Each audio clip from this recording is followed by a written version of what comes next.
Right, everyone that's online can hear us. If I get a nod of your heads, then we'll know that we're good to go. Calvin, thank you. Thumbs up. And the meeting's now being streamed. We've got 1 minute till we start, so I'll just wait for the time to tick on 9, just in case someone's waiting to. Order councillor lots 1, 2, 3, 4, 5, 6.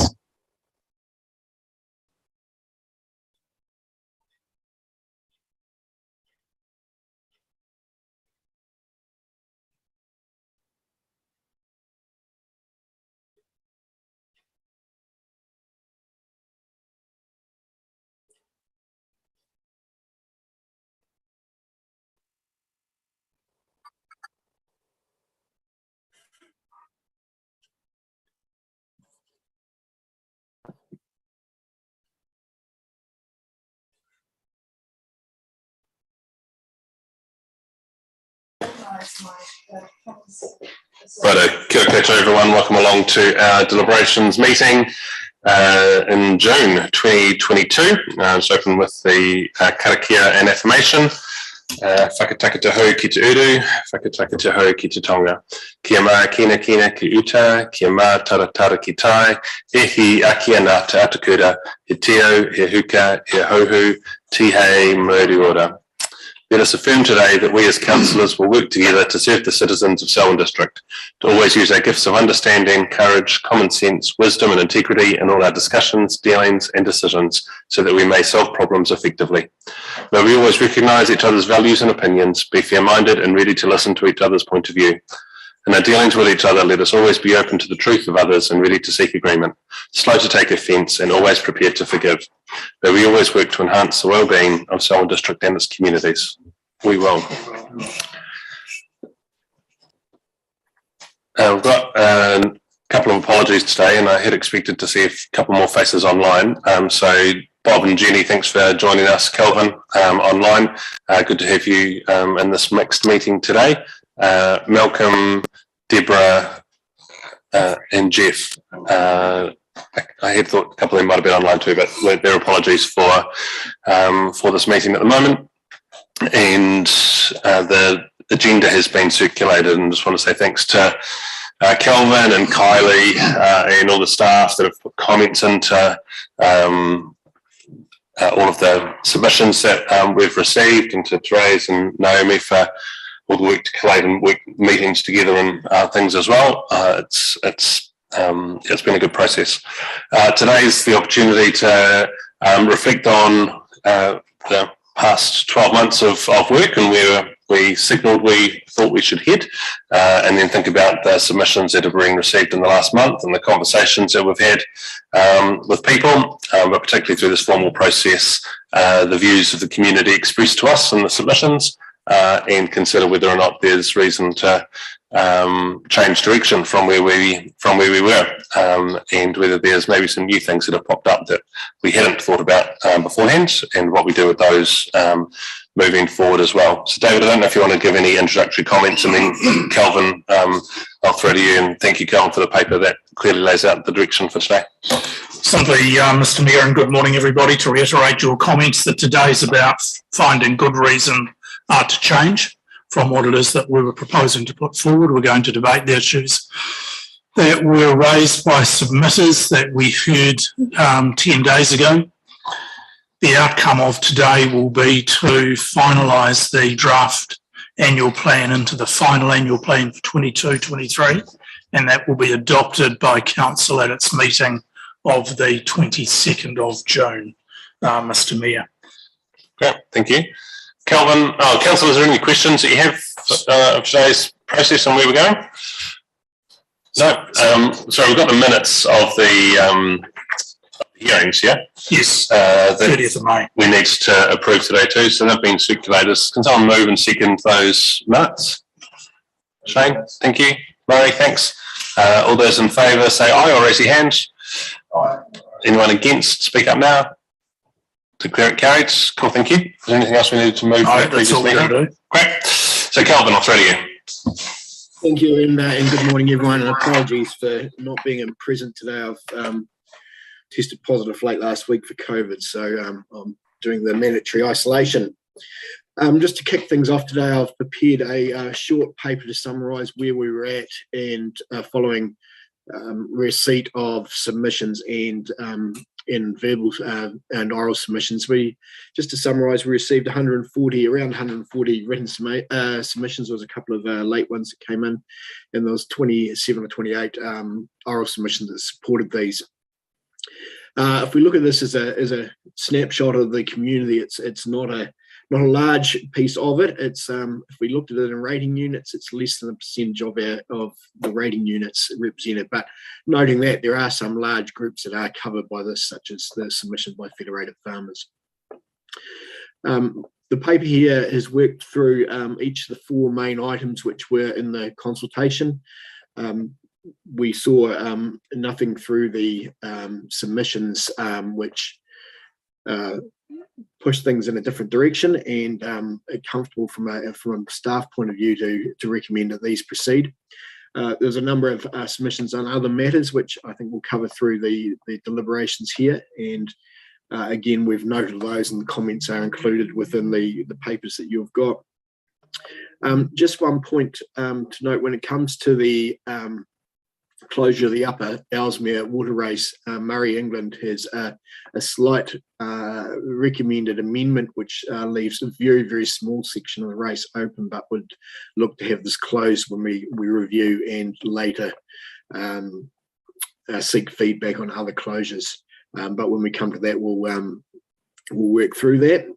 Otherwise, happy to take questions on the cover paper, but I suspect you'll want to discuss these through deliberations. Thank you. Thanks, Kelvin, for that. So, is there anything that people would like to raise? Otherwise, we'll just move into them item by item, move through the first 4 as laid out in Kelvin's paper. And the first one then is that Council proceed with the Hororata Community Hub proposal, which includes transfer of ownership of the hall and the land and the community to a community entity, which will be responsible for upgrading and renewing the existing building. And the Council will provide a contribution of $1 million to the Hororata Community Hub, subject to the satisfactory feasibility study of proposal. And I think, well, from last week we heard that an MOU being signed and agreement around what that looks like before any transfer happens was a key part of what they would like, and I think was what I would like as well. And I think it's probably the way we're working as a council now is not just hand money over on a hope, but make sure that we know exactly what's going to happen. So we'll go around the table on each of these. But Mike, if you want to go first, that's cool, and the next person can go first next time. Thanks. Thank you. I was just going to say I agree with what you've said, and it's important that we include in our conclusion on this that it is subject to a satisfactory memorandum of understanding being signed between the parties. It's important, as was in our discussion with them when they came to us, that they understood that this building will be transferred. The council will not take responsibility for operational and maintenance costs going forward. There's been some confusion in some of the submissions and some other documentation I've seen that council would transfer it to them, give them the $1 million, and then continue to rate and subsidise the building. It needs to be clear what we're doing, and I think a memorandum, as you've said, Mr. Mayor, a memorandum of understanding is exactly the way to go, so that all parties have it explicit and agree to what is going on. Thanks, Mark.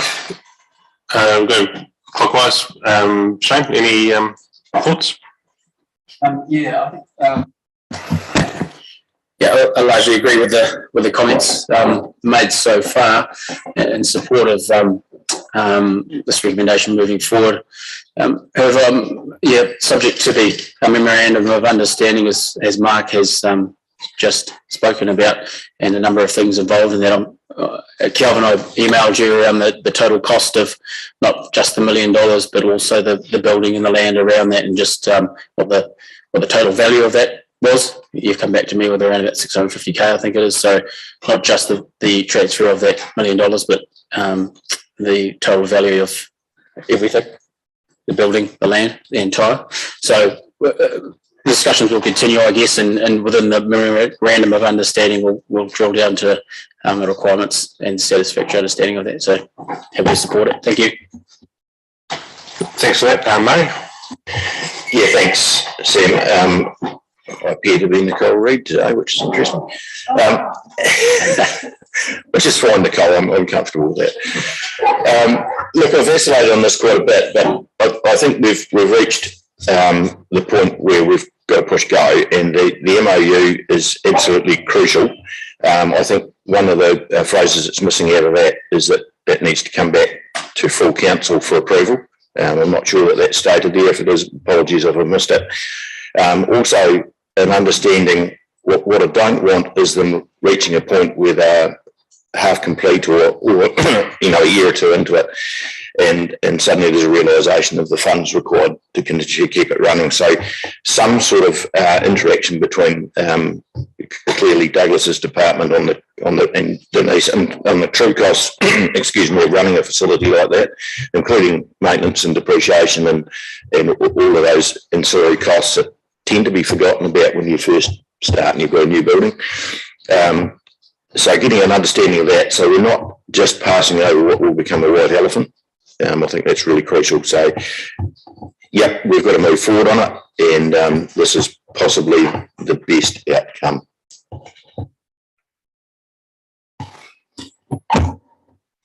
I was a bit uneasy about this proposition that's been raised, and I can see from Holorada's point of view that there has been a lot of work that's gone in up until now with different options.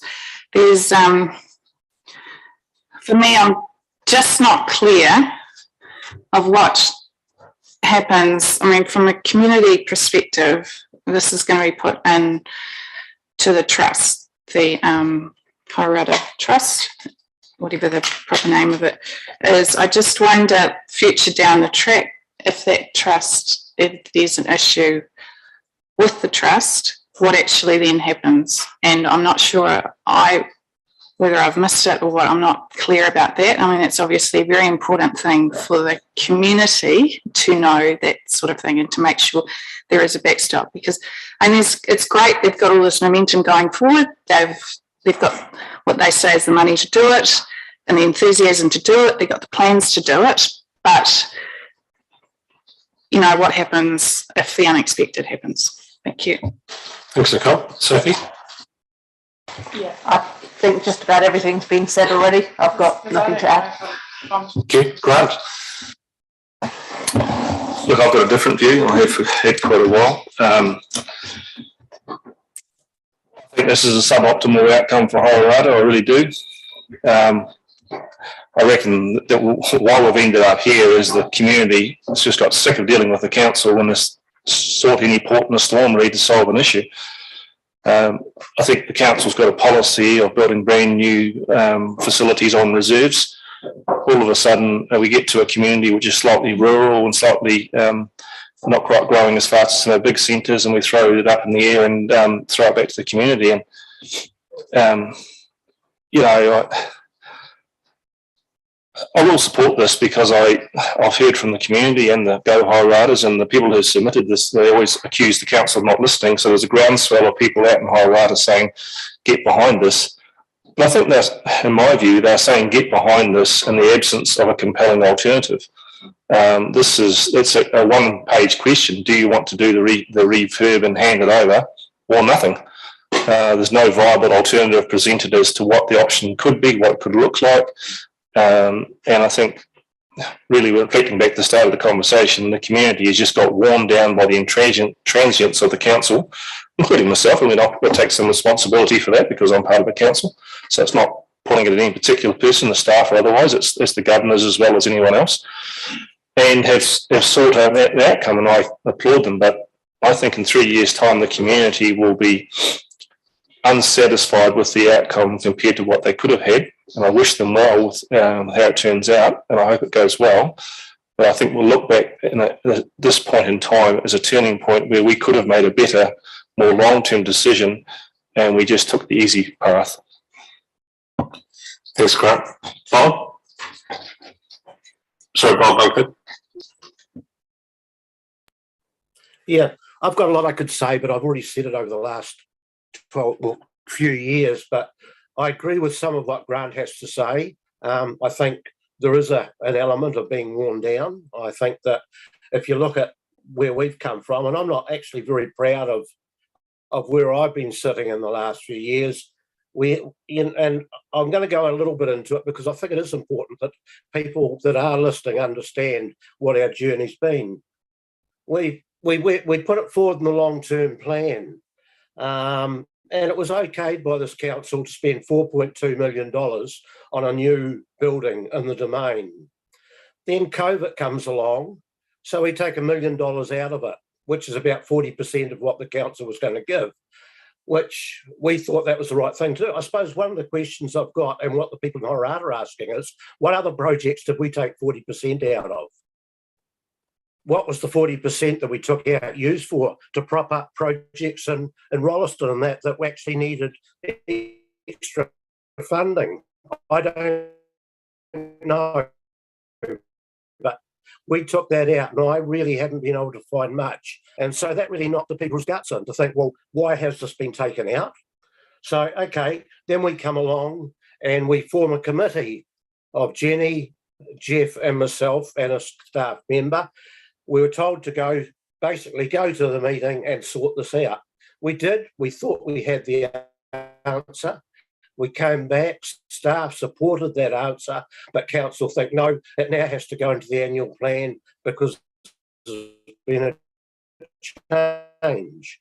Is this something to following annual plan? I don't know the answer, but if you can look at where the community are looking, it doesn't look that great.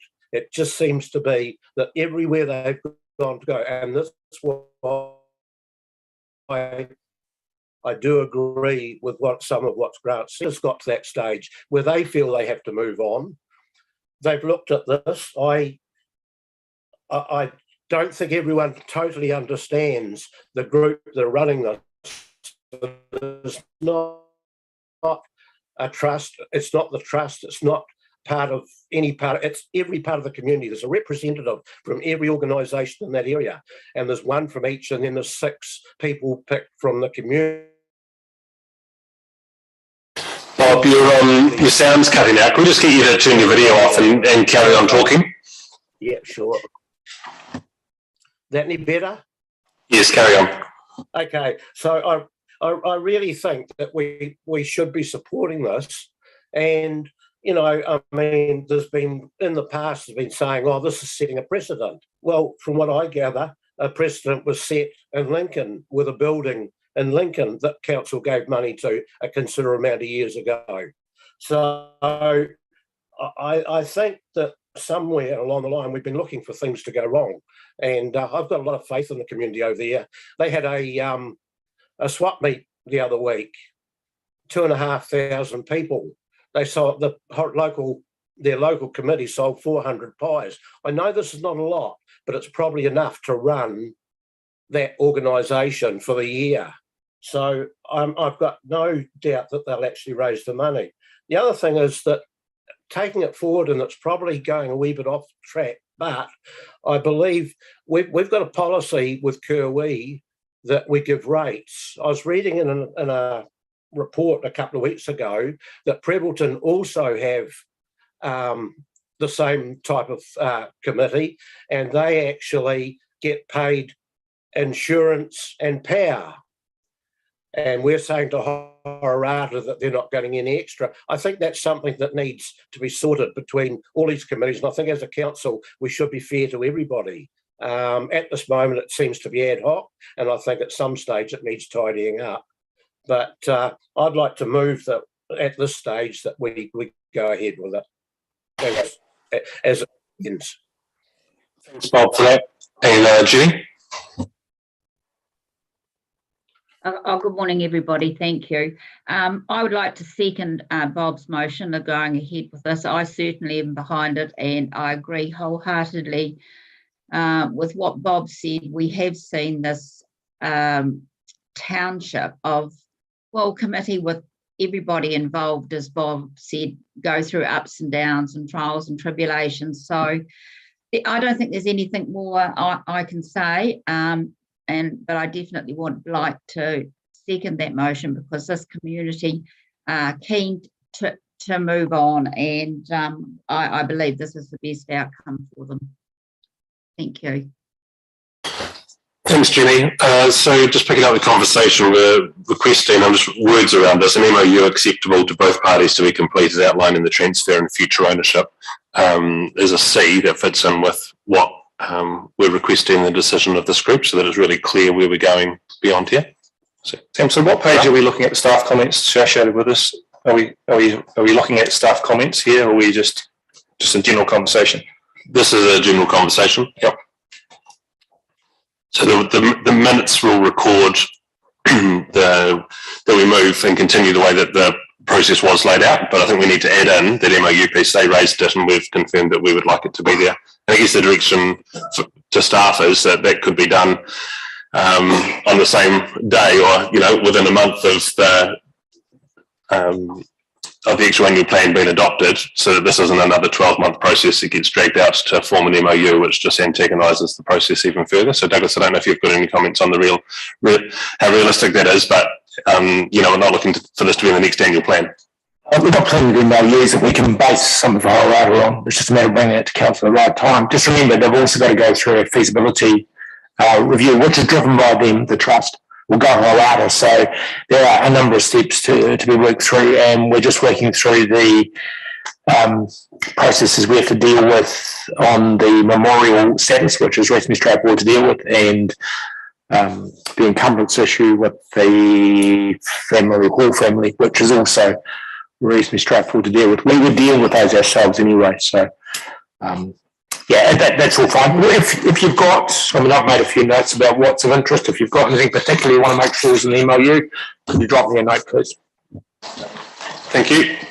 We'll move on to the Upper Ellesmere Water Race Network. It's the second line on Kelvin's paper. Kelvin, is there anything you particularly wanted to say on this before we start into it? So this is Upper Ellesmere. Ellesmere, yep. Right, I'll just share an image here. Just bear with me.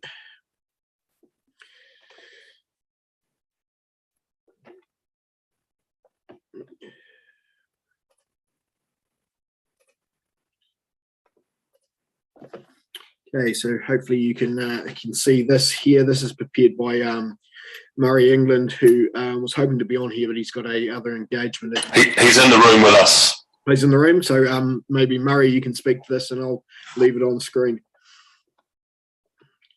All right, thank you, Calvin. If you move to the next slide, perhaps. So first slide is just showing what we consulted on. The second slide just shows a slight amendment towards the top of the page. There was one submitter who's a property owner in that cluster of lifestyle blocks who desperately wanted the race to be remained open. It's proposed that the whole race network be closed, and that position hasn't changed from staff. But the race running past the submitter's property was to be closed in the first year. And the idea is to add that to the blue race, which we close in year 3 to 5. So this gives that person a little bit more time to sort out an alternative water source for stock animals. So a minor amendment is just changing a green line to a blue line, just a short portion, just to deal with that submitter's submission. Thank you. We'll go, Grant, you go first on this one, yeah, and then Sophie will be first on the next one. And I might start with a question, Mary. I noted in a lot of the submissions, they say the race network has been dry from 2019 and for extended periods of time as well in between for 5 or 6 months.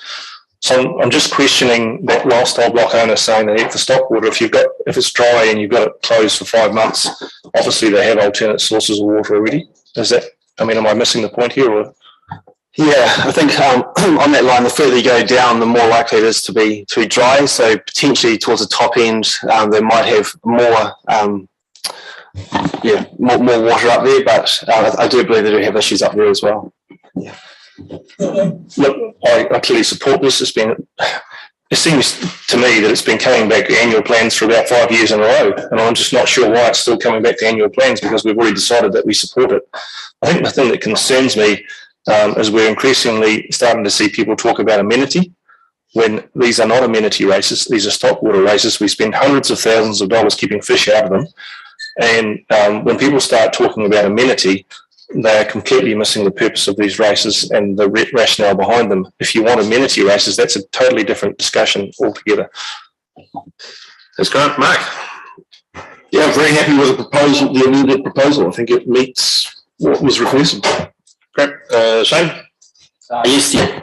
Considering 88.6% of submitters were in favour, either in favour, we had no preference. I'm happy to support this, and given also Murray's amendments to alleviate some of the concerns, happy to do so. Thank you. Thanks, Murray. Yeah, the point's been made. Absolutely support it. Thank you, Nicole. I've got nothing to add. Sophie. Nothing to add either. Great. Jenny I've got nothing to add. Support it. Yep. and Bob. Sorry, I didn't see your face, Bob, but you're probably still there, Bob. Yep, support it. Okay, thank you. And we're supporting as amended, as Murray has pointed out. So thank you for that, Murray. The next item is the changes to the rating for water races across the district. Kelvin, did you want to say anything, or Murray, at the start of this?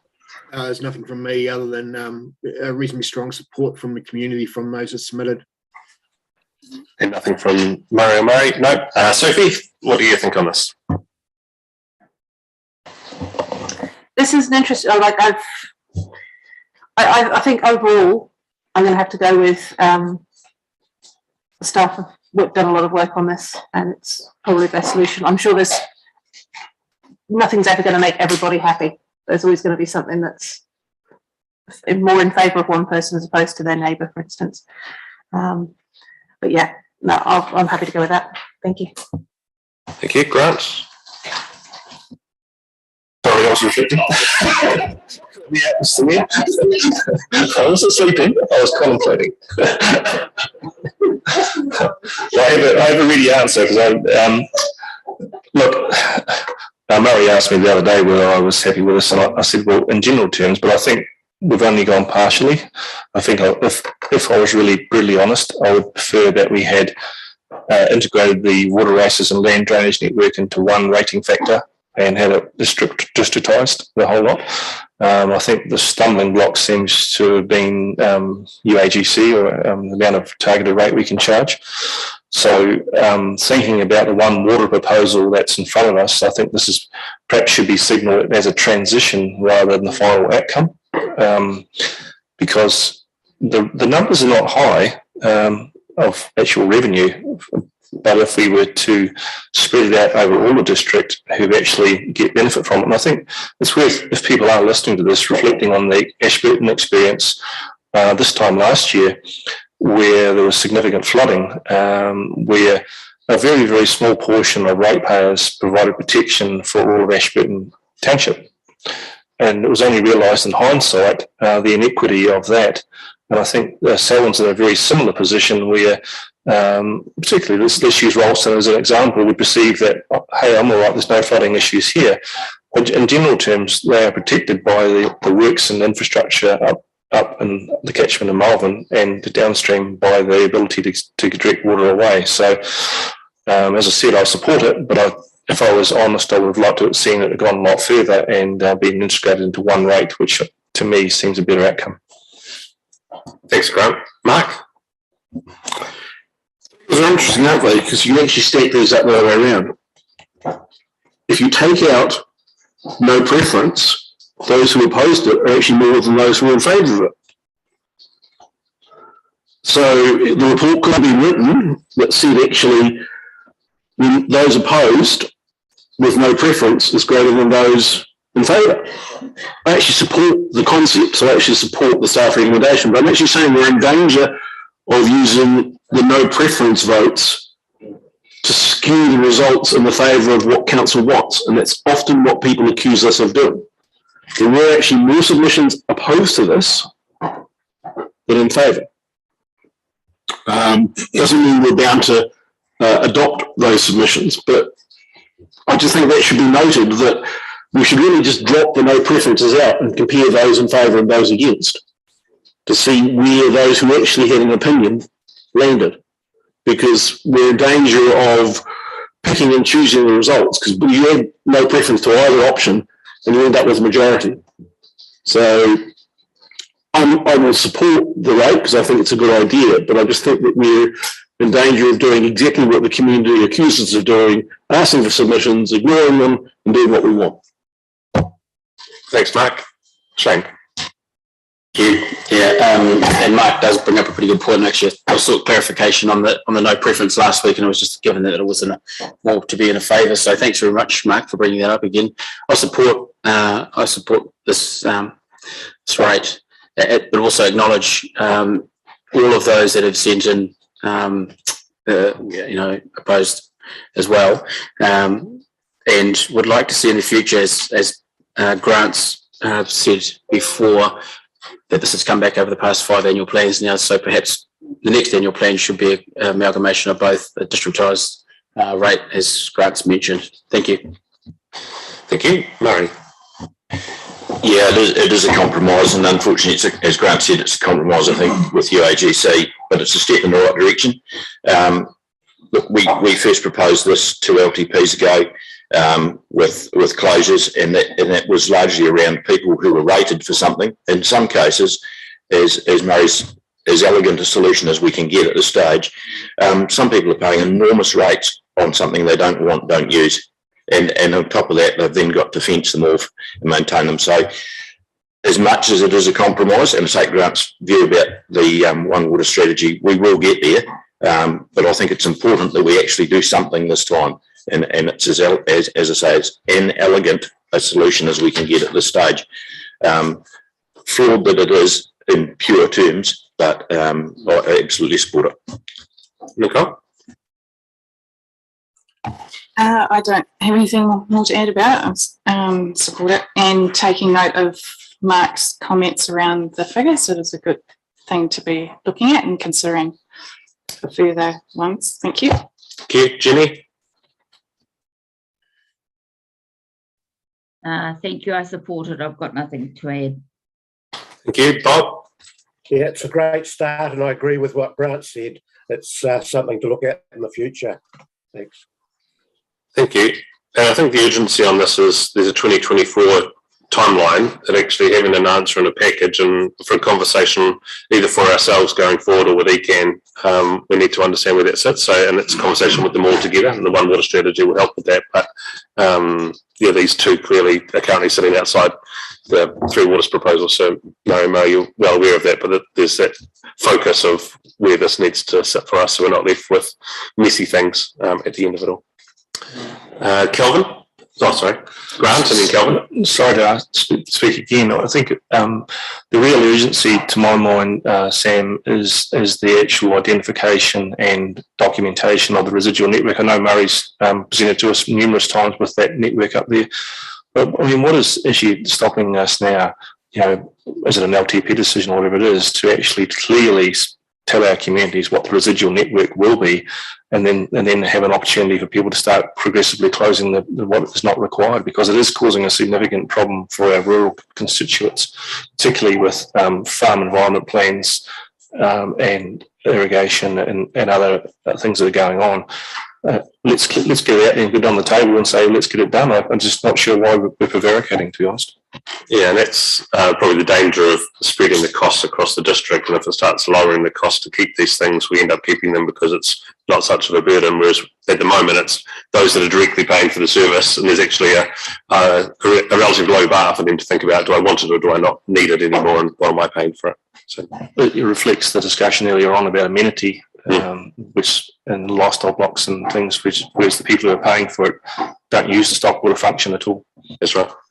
Kelvin, your hand is up. Yep. I just wanted to address the point around why we've included no preference with the agree, and that's the fact that if someone was opposed to it, they would be raising that as an opposition. And I think the councillors should be mindful of the numbers that we're talking here. And in that case, we had 15 people opposed out of 29,000 rating units. So we just do need to be mindful of the numbers involved here. Thanks, Kelvin. We'll move on to the next item, which is land drainage, bottom of the page of the report. And Nicole. I'm sorry, Kelvin, was there anything you wanted to start with land drainage, or Murray, before we? The only real trend in the comments here was those that were opposed to the amenity rate or the ecological enhancement rate. was generally that the fact that the feeling of greater burden on the ratepayer. There was generally a lot of support around this ecological rate, but a lot more focus in it rather than the rate number about how the money will be used and how we partner with the community, which I think were all good points. Thank you. Nicole. And I think it's a good point that needs to be, I think Kelvin said about this, because I was also going to mention that Forest and Bird requested that looking at a district-wide ecological rate, which may be something that we could look at in the future. I mean, but we've got that BISMEF fund, but we're sort of, whether there's can be some other more work that we want to do, but that's, you know, I think it's more for a future conversation because we haven't consulted on that directly. And also a good point that Kelvin said about the reasons for choosing the no preference, because on this one could have been said the same thing as what Mark had made mention of as well. So as it stands, I support this proposal. Thanks, Nicole. Sophie? Yeah, I'm happy to support this one as well. But just going back to the previous thing, I agree with Grant in the sense that this probably needs to feed into the whole one water strategy at some point. But in terms of any future discussions of closing land drainage or water race and whether it's amenity or ecological and all that sort of thing, it's worth being mindful as well of any knock-on consequences of actually closing races, because that, you know, it's been mentioned that can be a problem in terms of resilience with flooding and whatnot as well. That was actually a problem for Ashburton that they've, you know, closed some down. So what does it look like without fish screens?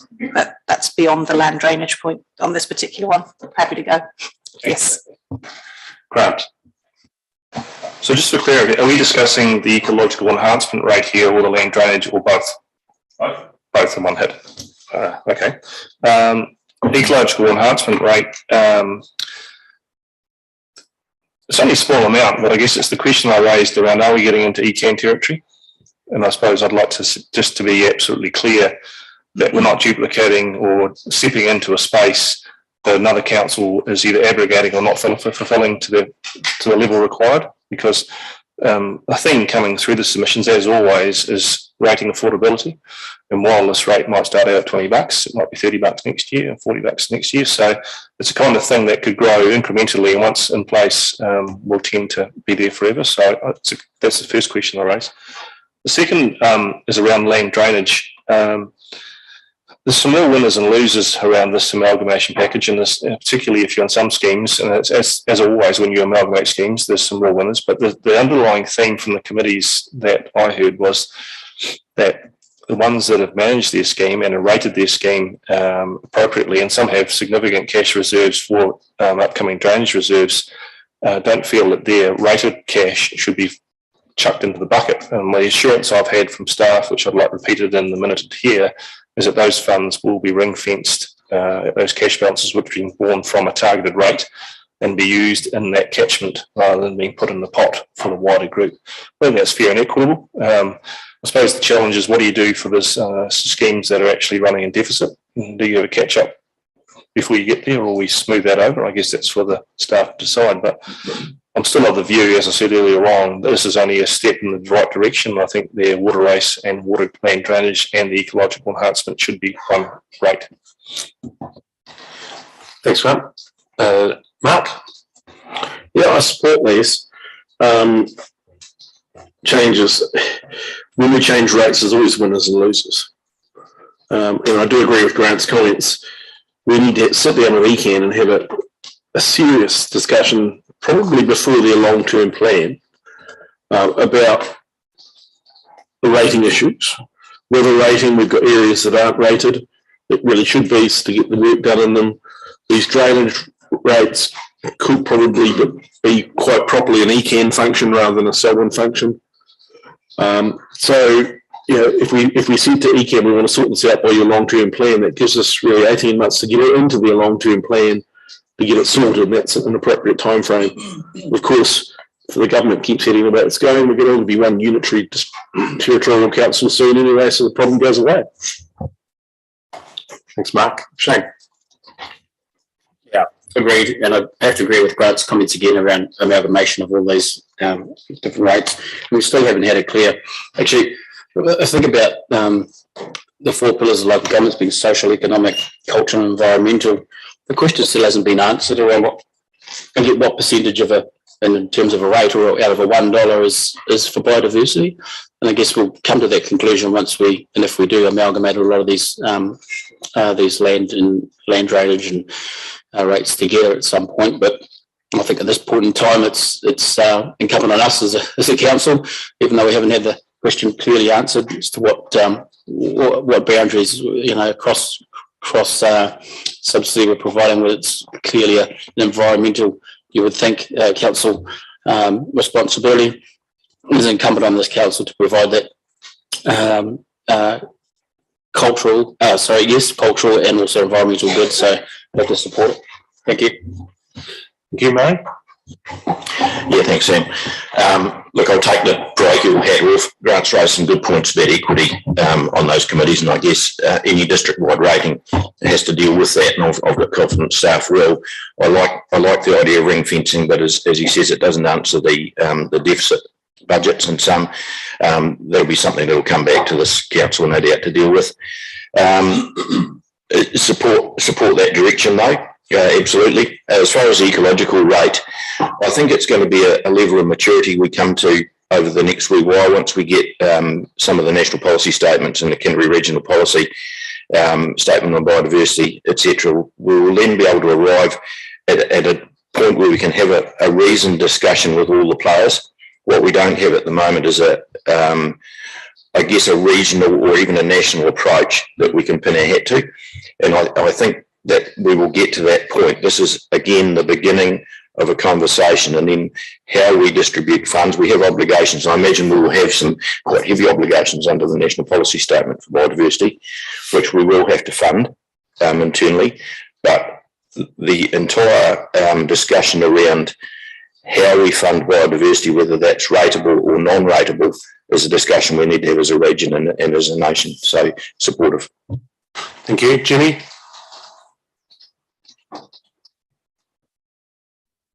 Sorry, I've got nothing to add really. A lot of it's been said, so support it. Yeah, and Bob? Nothing to add. I'll support it.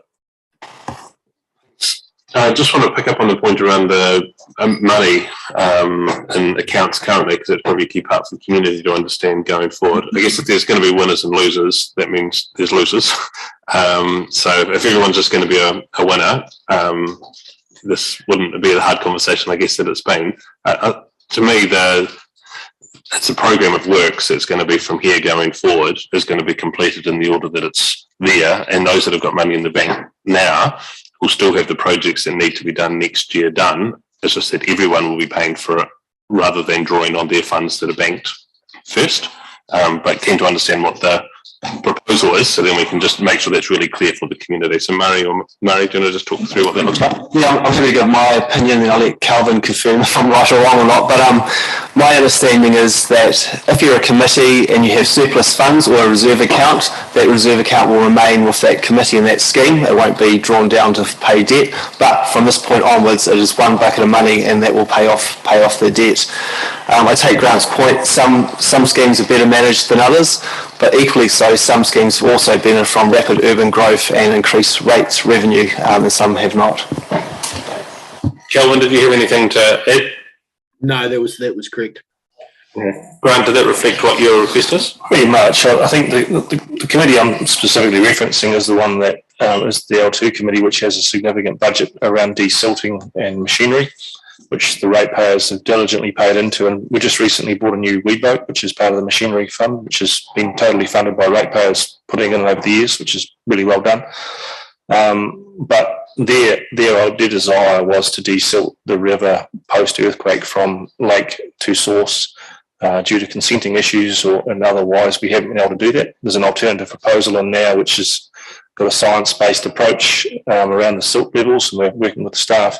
But those monies have been earmarked to be used, just we haven't been able to use them. So, and they would hate to see that money go into the ether and not be able to allocate it, because if it was to go, like there's a meeting tomorrow night, I'm sure we could allocate that money by tomorrow night, but that would be foolhardy and counterproductive to what we're trying to achieve. So I think if we're able to say that money's there, and you still be able to have some influence over spending it, once that's gone, then it's back to schedule of works, that would be really good. So we're saying the same thing? Yep, great. Thank you for the comments and conversation there. The next item following through the paper just talks about that we well, it covers consultation items, and there's rates. This is under number 4. Rates leased in health and aged care, community facilities and reserves, public toilets, heritage, roading and cycleways. And so we'll just run through those items, and if there's particular projects within each of those that you want to raise, feel free to do that. And if we get to the end and something hasn't been raised that you think needed to be, then we'll come back around and talk about it then. So first of all, is rates is there, and Murray, your thoughts? Yeah, thanks. I think we always have to be mindful of rates, Sam, as we always are.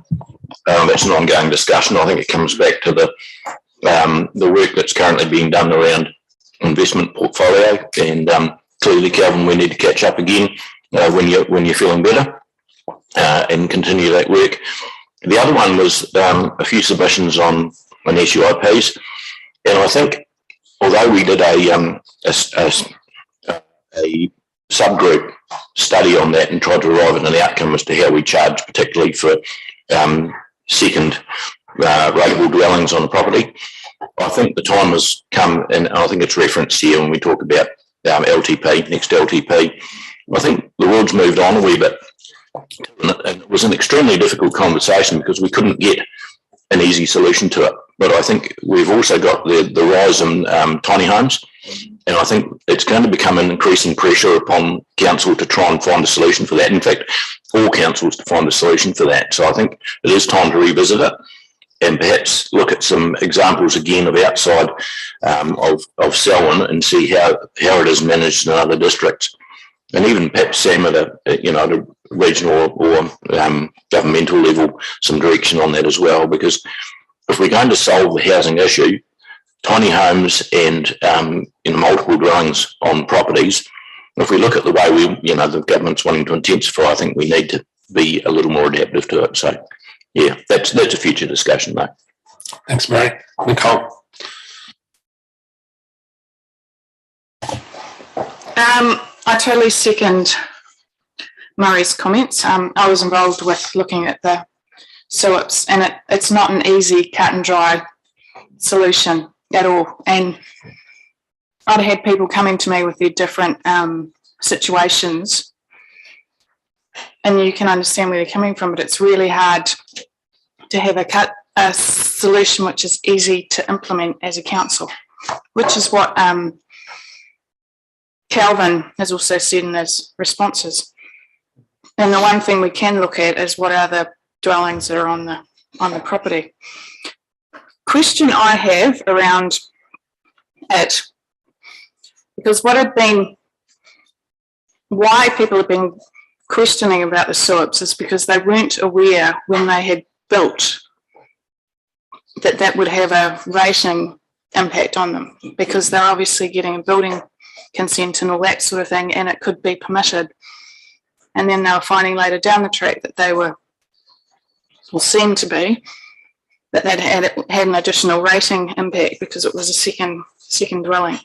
Now, I just want to clarify if it is quite definite now that there's something on the limbs, and or also when people are applying for building consents that have obviously got what will be classed as an extra dwelling or putting an extra dwelling, that they're aware of what the rating impact will be, because that might be a conversation something they want to think about before they start, as opposed to at the end. I don't know what information has been given in the past, whether it has been all the way through, but people didn't seem to be aware of it. Thanks, Kelvin. I'll get you to comment on the limbs at the end, and we'll come around back to you. Sophie. Yeah, the size of rate increases is unfortunate in the sense that I've never really seen rates ever go down, and I don't really expect it to ever happen even before I was on council. So to anybody who's watching and listening, and yes, it goes up, unfortunately. It does get used though. So personally, I try to reflect on the fact that I pay more in insurance for my house and vehicles than I do per year for rates. And I know what I get for my rates, and I don't seem to get anything for my insurance. So, but as far as the SUIPs go, definitely want to support what Murray said about taking another look at it, because townhouses, apartments, tiny homes, multi-generational homes, this is all coming, and it needs to come, and we want to support it, and we need to make sure that we're not yes, it will be more expensive in terms of rates, but does it have to be at the same sort of difference that it is at the moment? Thanks. Thanks, Sophie. It's peace of mind. Peace of mind. Yeah. Grant. I was just frantically trying to find Mr. Noble's submission, which I thought was a very good submission, which referenced this. And I spoke personally to Mr. Noble at the drop-in sessions, actually, and it's hard not to feel a great deal of sympathy. But as Nicole said, when we sat down and tried to form a solution, we couldn't find one, and that is the real problem. But Mr. Noble makes some really good points, particularly about the fact that he's only got one set of rubbish bins, he doesn't get two. There is only one water connection point, not two, and he's paying water rates. So volumetrically, he's paying, if he uses more water, he's already using it. So I think within the rating factors we have now, there is some ability to manipulate some of the ones and say, well, actually, if you only use one set of rubbish bins and one water connection point and one sewage connection point, but I'm optimistic, but when we got into the working space, there was no easy solution. Well,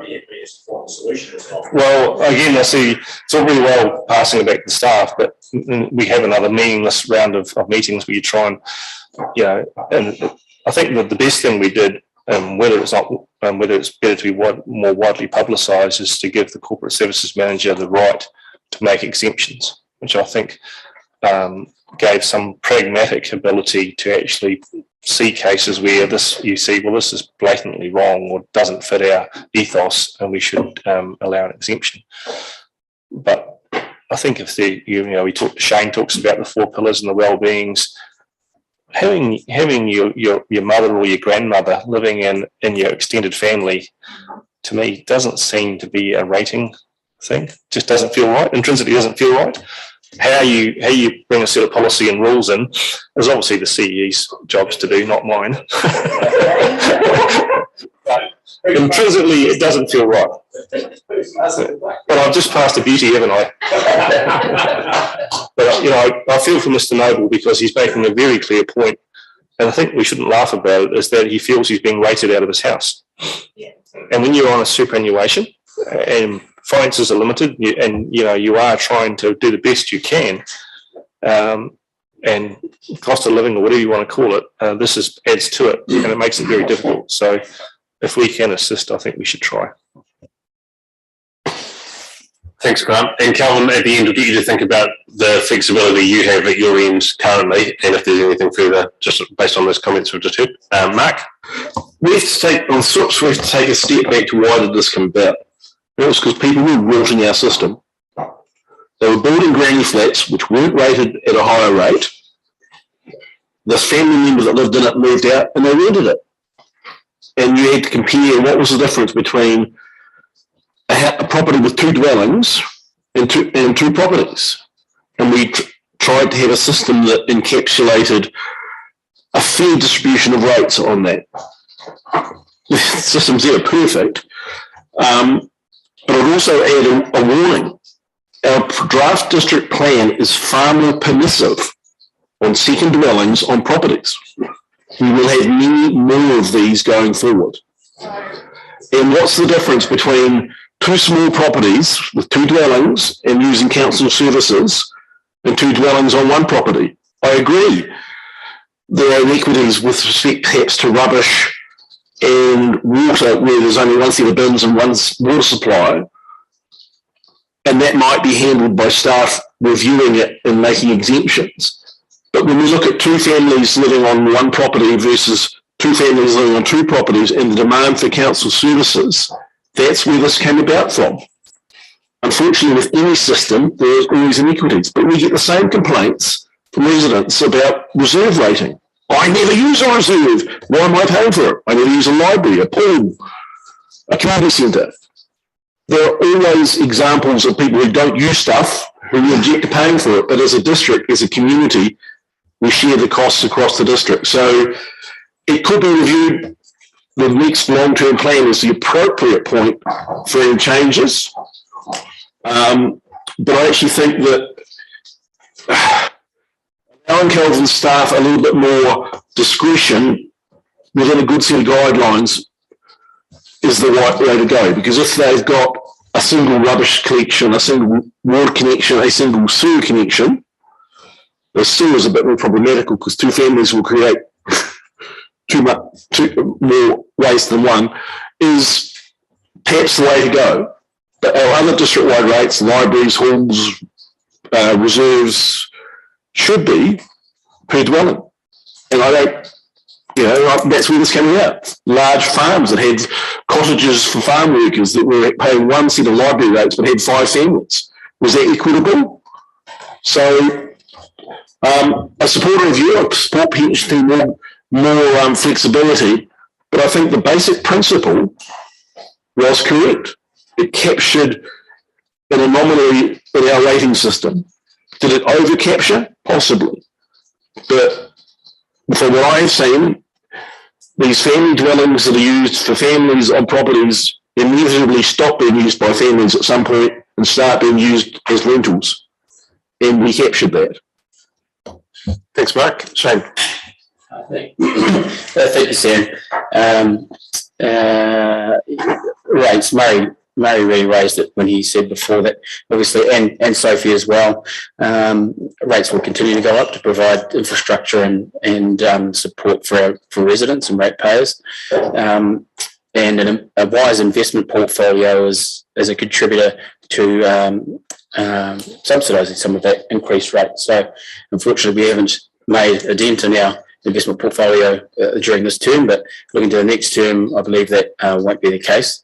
With regard to the SURPs, I respect and I too acknowledge Mr. Lovell's submission. I really felt, sorry for him, and also acknowledge those that worked on that portfolio. And that was possibly one of the key things that I remember sitting around the table at the time. One of the first big decisions was around this and taking it all in at that stage 2.8 years ago, I guess it was. And I remember Grant's comments clearly.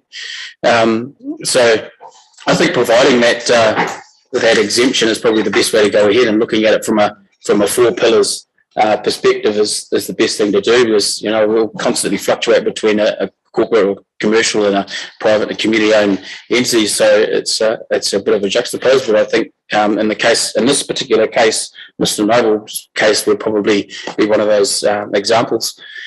Just with regards to lease and health and aged care, support the staff's comments around continuing the support and the discussion around the feasibility study. The comments here are reasonably ambiguous, and as we heard from our submitters that came up, and there were many, they're looking for a commitment to a feasibility study. So I hope that is part of this recommendation, because I definitely want to support it, although obviously we're biased that Shane, what topic are you talking on just now? The least in health and age. We'll come to that. So we'll come down to each of those items. We're going to bowl through the whole. Apologies. Yep, that's it. I have for that. Thank you. Okay, thank you. Jenny.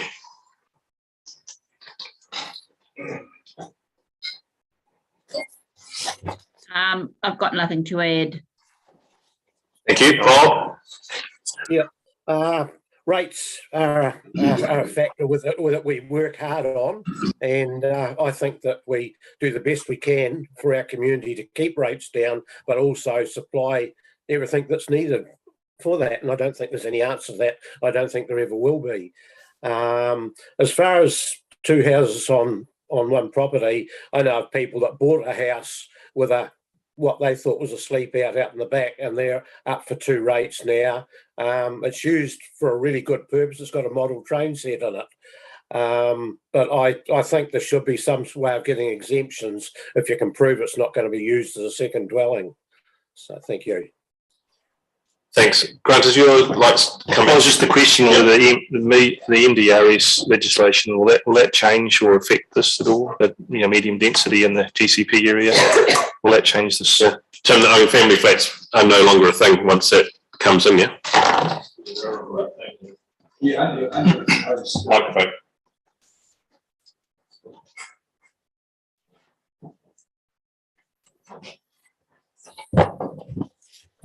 Yes, so our family flats are disappearing there from our district plan, so that throws a bit of a spanner in that work. I guess the other thing is the government's agenda for intensification is it's not working. So Grant's point in terms of the government's agenda for intensification is a valid one, and these issues are going to confront us a lot more. So I think coming up with a set of guidelines to provide some exemptions is probably the most pragmatic way forward. Thanks, Tim. David. So we just remind ourselves with rates that every time we launch into an LTP process, we do an in-depth review of our rates, and we're about 15 months away from doing that.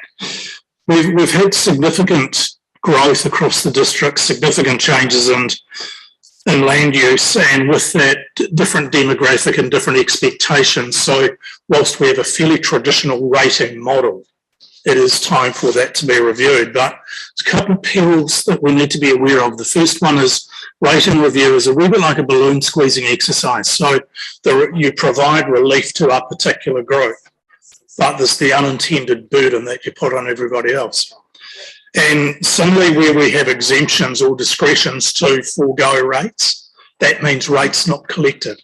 So we do have policies that allow staff, myself and key staff, to actually exempt under certain things at the moment, but that has an impact. Some of the things that have come out of the discussions this morning, further review of SURPs, which is obviously granted. I think the key one for me is the engagement with ECAN, particularly post-election. They will have a new council, we'll have a new council, particularly around river rating, water race rating. Align with our revenue and financing policy just to make sure that we've got the public-private good mixture going well, and also reviewing the traditional use of our investment funds. So that is all in front of us, Mr Mayor.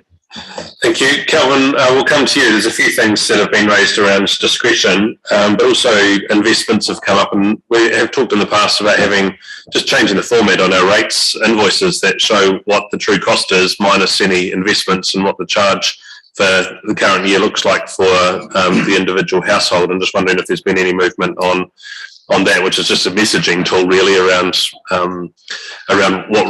where rates sit, but also where our investments have been.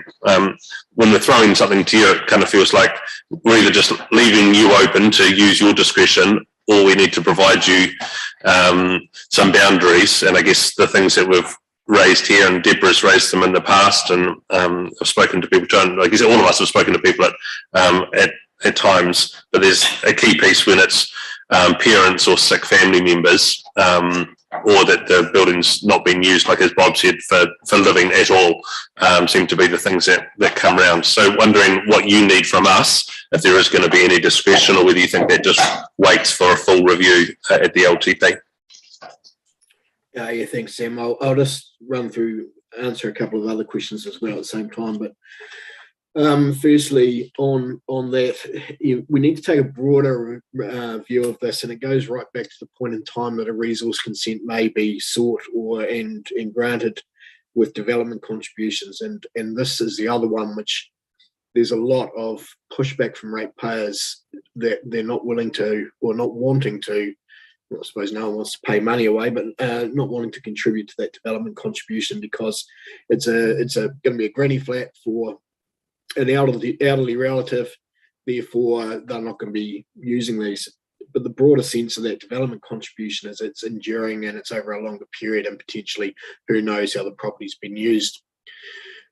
that clouds, when you mix the two together, providing exemptions becomes quite tricky, and how you manage that needs to be really carefully done.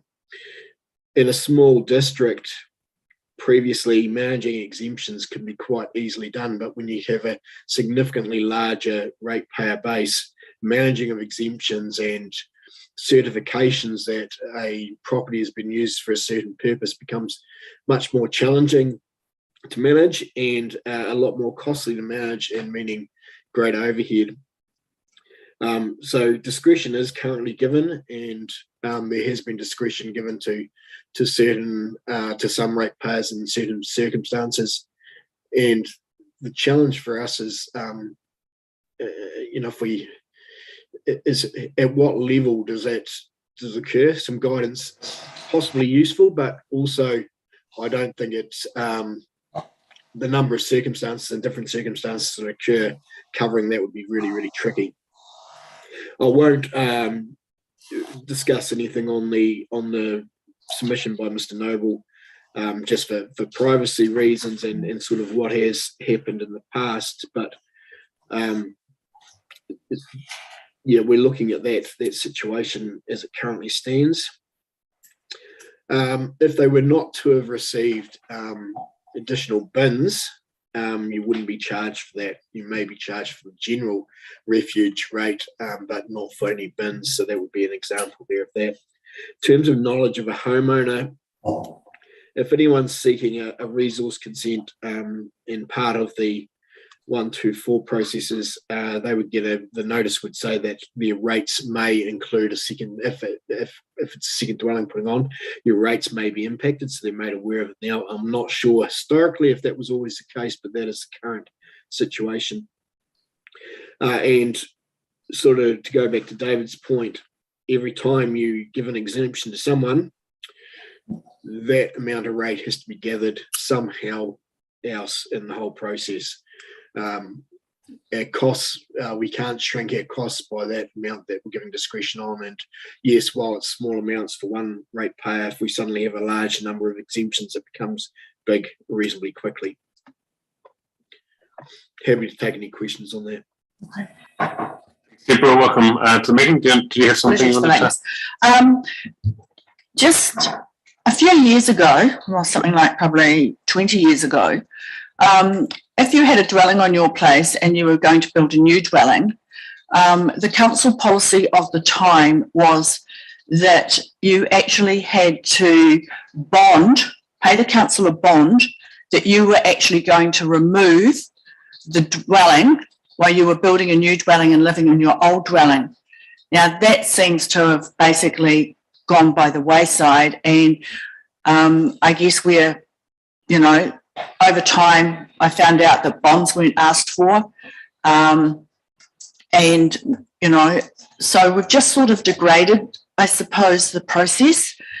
But a suggestion could be that if people are genuine, surely they could supply documentation signed through a JP or their lawyer, some sort of documentation to say that that's the circumstances that they're in. And that's just the thought of actually having proof. As I say, years ago we used to take a bond and to make sure that the property did get demolished. But as I said, over time, the taking of the bond somehow slipped through, or the policy got changed, and we've ended up with two houses on one property. Then we had the granny flat situation. So it's just sort of incrementally gone on from there. So just wonder if that could be a helpful solution. Thanks, Deborah. Grant? It might be helpful to Calvin, and it's probably helpful for the group as well, as part of the discussion we had around this, which may provide some clarity, is point one is making sure that the person involved is getting all their supplements and entitlements from WINS. What we discovered was happening was that invariably there was no rental agreement or rental which would have entitled them for accommodation supplement. So formalising the actual basis of the grandparent or mother or father staying with them into a rental actually could assist the amount of money they receive from WINS or from the government. So that was step one. Step two was to actually, in the nicest possible way, to say, well, if that person wasn't living with you, they would be in a house or a unit and paying rent rates or whatever. So it would be expected that they will contribute to the rates when they're living with you as well. So there's a wee bit of asking the nice questions, but also providing advice and actually providing the facts, actually, that if they were somewhere else, they would be paying a rent, which would be covering those rates. So though it's difficult to say that, I suppose it's probably contextual for Kelvin. Thanks, Grant. That's really, really good point and useful, and it's sort of some of the discussions that we do have. Interestingly, though, you do see some of these ratepayers who, concerns around that, but may have multiple properties and other situations, and you think, okay, I could be. You sort of got to really be quite mindful of the circumstances of the wider situation, because there's genuine cases and there's others, as Mark sort of alluded to before that, are pushing the boundaries significantly. In regards to Deborah's comments, yes, there's considering in our review how we deal with an exemption process and a verification process if we were going to provide some lenience around having family members in a second dwelling on a property, that they could verify that. But we do need to be aware that putting such a scheme in will require quite a bit of administration, and therefore potentially you're lifting your costs, and we need to consider whether that's the right direction we want to head on. But we'll do a full review of this during the LTP. Thank you. I think that's the overall direction of the group, that we treat with compassion and allow you to use your discretion where we can. And there's a bigger piece of work for us to understand the state of where we are, where the new district plan is, where the medium density rules sit for intensification, and how we want to progress prior to the next long-term plan. The next item is Friends of Ellesmere Hospital and the health work that was done there. Shane, you're up first this time. So. Yes, thank you. Sorry, I was barreling off into that direction previously. Yes, I just wanted to thank the staff for their comments, being supportive of the Friends of Ellesmere feasibility study. However, it's fairly ambiguous and it doesn't commit at this stage, and I think that's what the submitters were asking for, a commitment to a feasibility study. I guess that's where it comes back to the table here, but I just wanted to perhaps touch on and thank the submitters, and also one in particular, John Sutton. He provides a tremendous amount of support to the local community, personally, but also through the St John's as well. And actually, I've used his services on occasion for our wee ones. So he brought up the really good comments around the growing population of elderly within our not only our own ward, but especially in our own district. And I guess as a governor or a district councillor, we look at a district level. We've done a lot over the period of time to provide facilities that cater for the younger families. We've got sports facilities and also aged facilities with the care of that we receive at the Selwyn Aquatic Centre as well. However, there is a lack of services in the rural areas, and the rural areas being the majority of the population within our district. I guess that's what brings these types of conversations to the table. And Mark, you're a great supporter of that when you do say we are district councillors and we need to be providing for support and facilities for all residents. So, this was a great example of that. I do commend the staff's comments into continuing to work with a feasibility study, but I would support a commitment to that feasibility study moving forward. Thank you. Thanks, Maury. Yeah, thanks, Ed. Look, to me, Shane's touched on the commentary there and the requirement for continuing that feasibility study, and I think what it comes down to me is timing. Now is the time to do this. We've got a perfect coalescence of events and opportunities right now. We know, I attended virtually the AGM of Friends of Ellesmere Hospital. Grant and Shane were in person. we know from commentary from CDHB and what will become the new health authority that building has a finite life. We've got the opportunity now to grasp a nettle right at this moment in time. We've got a relationship with the medical profession. I'm sorry if this embarrasses you, Grant, but a fantastic relationship that Grant and predecessors have built in the Anne Douglas, from staff have built with CDHB, and a replicatable model that we can take forward across the whole district. In fact, we may even be able to take this across Canterbury. So that we've got social, economic and cultural outcomes here. We've had support from various groups that this is a direction that we want to explore. Not just, although this is in the Ellesmere ward, this is not just an Ellesmere ward discussion. This is something, as I say, is replicatable across the district. I think we need to advance this as quickly as possible. We've got Runanga support. We've got the new Maori Health Authority coming in. We've got the new, as I say, the new health entity coming in. This is an opportunity for us, a once in a lifetime perhaps opportunity for us to stand before them and say, we can solve your issues and give you a good news story. It's got investment potential. It's got, as I say, social and health outcomes for our community. We've got out there a rising age demographic that need this. What we really need to see, though, is not leaving this sit without looking at it. We've got to explore this now, and all they're really asking for is a continuation to carry the torch that they've started with this feasibility study and go forward and make sure that this works. We've got the position, we've got our own medical building which is in need of work. It's a perfect time for us to do this. It could also be extremely beneficial to us as an investment going forward, not just on this, as I say, but in the replicatable stance. So, enough from me.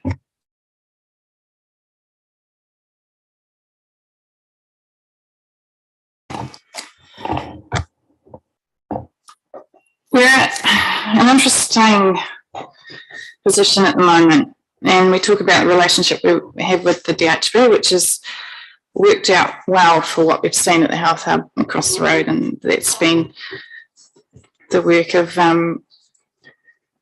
Pat and Grant and staff, Douglas, looking at that. And we can look at that and be proud, and that is it is an investment for us as well, leasing out that land, leasing out that building, and it is something that we can take back to the community. And I can see the potential with what is being raised from Murray, Grant and Shane about leased-in health and the aged care, and have to recognise that yes, we do have an ageing population, or a big bulge of population who are going to be needing this care, or already care in the future and care now. But my concern is that we actually have no idea how this health authority is going to land and what they're going to look at. So I support that we continue to help with the feasibility study, or what we're doing at the moment, but I'm just a bit cautious about the unknown environment that we're in going forward and how that's going to land, because that's totally different from the DHB situation that we've got at the moment. Thanks. Thanks, Nicole. Sophie? Yeah, overall, I definitely support finding out more and seeing how this proposal becomes more fully formed. I do find it slightly ironic that when we're talking about land drainage and water races, we're talking about crossing over into ECAN territory, and here we're talking about it as we're not, this is crossing into Health New Zealand territory, but here it's described as an investment. Elsewhere, it is actually an investment. We just never use that term. But anyway. The one thing that I'd add, yes, I agree with Nicole that it's a bit worrying because there's this time of transition, but it is definitely needed, as Murray and Shane have mentioned. I would love to see them spread the services provided, or the people accommodated net to spread a bit wider though, because it's not just the elderly who might need care in place. Those people with chronic conditions, we don't know how many people might end up with long COVID, for instance, or disabling levels of diabetes who might like to still live close to home rather than being in a home somewhere else. Even, physically disabled or amputees or something like that, who knows? But it would be good to, if it's going to get built at some point, it would be awesome to see a case made for using the land. I'm not going to say like 6 stories or anything, but make it so that you can fit as many units as possible on there, because there are a lot of people who would potentially be banging on the door to receive care there. Thanks. Thanks, Sophie. Grant? What was awesome there was that Sophie really hit the nail on the head. Although part of the focus is aged care, this is a wider issue, particularly the wider community, and certainly the Friends of Ellesmere Hospital AGM initially were focused on aged care, but certainly as the meeting progressed and they thought and understood what the opportunities were and what the risk or what they could potentially be losing, it soon focused the fact that yes, it is maternity, it is young people, it is sexual health, it is mental health, it is dental, it is optometry. All those things that we as a council believe our population need to be healthy and live in their home environment.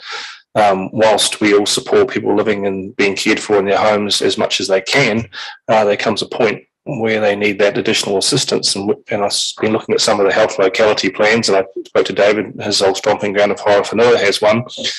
And the proposed solution there is perhaps not surprisingly a digital one. You might have an online consultation or a phone GP consultation, and if you decided to be poor enough, they put you in a community van and send you to Palmerston North.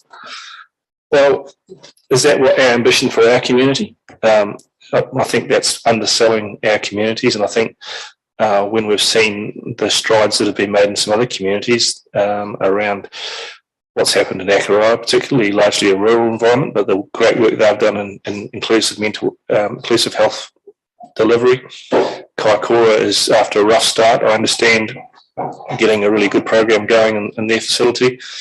And when we look at the catchment, and the catchment I think is key, is that we've got a large swath of area from Rakaia all the way to Ralston, which is covered by this. And you look at Melbourne, and I think let's not forget Melbourne, because this project also encompasses how do we deal with the issue in Melbourne, because they are faced with the same issue that Ellesmere is faced with, that we should be in this space and advocating. And we are engaged with CDHB, which is really good. But I think the challenge is, as we found with the Health Hub, is that although we're mates, we've got slightly different outcomes in mind, and there will be some give and take.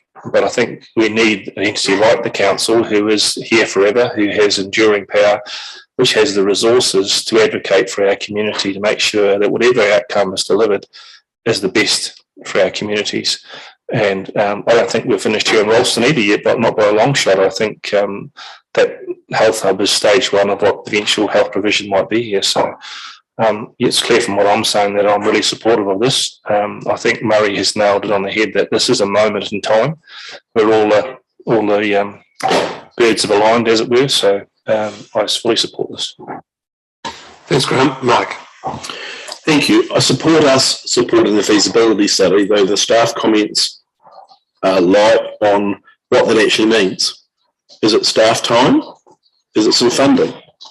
There's no clear indication. I suspect it could be a bit of both. So it'd be helpful if we had a more definitive statement of what the support means. And this is a tricky issue. We want the best for our communities, but this is, at the end of the day, healthcare is responsibility of Health New Zealand or the health boards. The Health Hub across the road is a great facility, but we went in with eyes open as a commercial investment. Council's outcome of this study should be, is there a commercial opportunity for council in this area? And it could be in any of our townships. We wouldn't have done the Health Hub across the road if it wasn't a commercial building. We wouldn't do it just because we were helping the CDHB out. We did it because it helped us and helped our community and made us $1. Will make us $1. So we need to be very clear that we're not just going to provide health facilities in our rural communities or in any of our communities because we can, unless there's that imperative there. We're not the health department. We're not government of New Zealand. That's where the responsibility lies. We can help them out by providing infrastructure, well and good, but we're not the providers of this infrastructure. We're not the people, we're not going to employ the doctors, the nurses, and so forth. And while I support this concept, I think it needs to be clear that council is not the provider. We'll not be the provider. We will be the supporter on the basis of a commercial investment that benefits our community in Aston, the wider Ellesmere, the wider Selwyn community, but it's at a commercial basis, that we're not doing it simply because we've got some money in the bank and we could spend it. That's not how we work. So I think we need to go into it with our eyes very open, and the community needs to understand that's our stance. We're not going to stump up with millions of dollars in next year's annual plan to build a medical facility that is a loss loser. That would be irresponsible, and that needs to be clearly stated. It also needs to be clear that we're not going to stump up with the funds in the next 12 months. At best, it comes back to next year's annual plan for that investment decision. Probably comes back to the subsequent long-term plan because it will be a very big decision. So that realism needs to be in there. We're not going to wave a magic wand and have the solution for the community in 3 months and the funding in 4. It will be a much longer term process. Thanks, mate. Deborah. I was just going to say, when we went through a situation with the other facility in Leaston, slip my tongue now. Abbeyfields. We were approached by the Abbeyfields committee to actually provide some sort of assistance. And I just wonder, and I know that Douglas will have this information, I just wonder if that information or the process that we went through with regards to Abbeyfields and how we supported them would be of some help. Thanks, Deborah. There's been a couple of questions asked, and I don't know who's going to answer those around what does support look like and what's intended by the staff commentary that we have in front of us. Do you want to speak to Jenny and Bob first, Sam? Oh, sorry. Yes, I do. Jenny and Bob. Sorry, it's hard with you. You're on the screen in front of me. Sorry, Jenny. That's all right. I tend to agree with Murray's comment that now's the time to explore and continue to go forward on this, especially when I see in the comments that the staff have made that the DHB have not committed to a rebuild of the hospital at the end of its life. So it's likely there will be no significant space for the retired.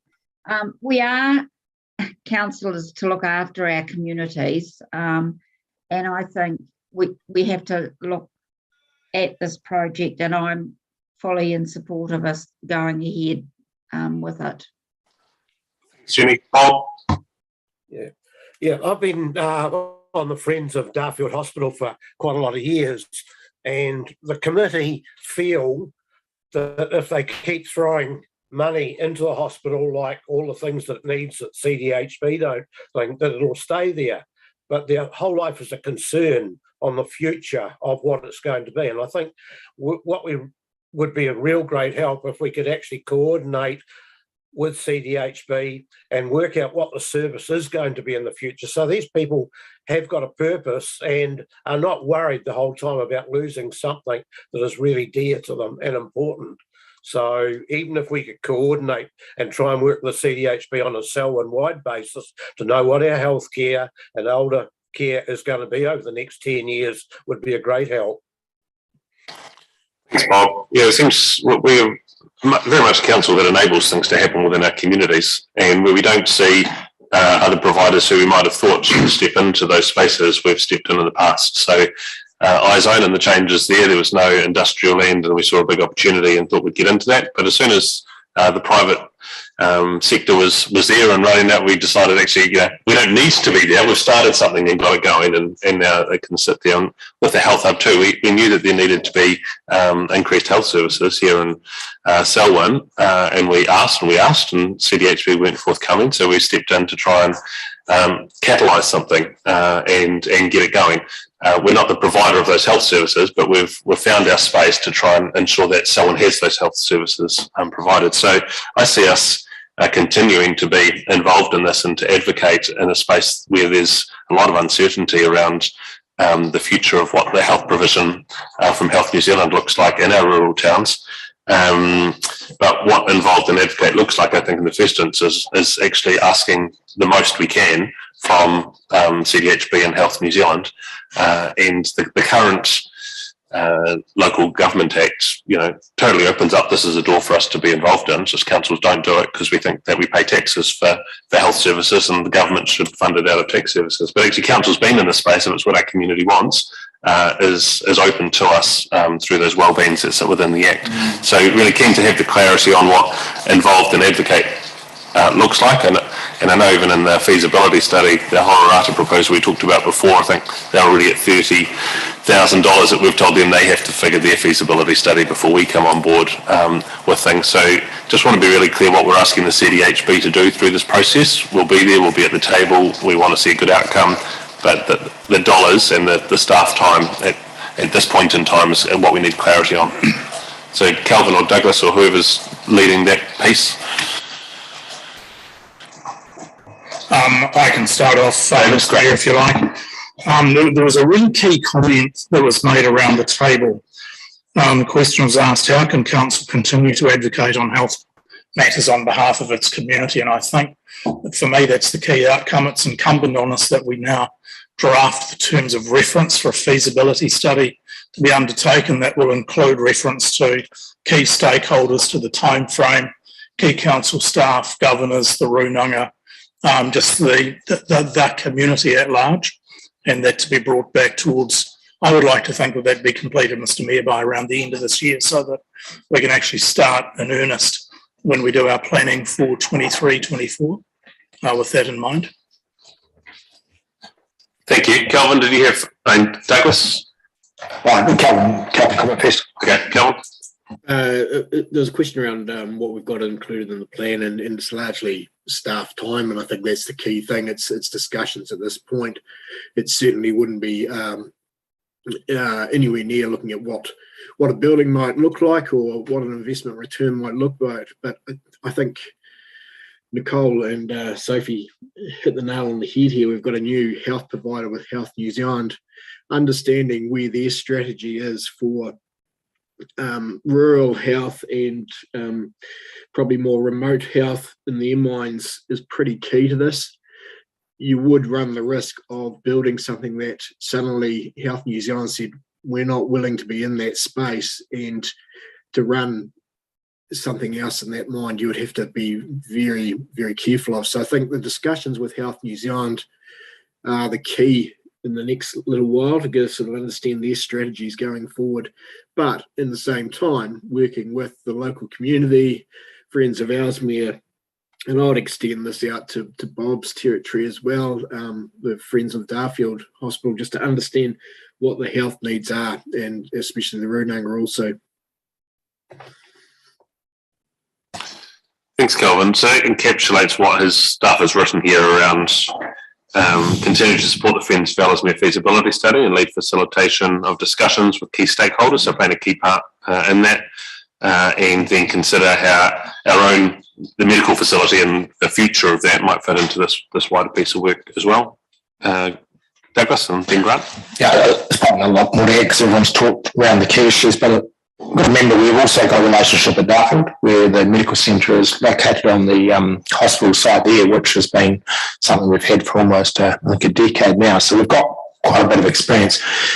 It's quite right. Health New Zealand, we don't quite know where they're going to sit on this, because if you bluntly look at this project on a straight out accountant's numbers basis in terms of staff, it sort of doesn't probably make sense. Everything will be centralised, quite frankly. You wouldn't do anything locally. But the key point at the AGM with the Friends of the Hospital on Wednesday night was the lady who leads the nurse for DHB here in Canterbury. And she says we are mandated to look at local-based solutions where they make sense. And what we need to do over the next 12 months is understand that if this proposal is good for this, for the Selwyn community, how it might link, integrate, maybe compromise our planning on Leaston Park, the medical centre, and also the library community centre space. I think any compromising is very much at the low level, but we still need to work through that. The work that's being led by Jeff Lill from Friends of the Hospital was very, very helpful. He's really all over this and understands the funding extremely well. So we're very blessed to have him as an individual involved in this. So we can come back to council with the proposal which explains what it means for our issues and our assets and programs, and then what it means potentially financially together. So I think I've got to say I'm incredibly heartened. It's a bit of a shame that DHB are going out of business actually in 23 days, because the way they've spoken to us in the last 6 weeks has been quite cool. And they're not the only ones they're working to lease a building from. They've got the maternity building in the middle of Christchurch, which is about a 5-minute walk from the main hospital, is also privately owned. So they're stepping into the space knowing it's a good place to be. So financially and investment-wise, this could be a really good space for council now to be getting into and leading, but with eyes wide open, because we need to make sure we're not subsidising the Crown. Thanks, Douglas. Grant? Yeah, just there were some comments made that I think some clarity is required. I think, look, Mark's absolutely right. We don't provide services, but we're very good at providing infrastructure to enable services. And, we would expect that we would receive an adequate return. What that return is yet to be determined. But going by past history, we won't be here at Christmas asking for $5 million. This is a long haul exercise here. And, you've got to work your way through it.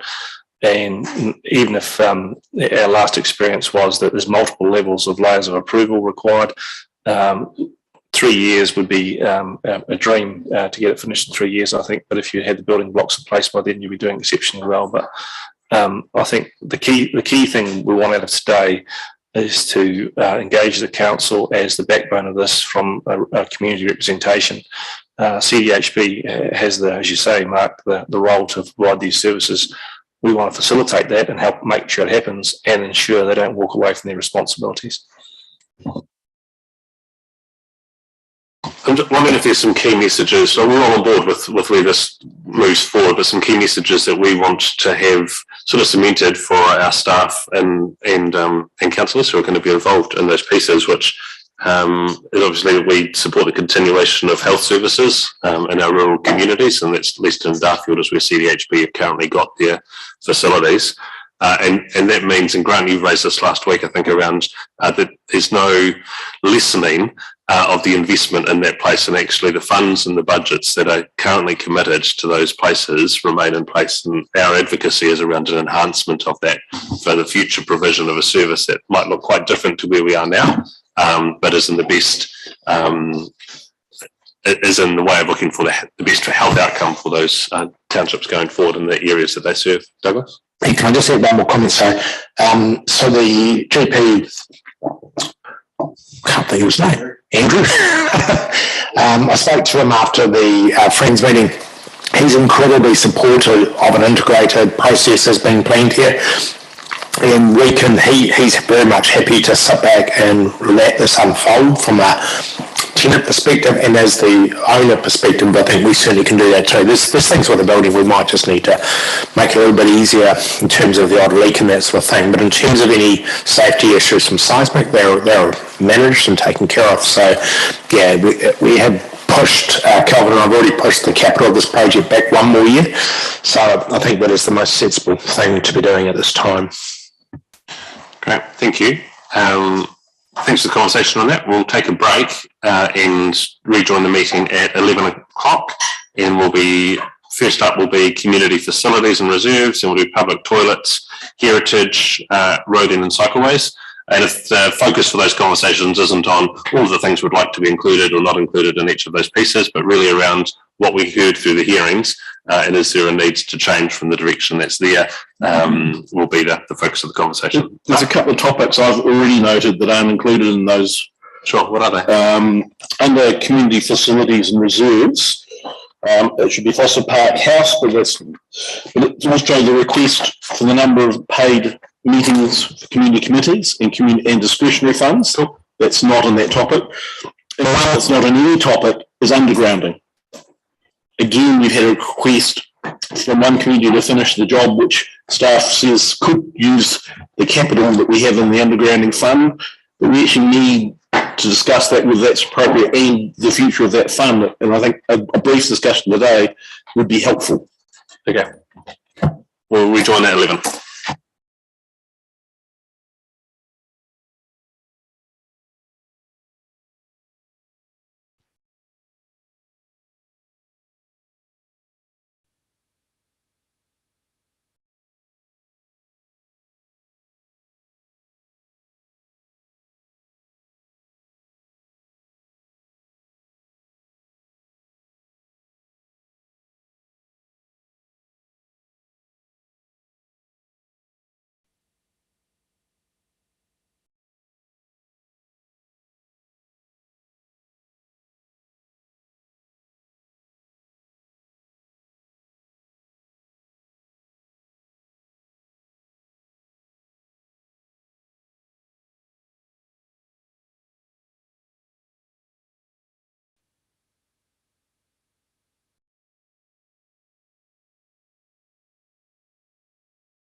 Right, welcome back to our deliberations. The next item on the agenda is community facilities and reserves. And the paper in front of us highlights a few issues, and Mark, you highlighted a few prior to the break. Kelvin, I wondered, is there anything you want to say at the start of this around the submissions received or your advice? Yeah, thanks, Sam. Yeah, I've included sort of summary of them. Probably to Mark's point, apologies there. I put cottage instead of house there. So that was included.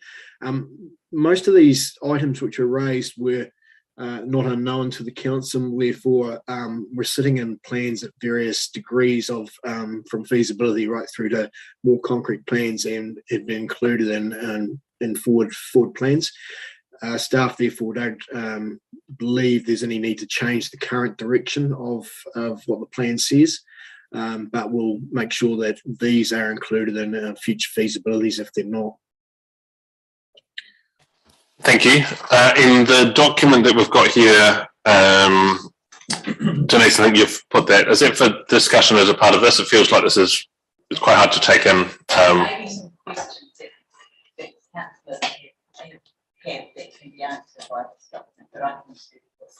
Okay.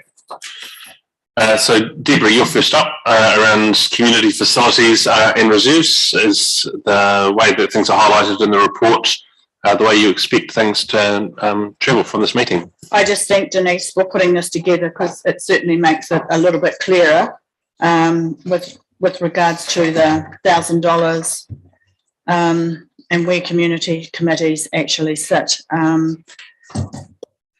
I guess the question that I've got is the discretionary fund that we've actually got. If community groups automatically, they might apply for an allocation from it for a project, but they may not get enough to cover the project.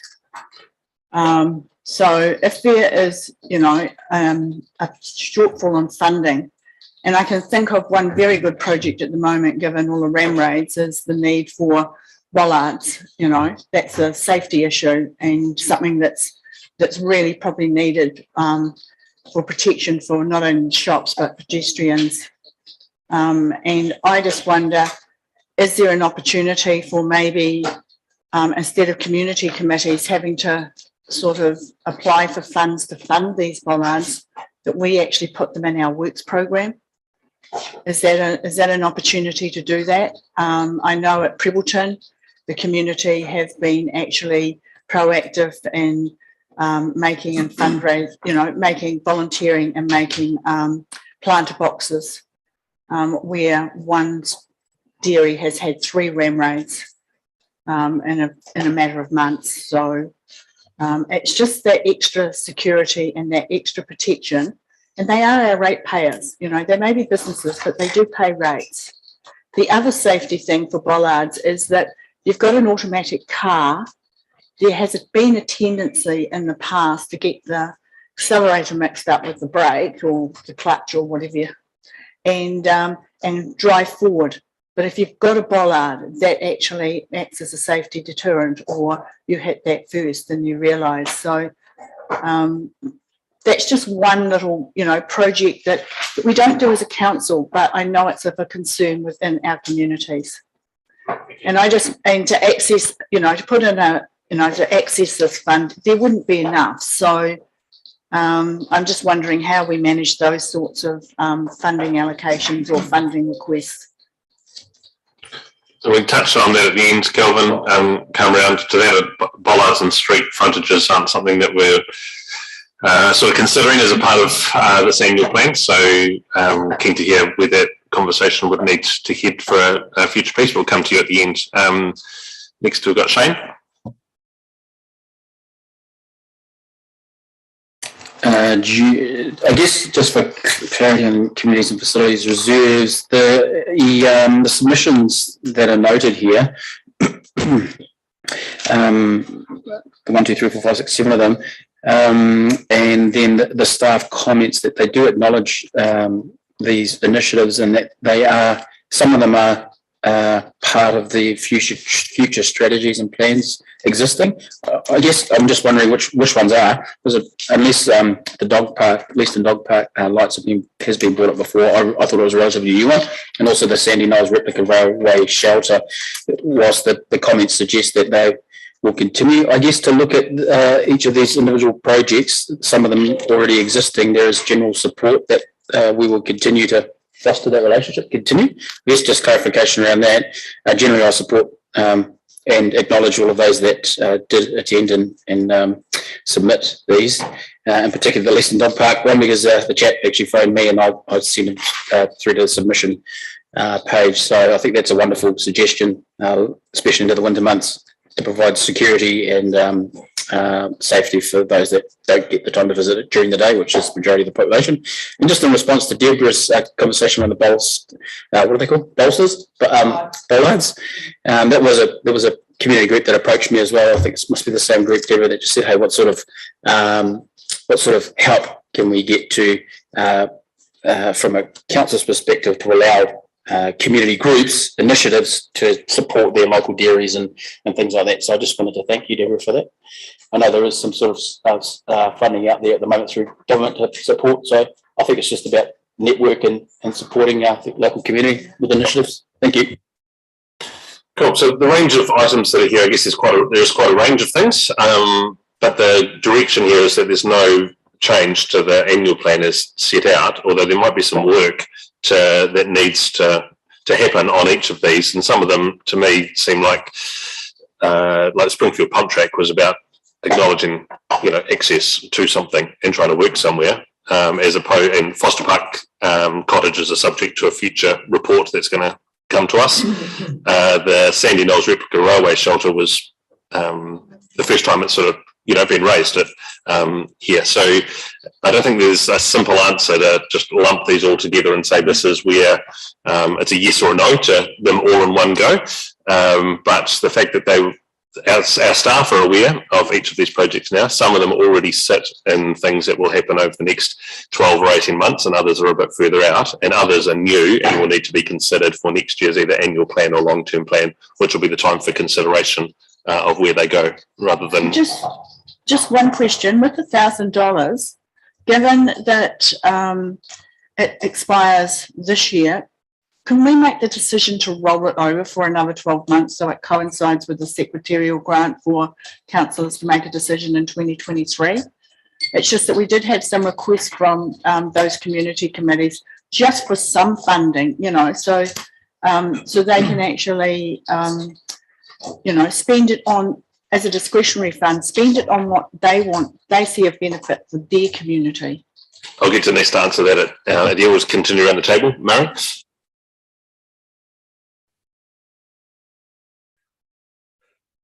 A number of committees who, sorry, Mum, admonished again. We had a number of representations from committees who were quite concerned about the de-empowering of them, particularly around the 6 meetings per year. And that was a consistent message, certainly a consistent message that Shane and I have had from the Ellesmere committees. I don't think I'm speaking out of turn, Shane. Also, the discretionary fund, which rightly the point was made that we discontinued that as a budgetary measure, not as a governance directive that there was to be no more. I think we haven't really responded back appropriately to those requests. I think it's very clear to me that is something they see very, very deeply embedded in the relationship with council, and I particularly think about the Dunsandel committee saying that whilst they don't necessarily have to be a committee of council to operate, they do have to have a connection with council. And increasingly worried, this is outside of the submission, but increasingly worried about the amount of time it takes to get a response from staff on different issues. So I think, I've said this before in council meeting, we've got to win the hearts and minds over this, or we're not going to get any way forward. And that is included, from my perspective as a governor, that we've got to know that what we're replacing it with is better. And I'm yet to be convinced on that. we've done the hard yards and reduced the numbers of committees. But I think we need to really seriously think about the amount of times that these committees are meeting. If they feel they need to meet more often, all we're really talking about is one venue hire for 6 more times a year is minimal. The venue is not being used, it's not booked, there's not an issue. I think we can allow for that. That's community committees. Look, a lot of the other ones on this list are being dealt with in various ways. They will come back for future discussion. I have a lot of them are very well thought out requests as well. Shane's already referenced the dog park. I mean, it seems pretty straightforward that would make sense. We just have to work out the costings and the funding for that. The Sandy Knowles replica, that's a new one. One of the things I do take issue with, and there's a couple of comments in the responses there saying they are to get in contact with staff over this. I think actually the opposite is true. We know what the request is. I think staff should be contacting them, not leaving it for the submitter to make the contact. I think that's important. It's the other way around, that the appropriate person gets in contact with them. They don't know who that appropriate person is. Foster Park Cottage, yes, there will be a report coming through. The only commentary there is the proposal that's come through really didn't give enough detail as to how that's going to work financially and, an MOU. And we've just had similar discussions around the Horata facility. I think that is the level of understanding we would need before we came to that sort of decision. So, yeah, thank you. Thanks, Murray. Nicole? I don't know if Murray's actually left much for anyone else to say, but I think you've done very well. Yes. But I just bring up about this discretionary funds. Now, with the way that we've gone forward with that, so we've got the community fund, and my understanding is that it's got bigger, and that is actually what they have the option to apply for money from for. I'm just wondering whether there is actually some that is ring fence that community committees can apply for doing projects that had been done in the past for their townships, because the community fund is, so I could be wrong on this because I haven't been involved with these funds this term. But my understanding, the community fund is for anyone in the community who can apply for projects that they're trying to do. But the advantage with what had been with the township committees before is that they could actually pay for things that were in the township that they knew that needed to be done. And Murray is quite right in what he said about the reason for us originally taking away the discretionary funds. But there's also a level of what we need to look at is the spending of those funds as well, and there always needs to be accountability to that. And I'm not sure the way that was before had the similar accountability that it would be from the way that we are doing our funds. But that would be a separate discussion to now. But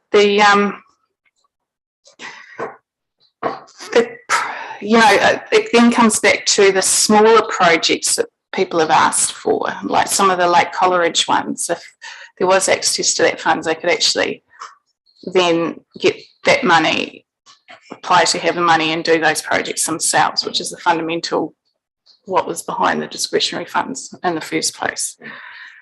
The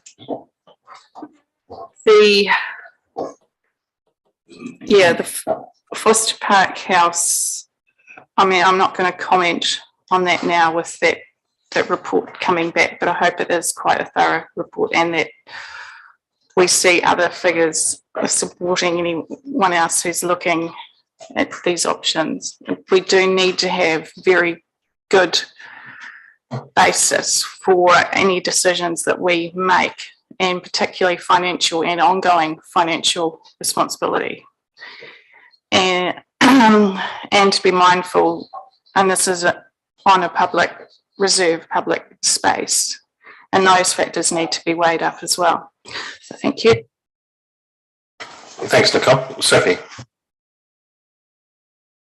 Yeah, I don't want to labour any points that have already been mentioned. The only notes that I've got as far as it's mostly around community funding, just in the sense that as far as things like bollards go, for instance, I mean, I can see a need for them, but who owns that land? If it's ours, then obviously we have, you know, it's worth considering. But if the land in front of it belongs to the shops, then whoever the landlord is may need to think like that's beyond this discussion anyway. But I just wanted to. I guess I find it frustrating that we keep coming back around with this community committees thing. There is money available, and clearly a fair proportion of them haven't accessed the $1,000 that they're able to yet. And I don't quite know where the confusion is in many ways. There was even a community funding workshop in Te Araata the other day, and I sort of ducked in and took a look. And as far as I'm aware from the guest list, not one single community committee turned up. It was literally about how to access more funding. That said, the timing, time of day, whatever may have been wrong, I don't know. But just the fact that nobody came is quite disappointing. At some point, some of the committees need to stand up for themselves as well, rather than using us as proxies, if that makes sense. But yeah, for the rest of it, the only other part would be the Foster Park House. Definitely interested in finding out more about what people would like to use it for, but it needs to be a robust process. Thanks. Thanks, Sophie. Grant. First, I just want to clarify the process we're following here, because I'm just a bit confused. I spent all weekend reading every submission and putting annotations against them. And we don't seem to be moving any motions or come to any conclusion. These discussions are quite free-flowing, and we all have different opinions, and I'm just not sure which one's being picked up as the decision. So can you perhaps clarify that first before I go any further? So the decisions this morning have focused on, is there any divergence from where the initial annual plan was, and captured for future direction where staff have picked up particular points in the hearings that they will now take forward, and we've said some of that will be this year and some of it will be for a subsequent annual plan. So from a process point of view, do we need a mover and a seconder for those things to approve them, or just saying they are as annual plan already described? We will have to move and second each of our responses to that. So they'll be clearly articulated to us before we move and second them. They won't be saying you talked about it this morning. I think it'd be good to have them on screen so we can see exactly what they are. Yep.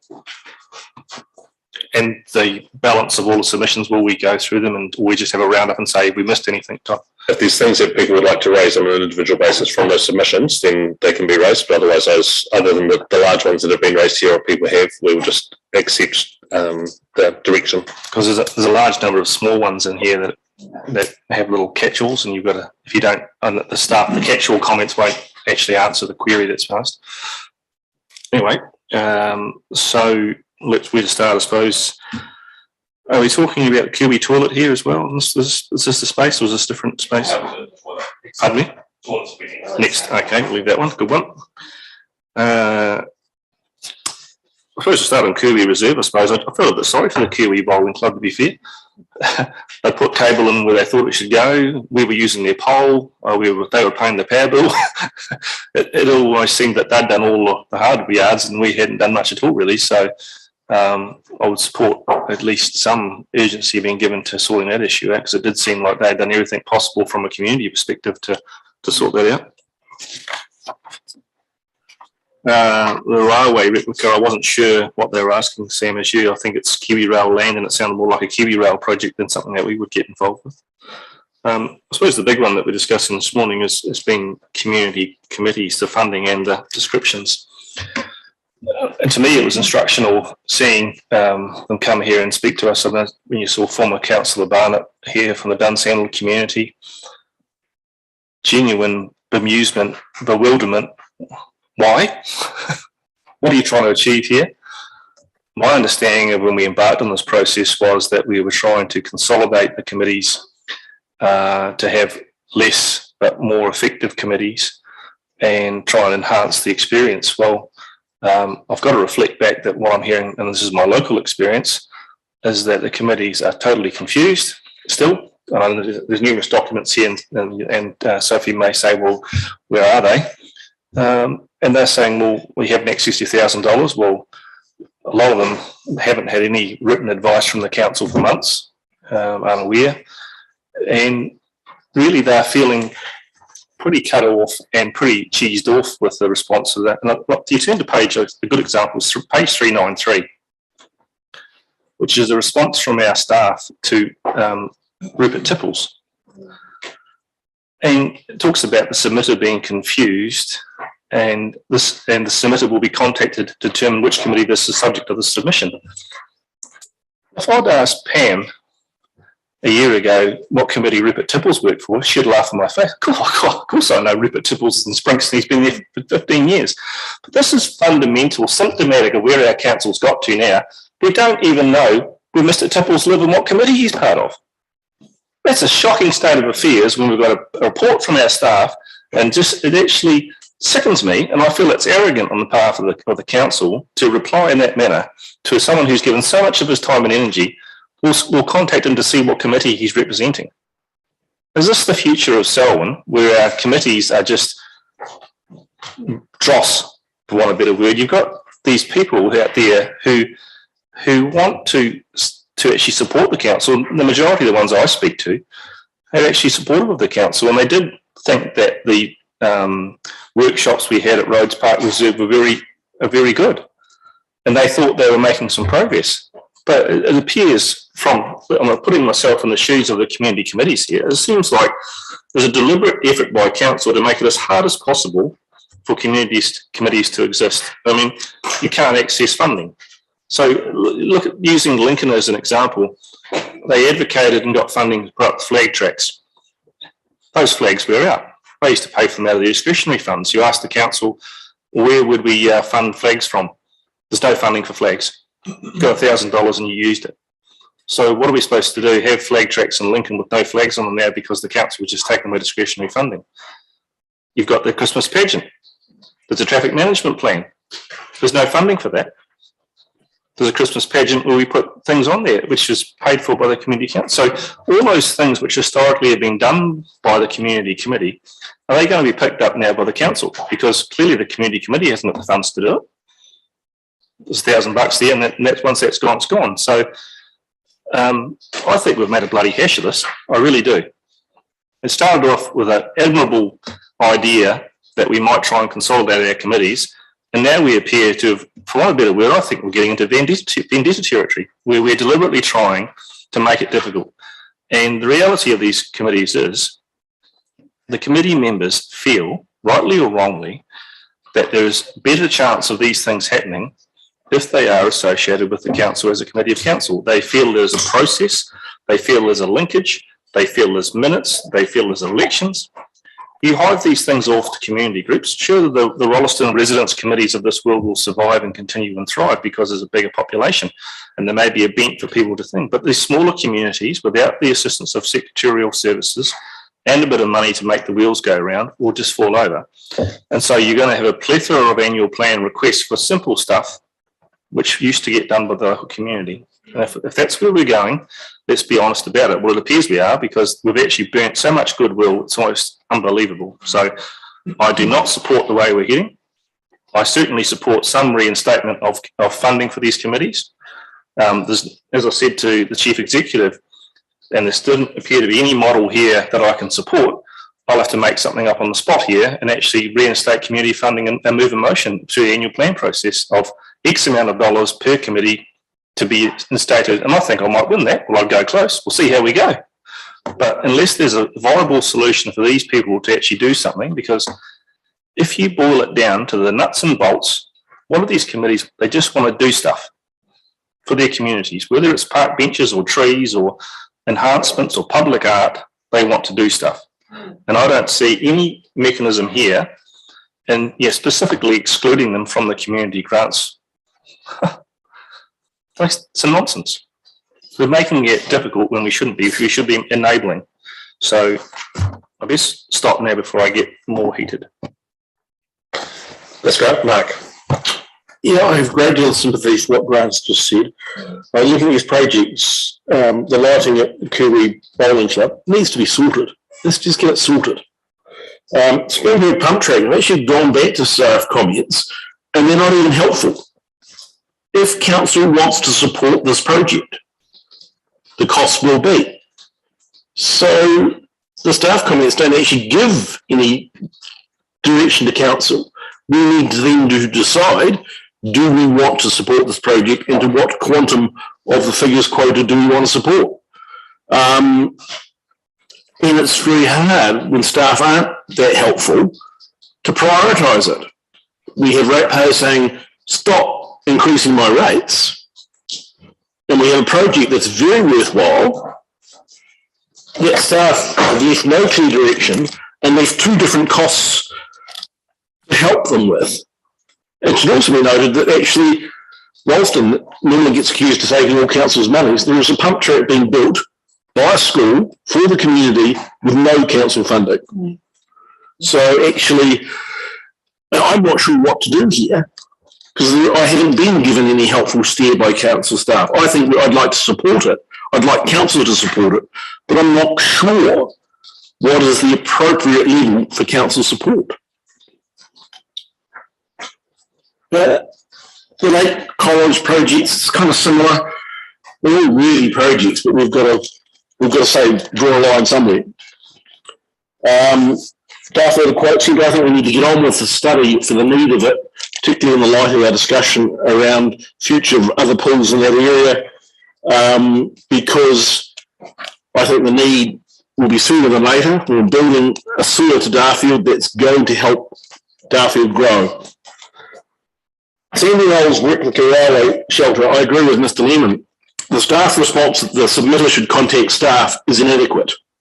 The submitter doesn't know who to contact. He and his community have come up with a good idea. I had my doubts with replacing the replica railway station on Kiwi Rail leased land next to the railway lines in an adequate place.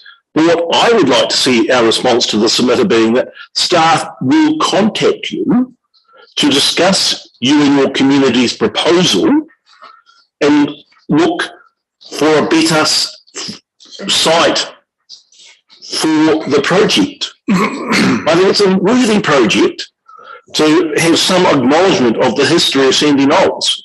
Mr. Sanders is actually right. There's hot signs that point to Sandy Knowles, but when you get to Sandy Knowles, there's no sign to say you're there. But this is actually indicative of a number of our small areas in our community that have a history that is rapidly disappearing. I think an additional item would be that we take the oral, invite Mr. Sanford and some of his community to sit down and we record the oral history of the area. And this isn't just from that area, but across our district. We have a large number of older community members who we could take to a library, sit down in front of a video camera, give them a cup of tea, and get them to reminisce about their early memories of these areas in our district. Because if we don't capture those memories, they're gone forever. I'm not talking about transcribing these oral histories, I'm simply talking about recording them over a cup of tea and a biscuit with these members of our community so that we capture the oral histories. I don't know the history of Clenchie Murray, but I'm sure there's some really good history there that needs to be recorded. But as a district, we're a very new district, residence-wise, and there's many of us who don't know the history of the smaller parts of our district, and it needs to be recorded. So the staff response was correct but inadequate. Foster Park House, yeah, we need to keep looking at that. The publicity around it has raised some interesting questions and some interesting proposals, rather than just demolish and remove. The community committees, I think we need to say to them, you can have 11 meetings a year, and it's not going to stop at June 2023. As long as you're fulfilling the function that we want you to provide for your community, we will give you the meeting room hires. This document we were circulated this morning, I do have a concern that it says that in a staffed community centre you can have a meeting up to 8 p.m. Well, for a community committee, that's really difficult because most people have to come home from work, grab some dinner, come to the meeting. And if the meeting has to finish by 8 p.m, that makes it a very short meeting and actually not going to fulfil their requirements. I think we can come to some service level agreements with these committees where we say, we will provide you with a small discretionary fund a meeting room, and this is our expectation of what you will do for your community and council. It doesn't mean they have to be mouthpieces for council, like a council township committee has to be, but it means they have to act as their liaisons with community, for the community and for council. So I think that we can work by giving them up to 11 meetings a year. We're actually encouraging them. We're building a cooperative and healthy relationship. The response I got when they were told they were going to get 6 was actually got their backs up. It makes them anti-council and unlikely to work in a cooperative, productive matter with council. And I think that's bad for both council and community. We might save $1 or $2, but we actually end up costing ourselves a whole lot more in loss of goodwill. So I think we should say in these deliberations, these committees can have up to 11 meetings per year at a council facility, ending at 9 p.m, not 8 p.m, because by the time you get a meeting started, it will be finished. So that's where I'd like to on that topic. I think we need to build cooperative, productive relationships with these committees that remain on behalf of council and our community. Jenny.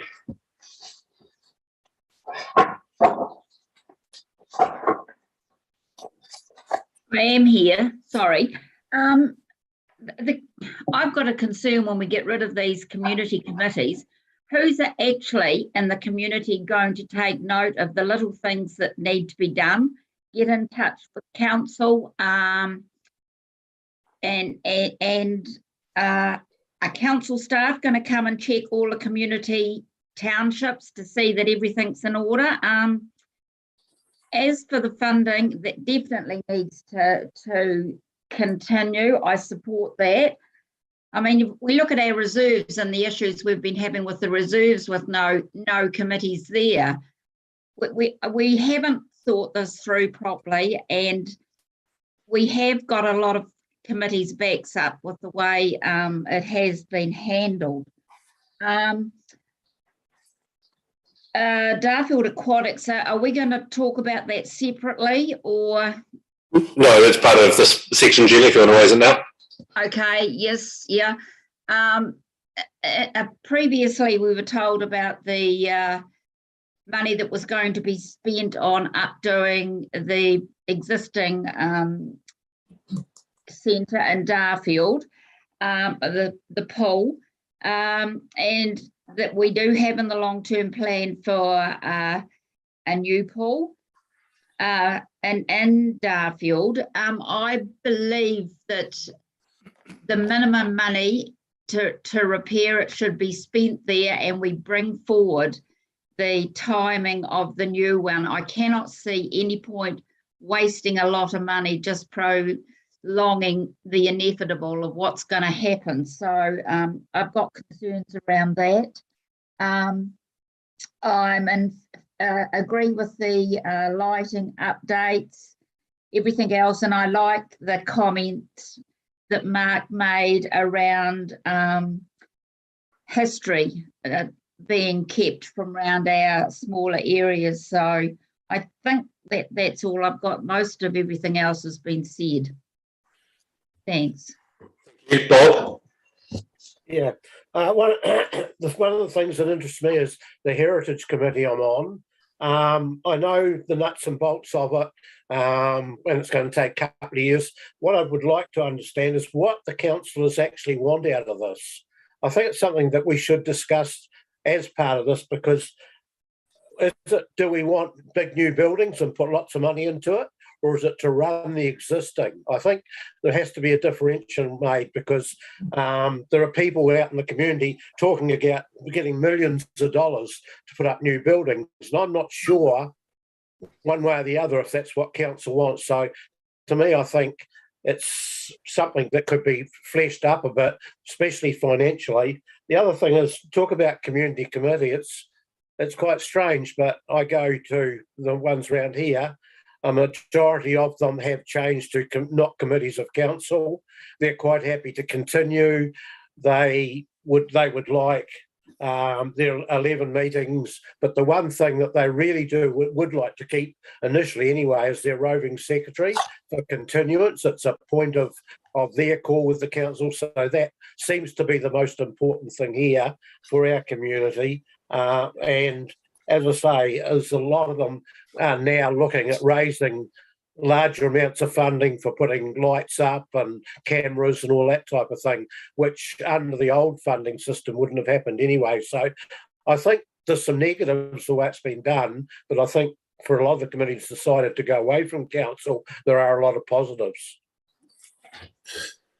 Thanks for that. So I'm hearing that there's general agreement around most of the projects, apart from community committees, and the way forward that most people want to see here is that for the 24 committees that are in this report, so we're identifying who they are, that there's funding for a secretary if requested, so that there's some that have it, there's some that don't want it, but that's been a request that seems to be supported around the table, that the $1,000 per year continue, that we allow application to the community grants funds for those groups, rather at the moment I think they're specifically excluded, so actually that would be a change for us, and allow meeting room hire up to, it's said 11, but I'm not sure if we're going to say 11, why we wouldn't just say monthly meetings and they could have up to 12, but that seems to be... Denise, get Denise. Okay, great. If there's other people, Denise, if you're going to throw in some things there. Just in terms of the discussion, and it is about the 24 committees, Council will recall that we did develop up a revised policy for the future of community committees, and that was the basis for the engagement that did occur with these 24 committees last year, and that was rejected. And Council did make a decision to let the 24 committees of Council decide for themselves whether they wanted to be a residents group or to continue as a committee of Council. And we haven't yet concluded that process. But to date, 11 of those groups have said that they would like to continue as a residents group, independent of Council. So at the moment, there are 4 that have confirmed their intention to continue as a committee of Council. Until we understood whether or not we had committees of Council, it was a little, I guess, premature to know, to develop up a policy. So the intent would be that when we know if there are committees of Council, we develop up a policy in regards to that. Just in terms of the funding specifically, and you're right to point out that there isn't currently allocation for some of the funds that you talk about beyond the 30th of June 2023. The Selwyn Community Grants Fund was established specifically for the community, and committees of Council are not committees, are not community groups, they are committees of Council. Yes, Council can change the rules about making committees of Council eligible to apply, but that would then have unintended consequences, I would suggest, about other committees of Council using that as a source of funding. It could create quite a bit of further confusion. Just in terms of the I guess in terms of the couple of the commentaries, one was around Rupert Tipples, and it wasn't intended, and I would take full responsibility for any arrogance that that was taken from that comment. What our understanding is that we do deal with Rupert in various capacities, associated with the Sports Trust, associated with the venue on Springston Domain, and in association with the Springston Hall. So there are different capacities in which we have contact with Rupert Tipple. We know he's a stalwart of Springston, and it wasn't clear to the staff what the confusion was about, and so we instigated contact with him to find that out. So my apologies if that was interpreted as arrogance. That wasn't the intent. In terms of the commentary that Mark made around Sandy Knowles, the discussion around the possibility in terms of Selwyn stories is a possibility, but it wasn't the CSF group's comment to be made. It didn't come to us for commentary. It was another group who will have given the best advice that they had access to. So there is an opportunity to discuss that further, and we are having those discussions with a number of community groups. So I guess on that basis, we're still waiting for 9 of those committees to decide whether they even want to be committees of council or residents groups. 11 had decided they definitely want to be residents groups, and some of the incentive for that will have been that they can access the Community Grants Fund and the earmarked residents group funding, I'm certain. And you will see that in terms of the facts are that they continue to receive their current entitlement in terms of venue hire and minute taking services until the 30th of June 2023 as it stands. David. Conversation about community committees was always going to be a motive, and we consider that we've been actually on this journey for about 2 years now. And I remember the report that Denise is referring to before Christmas. In her introduction, she said this was either the 10th or 11th report that we've brought forward on this subject. Also quite disappointing to hear the comments that Sophie made that nobody turned up to that funding seminar, despite the invitation. Well, so several people turned up, but it just wasn't anybody from community committees. So. Thank you. The question about if the committees aren't there, who is going to actually contact council on behalf of communities to get things fixed? I would venture to say 90% of the queries we get at the moment are directly from members of the community. They're certainly not from committees. And we think about the process that we're going through at the moment, where individuals from a community submit on something. We don't actually refer that back to the committee. We actually make the decision ourselves. So we are transitioning. Denise has talked about the process. Whilst it was just tabled today, this working document that she's given us does give some very good information in terms of where we're going forward. I certainly agree with the comments about Sandy Knowles as to we need to make the approach, but I'd go back to page 3 of the agenda and the management comments with respect to each of these 7 items, and there will be others that we'll talk about. But the key words are that we will continue to undertake feasibility studies. In other words, we were intending to do that anyway. So therefore, if you agree with those requests that have come forward, the mandate is already there for staff to actually pick those up. We recommend no change to the proposed draft annual plan. That incorporates the feasibility for those things to be done. So I'm comfortable with where we are. We look at the Springfield pump track, something that I'm a wee bit familiar with. It's not actually that difficult to do that feasibility, given that we've just undertaken one in Darfield not too long ago for a very similar process as well. Yeah. Mark, I don't think Springfield were asking for a feasibility study. They've got their plans.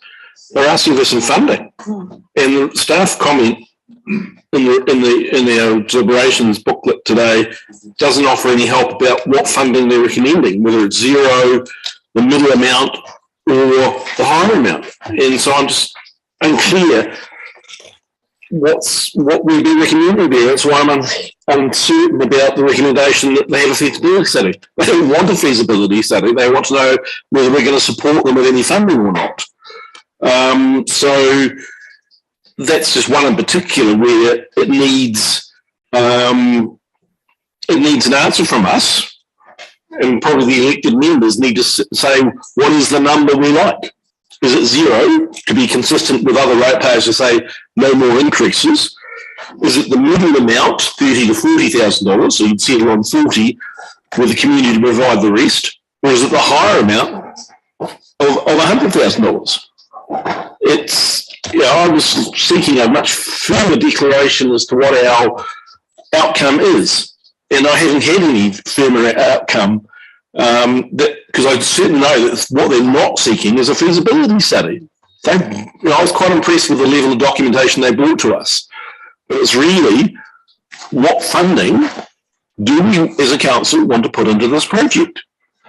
And I guess the question, and I think Kelvin confirmed the other day, there is no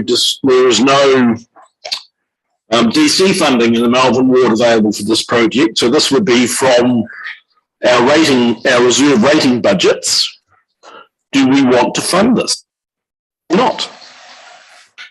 Through you, Mr. Mayor, Mark, without the feasibility study, we don't know what the answer is. That's why you've got to do the feasibility study, A, to understand what the cost is, B, does the community want the project, who's going to use it, and what the funding source is. You can't charge in without doing it.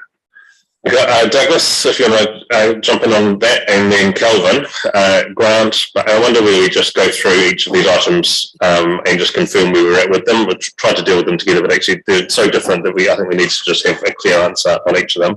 Douglas, did you have anything you wanted to say? I think that's some of the key points. It is heavily rates funded, and I understand frustration from Councillor Alexander. You need about 400,000 to have an asphalted pump track like the one in the presentation, which is not related to the site. It's just one they've got off the internet, which you can actually get reasonably easy. What we've done recently is spent about 10,000 of bit of material on an excavator at Kirwin to create a track. It's not a pump track, but pump tracks, if you go to the sort of what people are trying to go them, you need to be asphalted or particularly good clay material to get that rolling effect that they're after. So it's almost how much you spend, but even if you respectfully said maybe put 100,000 aside, still need to figure out, as David said, the feasibility of getting it into the bottom of this quarry, and then figuring out how much money one would want to spend in Springfield to achieve it, when you might be able to use the quarry itself a bit better with some tracks and still get the same feel. So I understand where they're coming from. Until we all see how the Prebbleton track, which should be open in about 4 to 6 weeks' time, works and the benefit for that, because that's when we genuinely see a pump track. That's good. All the other tracks we currently have in Selwyn, they're just bike tracks with a bit of slope on them. So, they're not what is going to be delivered. Thank you, Kelvin. Thanks, Sam. I think the key here, just talking about staff recommendations on this, the staff recommendation is that the annual plan and the projects within the annual plan is what we're recommended to continue with, and just a normal process of as things come up and as community needs arise, and we take a look at the strategy, which in our briefing session, the draft, the workings of the strategy, which Mark Rikers presented last week. We bring these things into the plan. To suddenly jump into a new thing quickly like this does come with risk, and therefore we have to take the right feasibility. And yes, the community group had put a lot of work into costing and understanding. We have to do the due diligence as representatives of the council to make sure that that's adequate and appropriate before we charge in and spend money. So really the recommendations here are to follow the plan.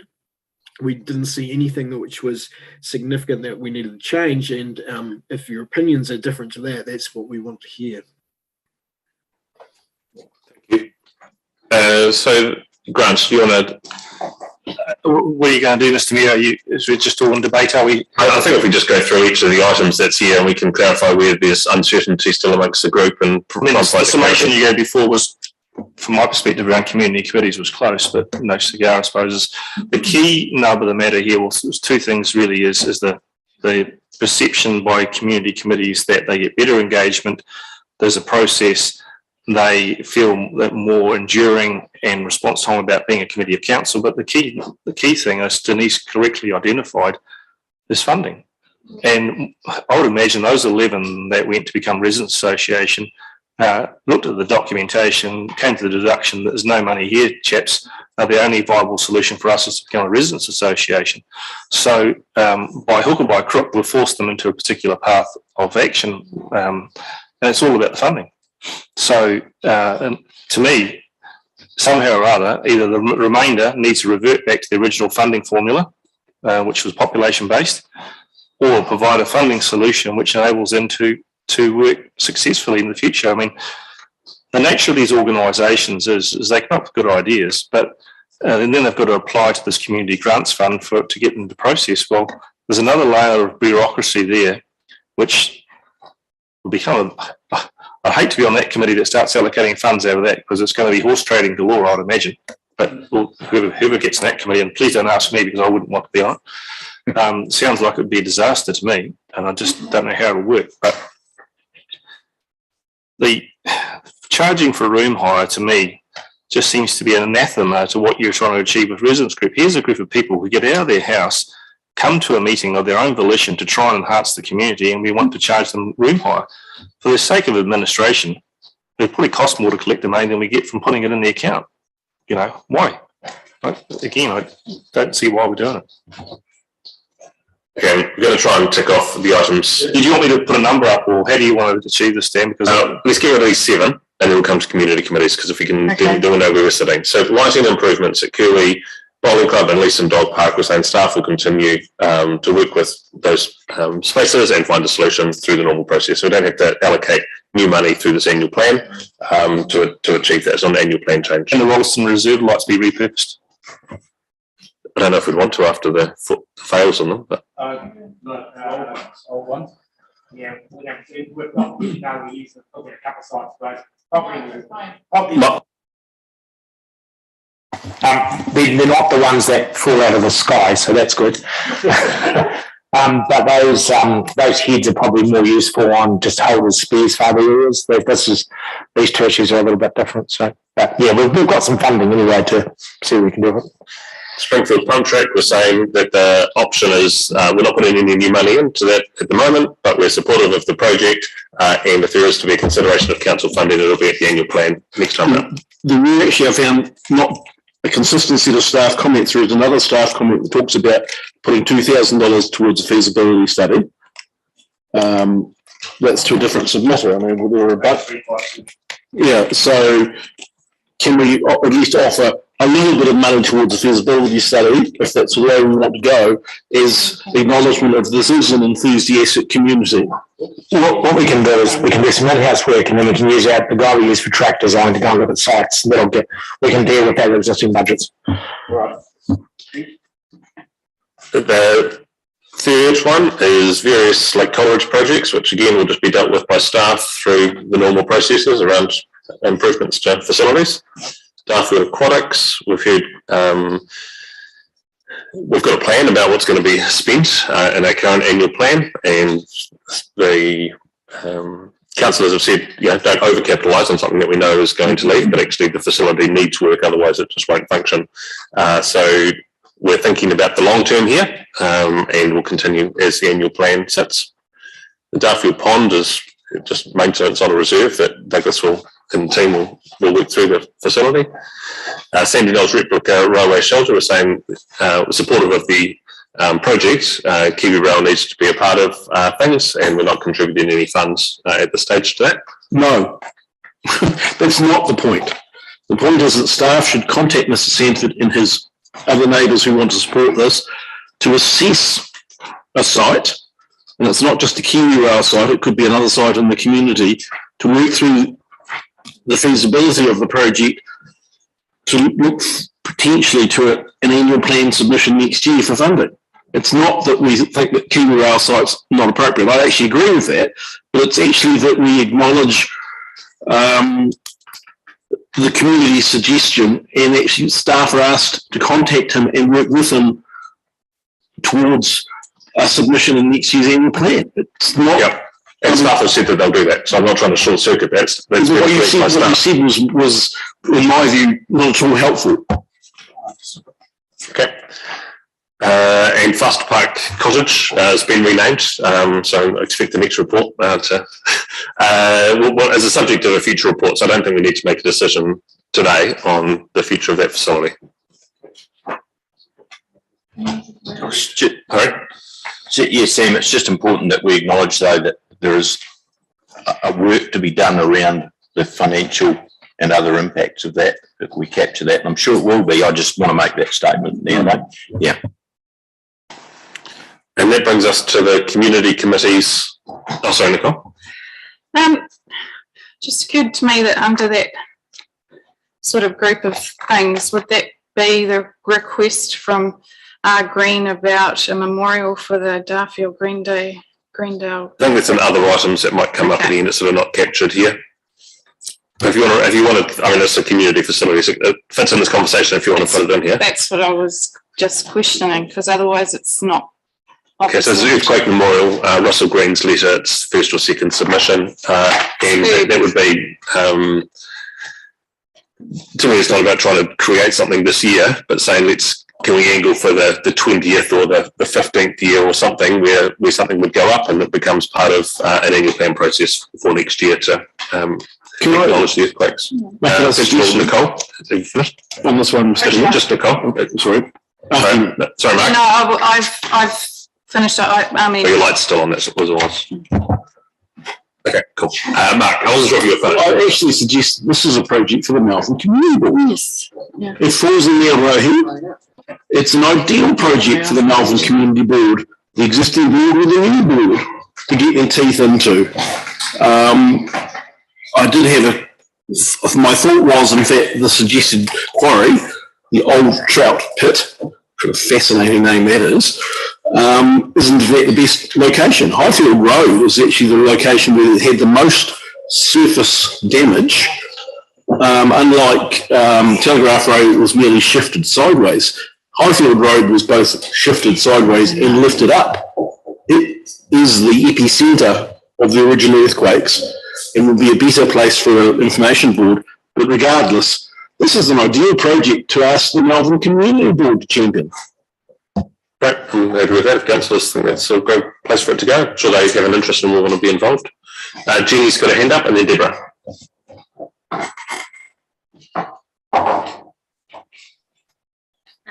Thanks, Sam.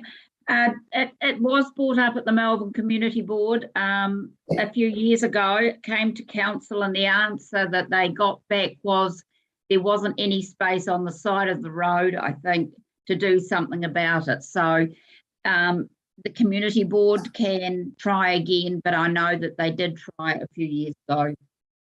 Well, thank you, Jenny. Deborah?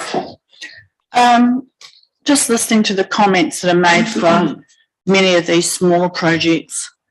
And I guess it comes back down to funding again. Many of these are what community committees would have funded, or worked alongside council staff to fund with the funding available at the council. So if we're worried about this funding, actually increasing rates, it's really just moving the deck chairs on the Titanic, because the funding should be available within each of the areas within council, but it's just giving the availability of the community committees to have a say in how they want to prioritise their projects, not waiting 10, 15 years or 5 years or whatever for staff to actually, have the capacity to deliver on some of these projects. That's how I'm viewing it. I saw some real positives coming out of communities where they did have discretionary funding, and now we're asking them to go through. We're going to talk about community committees in a minute, so we'll get to that. But on these projects, we're basically saying yes, they're all things that we want to see happen. There's a process to see them happen, and we're not going to just jump into an answer in a meeting about how that looks for the next 12 months. But staff will continue to work with them and either report back to us on where they sit, or just some of them just maintenance things that Douglas will be able to do and work through with those people. So that covers those 8 over here, and now we'll talk about community committees. No, Murray. Yeah, sorry, Sam. Just with that, we probably should have a timeline that says when do we get a report back on these? Is that? It's almost like an action plan. Or I just wonder if we set a time frame on that to have that. Otherwise, it's an open-ended thing. Yeah. Do you think there should be a follow-up maybe for all of the items that we end up deliberating on? At the end, we'll say we've received a report before Christmas in the first 6 months of the annual plan on where these items sit. I think, maybe for future council or whatever, but just, otherwise it becomes open-ended and you don't necessarily, let's be honest, we've got a huge workload, staff and councillors, and they can drop off the radar. So if we have it as an action plan, I think it's a useful way forward. So yeah, I agree with Murray, and we are at capacity at the moment. Obviously, all of these items that we've talked about this morning are with a view for incorporation in our 23-24 draft annual plan. So, Murray, the answer to your question is the end of this calendar year, which would enable us plenty of time to give consideration for next year's annual plan. Thank you. And now in terms of community committee, oh, sorry, Kelvin. Could I just add a point here? And I think just sort of listening to the conversation, it's good talking about some of these projects, and they are things that the community groups bring up and the community want. We also have to remember that we have some great strategies being prepared, which will include these things within them. And if we start to go wanting reports back on individual projects and processes on that, we sort of move away from the strategies we're preparing.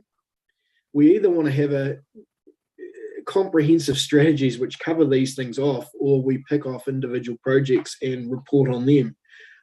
My preference would be that we stay true to the strategies and the plans that fall out of those and focus on those, as opposed to coming back to individual smaller projects, which does consume a lot of people's time. And as David said, we are at capacity, and we end up chasing our tail on a few things.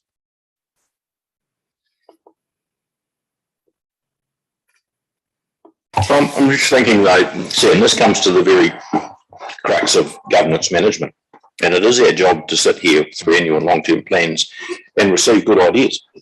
And those good ideas may not be the ones that we've thought of or have been presented in staff presentations. So you take the point that Kelvin's making, is absolutely correct. We do have a tendency to fiddle around the edges at times. That's where I think the report back in 6 months' time is absolutely valid, because it may very well address those very points, that we have got a strategy and it's contained in that. It's not about necessarily adding things to it or fiddling. It's what I'm trying to get to by bringing a report back and having it on an action plan, to understand that, because we're not necessarily going to look at that now. We've got to remember the report that we may have had, 12 months previously. So we've got to try and keep that in mind. So it's a way of coalescing that and going, well, actually, look, we are in this direction, or this is a minor tweak that can be accommodated in the strategy. It's not about overriding a strategy, particularly if we've agreed to that strategy. If we haven't agreed to the strategy, well, that's a different conversation, isn't it? So it's trying to find that balance. And certainly we shouldn't sit around this table and believe that we've got all the answers. We're here to represent the views of the community. If we're not representing the views of the community, it's time for us to have a look at ourselves and reflect that. So I'm guessing the report back will show where it either does fit into an existing strategy, or where a review of that strategy in the future year might pick up that item, or where it's not going to be part of a future strategy as well, because that is also an outcome that might be. Okay, that brings us to community committees. And Grant, do you want to just lay out what it is you felt again where their decision needs to finish? The committees that I'm involved with, the reason they haven't made a decision on whether they should become a residents group or a committee of council is they're sitting there going, like the Dunsandle committee, which is going to become a residents association, I think, saying, what is the why that we're doing this? What do you hope to achieve that we're not delivering already? We think we're doing good stuff within the bounds of council. There are some rules and responsibilities, but the whole thing is being driven now by funding. It's a bit of a carrot or a stick, whichever way you look at it. The funding, just to remind ourselves, was taken away from these committees as a COVID measure, which we intended at that time to reinstate once the COVID crisis, budget crisis, where you want to call it, is gone. As is normal with council, we lurch from one crisis to the next, and it seems we're always under financial pressure. But at the moment, you've got, if I'm to go back to this committee, my committee, next week, and talk to them about this, all I can offer them is, well, you've got the $1,000 you've got this year. After that, you can't apply to the Community Grants Fund. If you want to meet a committee of council, basically, good luck, chaps, you're on your own. Which to me, to a group which has a lot of passion for their community and supportive of the council is a very dismissive way to treat a group of high quality volunteers. So what I'm looking for out of this process is an answer for this group, which tells them what are their funding opportunities. The most obstructive way of doing it is to reinstate community committee funding on a population base, and just to the biggest losers out of this have been Ralston, because Ralston were getting about 50,000 a year, I understand, but there's significant funds that Ralston now doesn't have to spend within its community. They haven't got a community board to allocate it. So the Ralston committee community in itself is quite hard done by this decision. But probably the more feasible solution is to open up the community grants to them and put them on the same footing as a residents group. At least it creates a level playing field and some semblance of sameness. But in the absence of that, I'd certainly be moving in the direction that we reinstate community committee funding on the same basis that was before COVID was introduced. Thanks, Grant. Denise, and then Shane. I could make a suggestion that we do need to still develop a policy on committees. Once we know what committees we've got, we do need to develop a policy about the future of those committees. And if it is the will of this council, funding could be a consideration within that policy. And as could the minute taking and venue hire.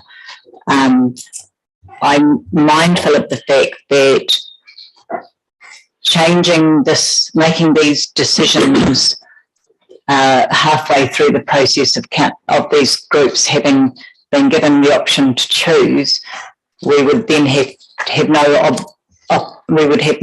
option but to go back and start the process again. And yes, some residents associations, some residents groups did see that there was some incentive for the funding, but but it was also about the independence from council. It was also about the ability to advocate to council and to submit on various things that committees of council can't do. So we understand it was a legitimate choice that some groups have made, and if you're changing the rules halfway through, we would have no option but to replace it. But I guess what I'm saying is a way forward for your consideration could be that a policy is developed.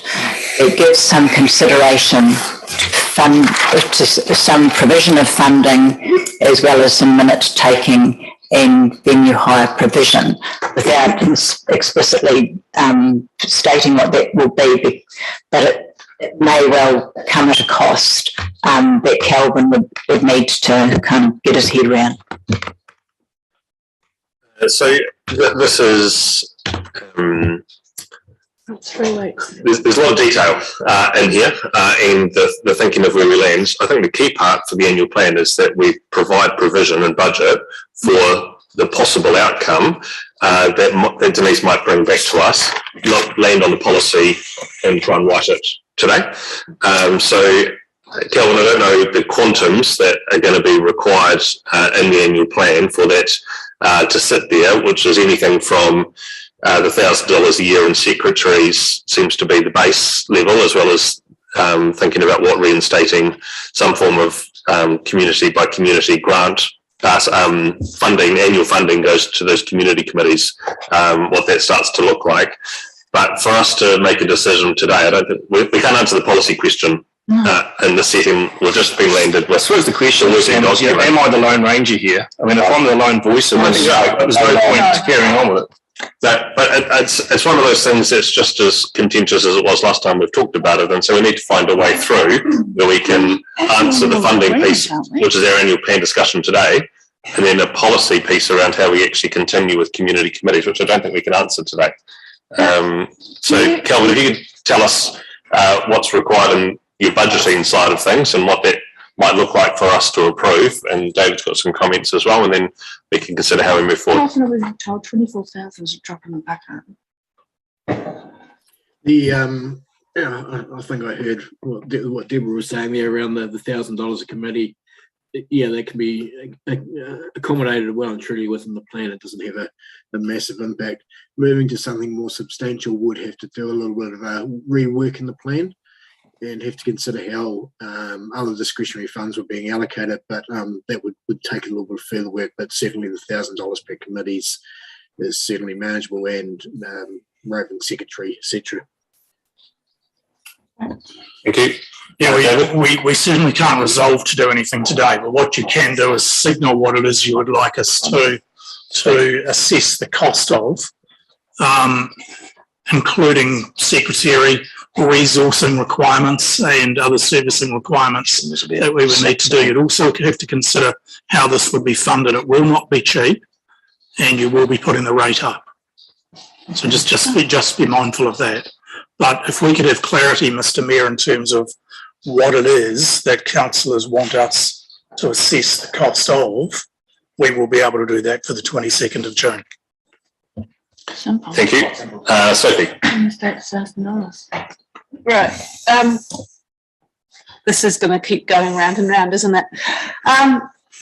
I just wanted to point out that the discretionary funding or lack thereof is not exact. Like, this is one component, as Denise said, of a much broader thing. This is about representation and committees being able to articulate well what they intend to do with the money that's been derived from rates.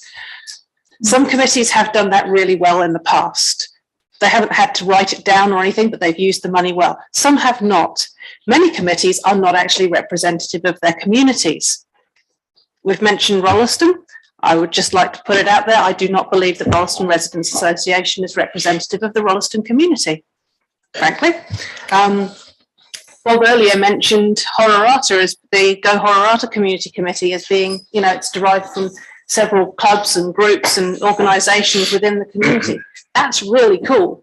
That's really good. There's some, like I said, some do it really well. Some, like, this isn't a punishment across the board. This is just saying, if you've got a good idea for what to do with your money and you know that you're doing something that your community wants, then you can tell us, and chances are they will get a straight run through the community funding process.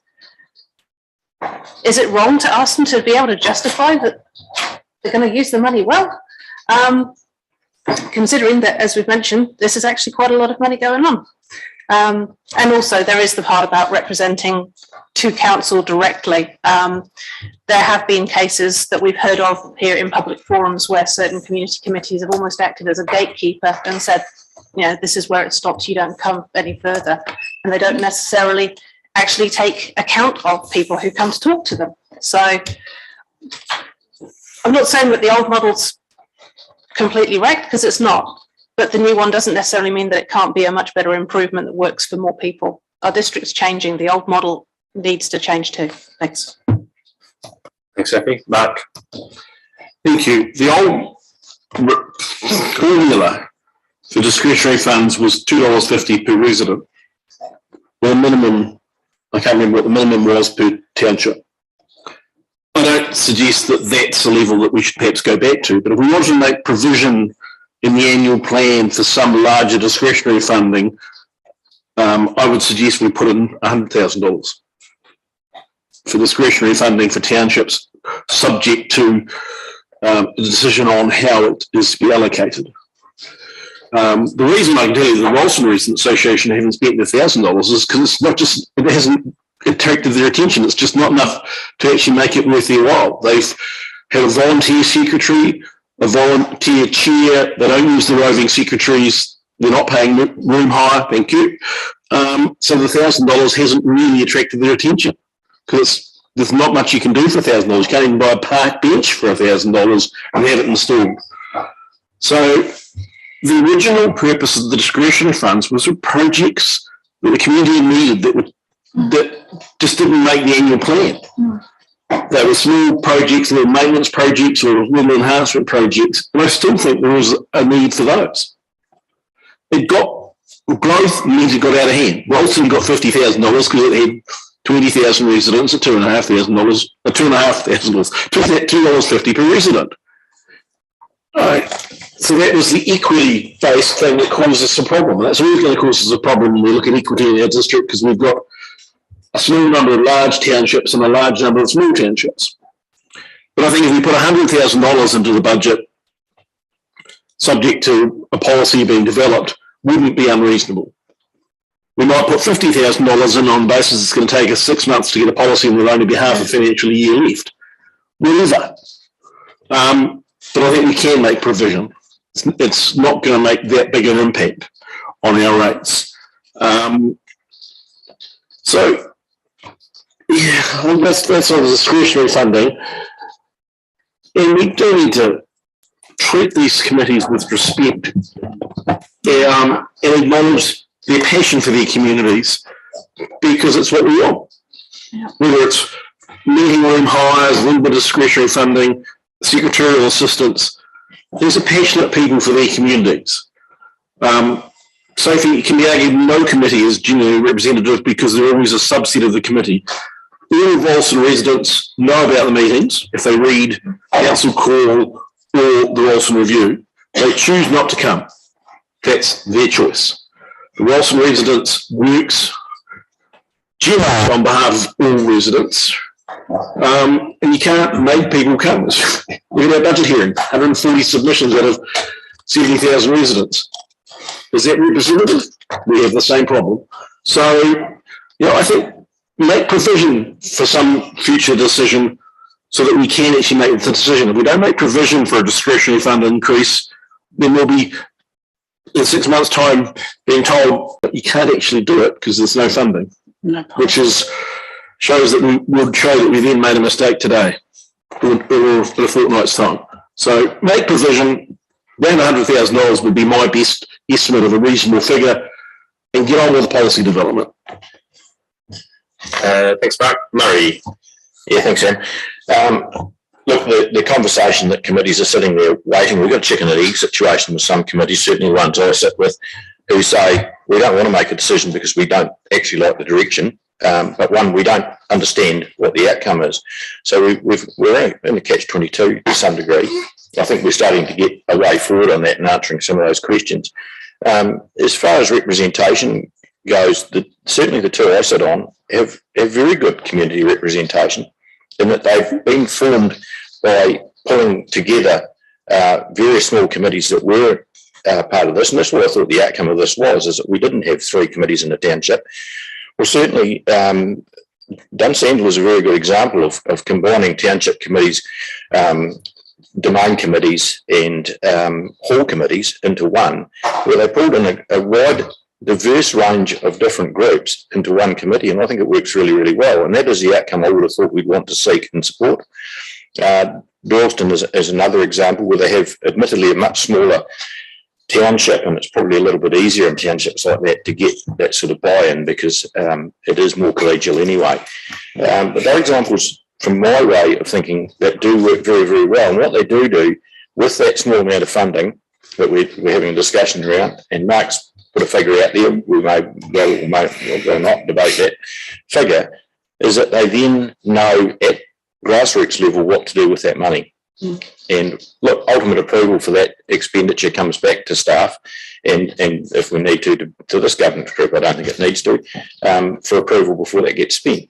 But I think that is the issue that we've got, is this catch-22 where I'm deciding we can't make a decision around the table as to whether we want to remain committee of council because we just don't like the direction, and we're let's be honest, we're distrustful, is what they're telling me. We're distrustful of what that means. Now, we've got to get that away before we go forward.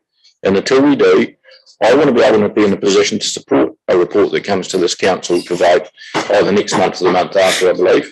I want to be in a position to be able to support that, knowing that I have my community behind me. At the moment, I don't. Thanks, Murray. Deborah. Thank you. I'm on small committees, and apart from the one at Prebbleton where they are separated, there has been amalgamation of the other committee structures that I'm on. So we're down to one committee. But 24,000, and I mentioned this before, so just thank you, Kelvin, for picking it up. Time and time again, we're told 24,000 is a drop in the bucket. So is 50,000 a drop in the bucket? Is 100,000 a drop in the bucket? And remember that these projects are community projects. All of the ratepayers' benefit from them.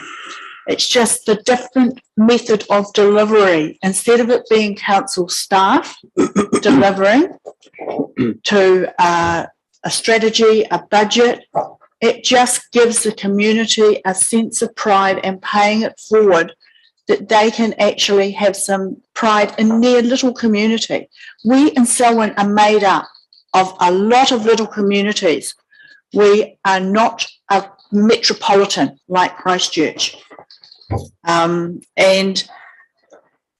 if you've got a global fund, it's never, ever, ever going to be big enough because of who can try and access it. And you're always going to get people that are disappointed. But if we could work out a formula that gives these community committees some stay in the projects that they want to work for within their community, whether it be a piece of art,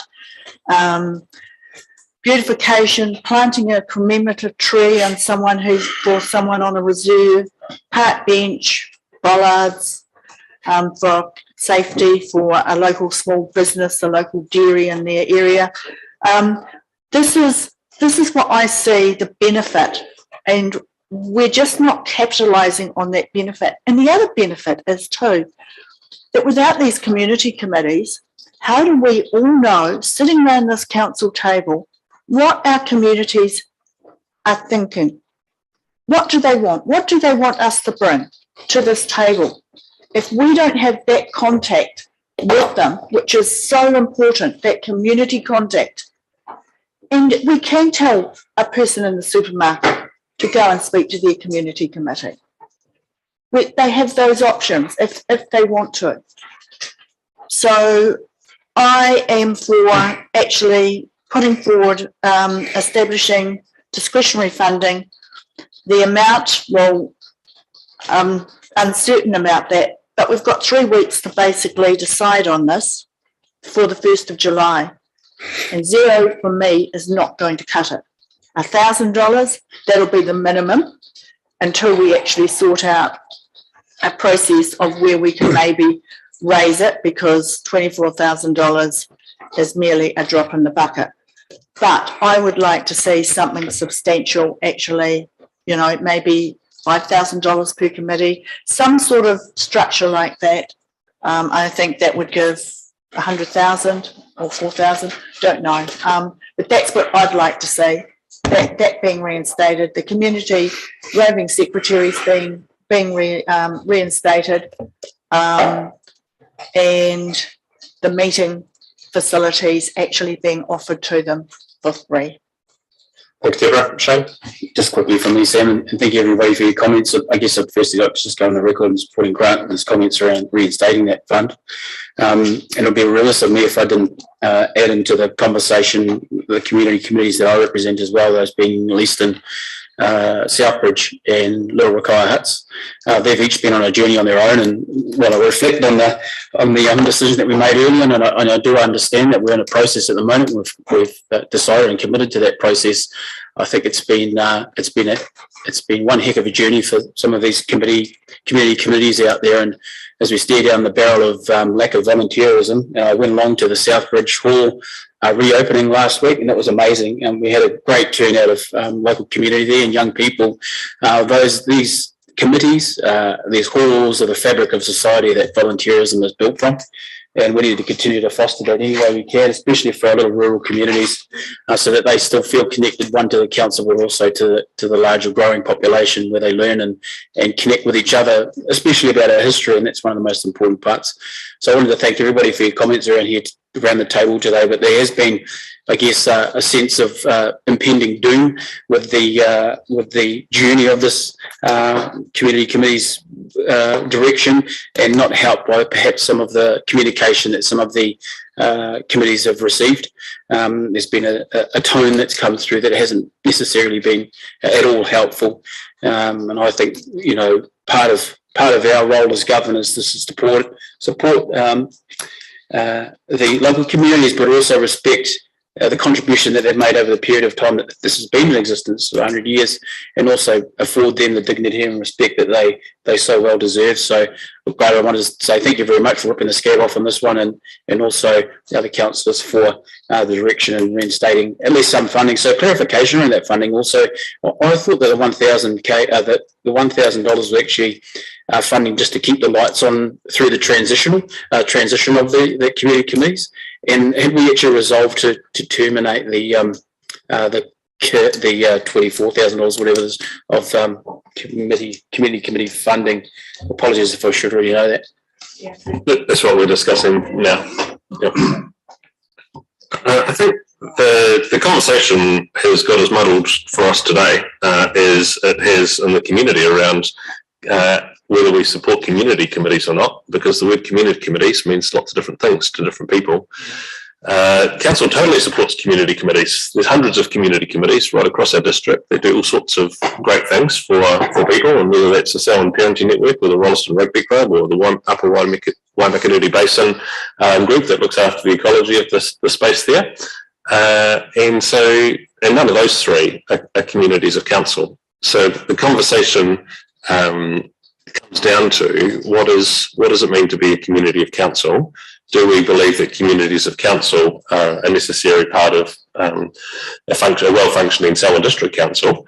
Because we know that community committees themselves are really important. They're a really important part of the fabric of Selwyn. But does being a subcommittee, basically, of us as a group, really that necessary? And that was the discussion we've had over the last couple of years. And so to provide a future and to provide some certainty and to create that was the option that we went down. And that's been the last 2 years worth of conversation, was to allow people to say, okay, well, I'm not going to be just at the whim of council anymore. There's an opportunity now for me to chart my own course or our own course and think about how we continue to do all the good things that community committees do and continue to work with council, be funded, supported, have room hire, with us working alongside them. So today we've used the same words interchangeably around community committee and committee of council, and I think they are different things, and we need to be clear about what we're wanting to put forward. I think if I was to think about $100,000 that I'd like to put into something this annual plan, it's probably not funding community committees. There's, that is a good thing. There might be a good thing to think about our contribution and support of and what that signals. But there's lots of requests, I think, that sit around what would $100,000 do to change within our community. So I'm a bit cautious about wanting to know how we just throw $100,000 into the mix of this conversation and where that lands, without having the support of the policy work that's gone on to say what is a committee of council going forward and what support is there for community committees going forward, which Denise has said is in the next couple of months. We'll be able to have that. So I'm wondering whether we adjourn for lunch, think up what the key points are that people would like to have on the board in front of us, so that we can actually be really clear with what are we going to vote on to support community committees for going forward, and which are the pieces that might be subject to future discussion based on the policy work that comes back. David? Do all of those things. We also need to understand the resource and requirements, and we need to be very, very clear from council that if you are going to increase the funding for this, say $100,000 is going to push your rates up 0.5%. Is that what you want to do? That's the question. Hey, Mark. See, it's a chicken and egg. You're saying we want to make a policy before we make the funding decision. Well, if we don't put funding in the annual plan, no matter what policy decision we make, there will be no funding. So I'm asking that we make provision, and I'm happy to take, we'll have a discussion post-lunch about the quantum, but if we don't make provision for it, we can't do it, and the whole issue becomes moot. We can make a policy decision that we give $1 zillion, but if we haven't made any budget provision for it, it isn't going to happen. So if we want to allow ourselves the flexibility to make a funding decision post the policy, we have to put provision for the funding. Full stop. If we don't want to do that, If that's council, the decision of council, then that's fine. But if we do think we might want to make a decision about funding in the future, in the next 12 months, we need to make provision for it. It's just that easy. And through you, Mr Mayor, I agree. That's why we need to fund. But my supplementary question back to you, Mark, is would you support a rating increase to allow that to happen? Because without that, it can't. That's the chicken and egg. Yes, and my answer is probably yes, because that's what we have seen those requests from our community. It could be that it's not spent, in which case, you know, it'll help the following year's annual plan because we'll have an underspend. But if we don't make the provision, then we can't do it. And if that's really what we want to decide, that we're not going to do it, then that's fine. It makes the policy really easy because there will be no provision. But I don't think that's where we're landing. But the other thing to throw in, and this will be my last comment, Mr Mayor, before lunch, is that, yes, there were suggestions put to us in the draft annual plan. Staff have said that we are currently preparing or prepared to do a feasibility to assess them. Murray Lemon made the comment about the strategy work that Mark Rikers talked to us about the other day, where there are other ideas in there as well. So, you know, I think we're actually further down the track than you're given credit for in some of these areas. It's already happening. Don't forget also, we have already signed off on a full work program for 22-23. So these issues that we're considering now are over and above that, but only in feasibility for consideration in 23-24. Let's break for half an hour. I think when we come back, it'll just help us having that time. So 1 o'clock, we'll start back for those online. And yeah, what would you like, Nicole? 1:15? 45 minutes? 45 minutes is good. 1:15, we'll start again.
All right, welcome back to our deliberations, and to those online and in the room, thanks for joining us. We're going to get back to a conversation that we were having around community committees, and there's been a little bit of work done over lunch to try and understand where we currently sit, and Denise, I understand there's some things you'd just like to share with the meeting? Just over the course of lunch, I just went back in terms of where we came to get to this position, and so what I relocated was the draft policy that was developed for the future of committees in May 2021. And that policy was that one of the topics of the engagement that we had with the 24 remaining committees. And this was to respond to the inquiry that we had had from committees about, please tell us the direction that council sees us going in.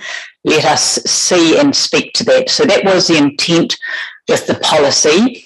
And previous policies had been reasonably strong on form, but fairly light on function. So this was an attempt to be clear about the purpose and role of the committees.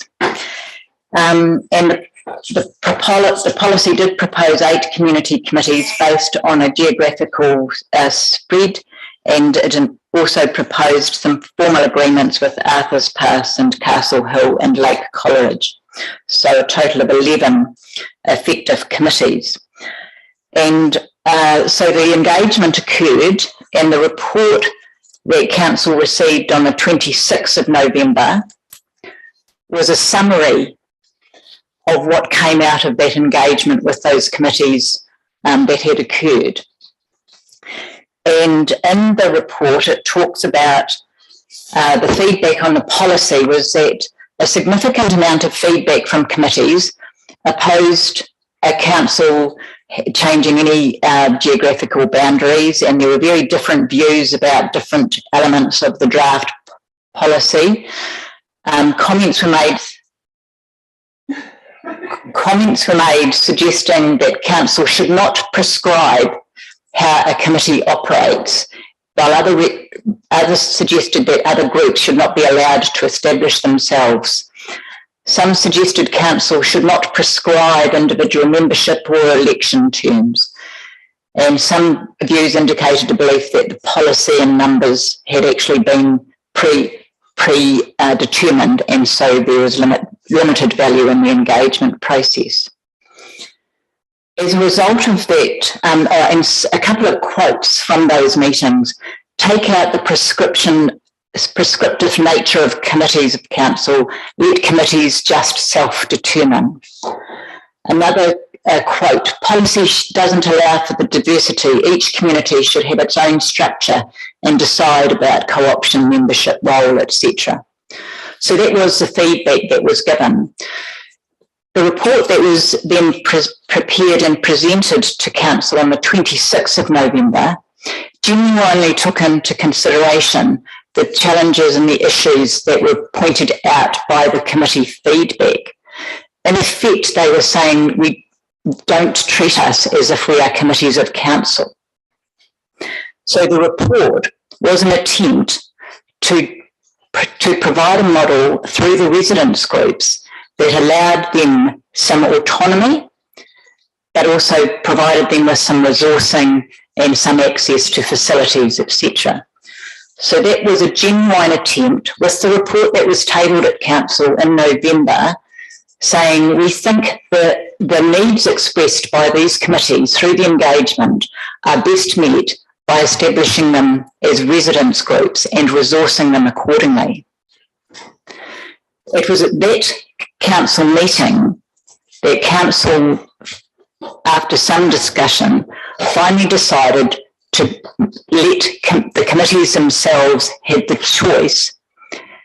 And I would suggest to you that's where some of the confusion has come from and has been with us ever since. So this report that you had in November was a genuine attempt by staff to try to meet the needs expressed by those committees that said they wanted some autonomy from council, that they wanted the right to make their own decisions and to structure themselves how they wanted, but they also would like some money to do community projects, etc.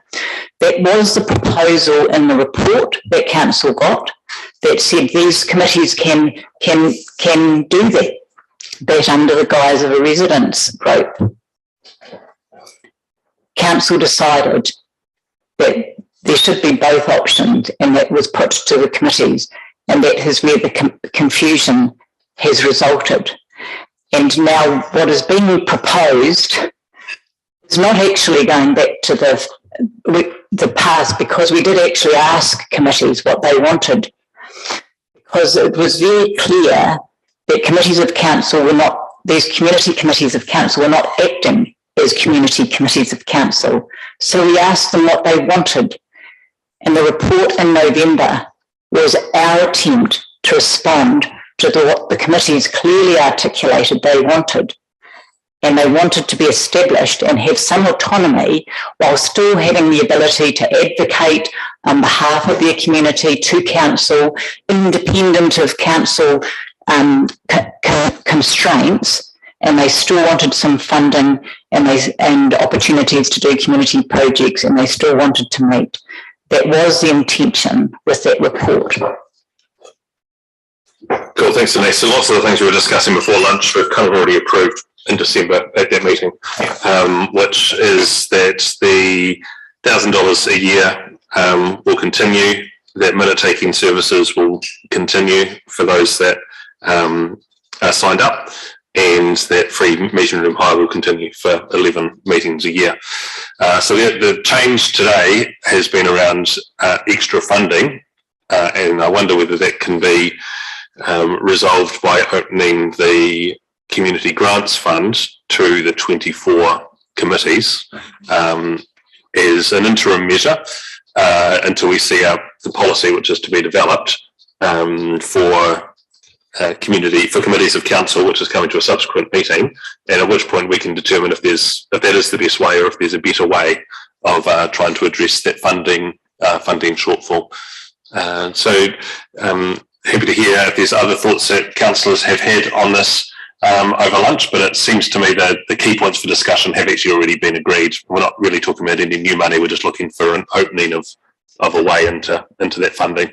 And we will deal with what extra funding might be required at a subsequent annual plan once we know what the policy sets. So it's that chicken and egg piece. So I hear that in the conversation, and this way we make a start towards something. Yeah, yeah, I still don't think, I mean, this is an interim way, and I'll abide by whatever we all decide, but it still leaves us in the same place we are today for almost the next 12 months. And that's no more discretionary fund.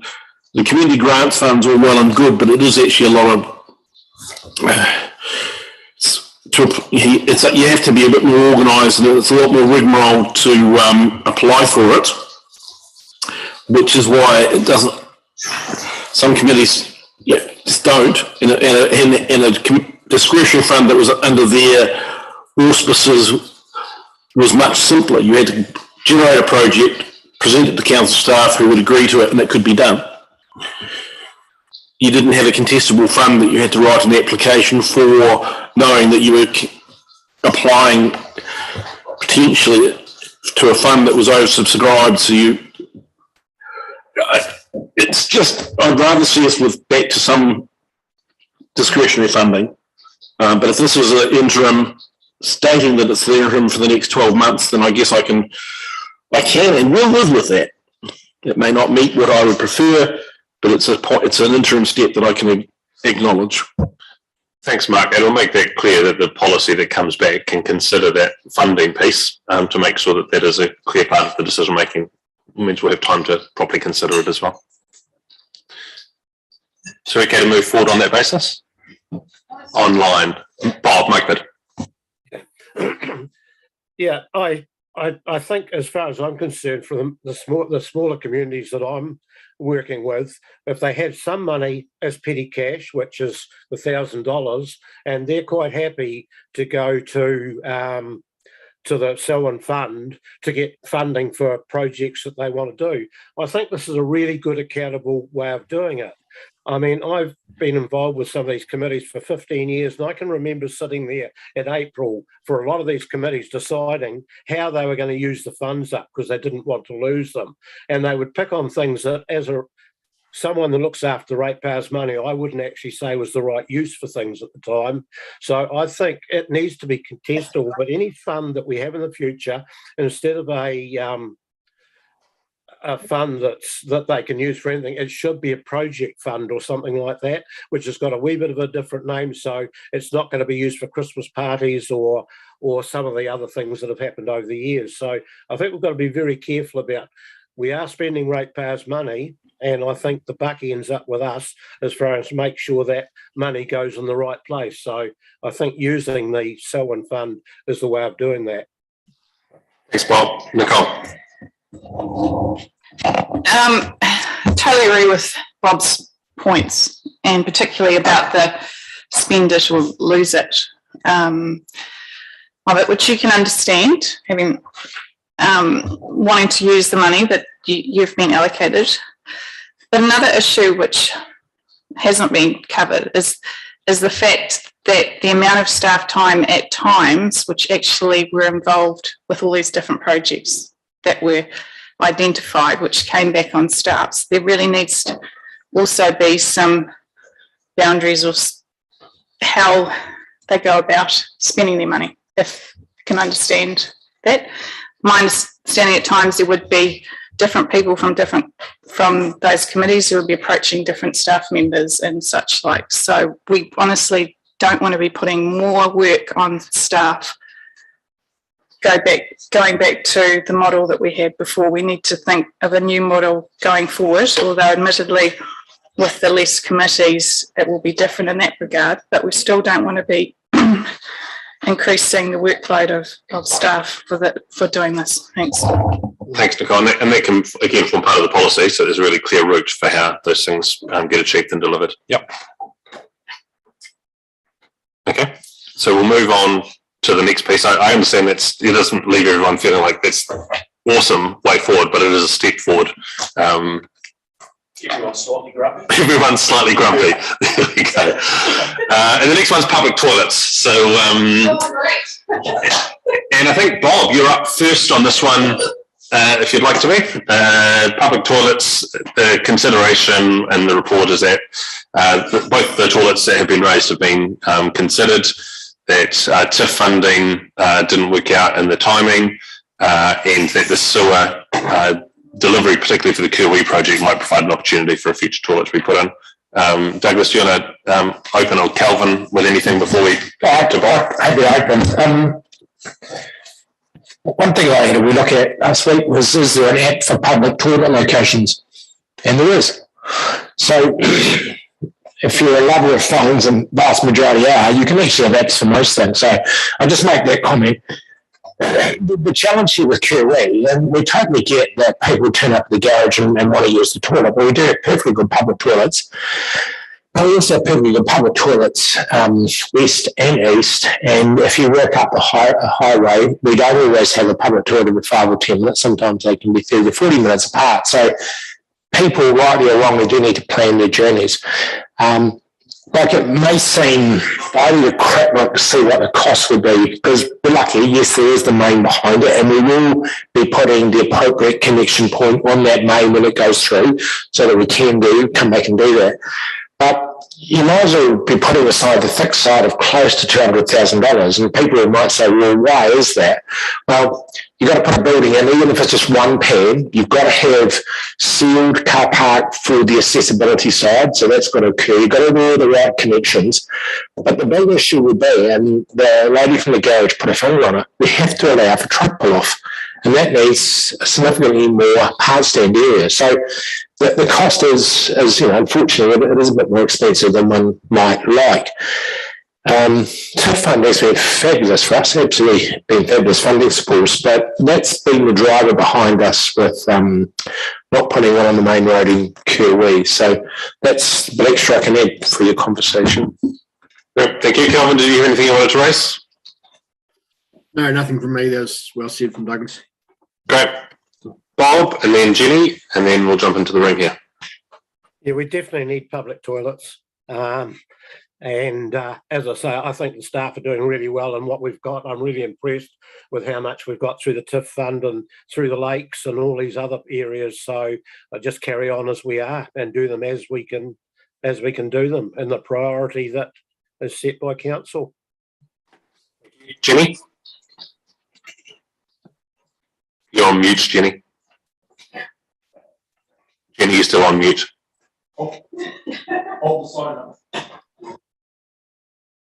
I was talking to myself and nobody was listening. That was good stuff too. Yeah.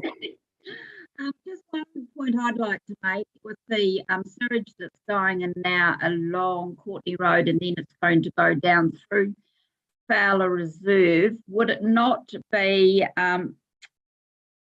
economical or diplomatic to actually put the fitting into the sewage pipeline while it's being dug up to save cost in the long run as to redigging it up and putting it, connecting it to the scheme? Is that a possibility? Yes, and Douglas and Murray are nodding their heads, and that is the intention. Yeah. Okay, cool. Thank you. Thanks, Jenny. Around the room, do people want to one-on-one this, or are you generally happy with direction? Mark, okay? I think there was another part to the request was if we couldn't supply the toilet promptly, an increase in signage, wayfaring signage to point where there are toilets would be helpful. There's also another building that's often used as a public toilet space being rebuilt in Kirwee at the moment, which may actually help alleviate the problem as well, just a little bit further down the road. I certainly support the provision when the sewer connection is available, noting Douglas's comments. And I just wonder, is there also any use to discussing this with Wakakotahi, because it is actually their state highway as well, and whether we can come to some joint funding approach with them in terms of lay-bys to get vehicles off the state highway to use these facilities in a safe manner. It would seem to be consistent with the road to zero approach if we actually have a safe lay-by. Thanks, Mark. Grant? Sorry, before you do, so does everyone want to speak on this one? Because we'll go, I'll just keep with the format if you want, but if everyone's happy, Grant. My recollection of the submission is she was asking us yes or no. My answer is yes. The timeline might be a bit extended, but I'd like us to be going back to her and saying, yes, we intend to build a toilet there. The time frame might be 2 years, but however long it takes us to get the NZTA, for instance, and those other people on board, at least send the signal to the community that yes, it's coming. We intend to build one there, but we're going to do it. And well, if we can get TIF funding, if we can get NZTA funding, all the better. That's what I'd like to signal that today, rather than coming back next year and saying, "Are you going to, submit?" Because it did appear to be a logical outcome. Just a question, Douglas. The TIF funding, that was coming to an end, wasn't it? No, responsible camping one was the one that came to an end. TIF's now in round 6 and we've got applications in for that. So, yeah. This then is obviously not the next round, but you haven't heard anything about whether they might stop doing that. Correct. We don't know whether 6, which is what we didn't put Kirwee in for, whether we've been approved for that. I mean, one of the plus things, if we do get approved, it just might free up some funding for this one down the track. So, I mean, I'm not again what Councillor Miller's saying. It's just not giving too much of an expectation that it's 1 year, 2 year, could be 5 years. I think the yes direction is the right direction to say. I mean, we wouldn't be putting a refitting if we didn't think that at some point we were going to do it. So we're saying it's a yes. The one we haven't discussed is the Colgate Reserve, which has come up in the submissions as well and was noted in the staff comments. Were there any other views on that different to what has been put in here, which is Douglas just outlined the reserve piece? I'd have to read it. Not sure what Mark ultimately concluded on. I think his view was it's desirable. I'm pretty sure he would have have to be a vaulted system. There's nothing wrong with a vaulted system, but again, it's around that probably could be that 120,000 mark. A vaulted system's handy because it just sits there. It's there. You can understand the desire for these things. It's just you're suddenly just adding another cost to the council's long-term maintenance. That's the only small negative, I suppose. Yeah. I think, it just seems like we're providing a reserve and we're wanting to encourage use, and it's a decent sized reserve. Actually having public toilets available in that space just encourages the use of it. Get that there's a cost piece to it and we want to think out where that sits. So it's hard to make a one-off decision for Colgate Reserve in that context, but there's not many other large reserves that have no toilets.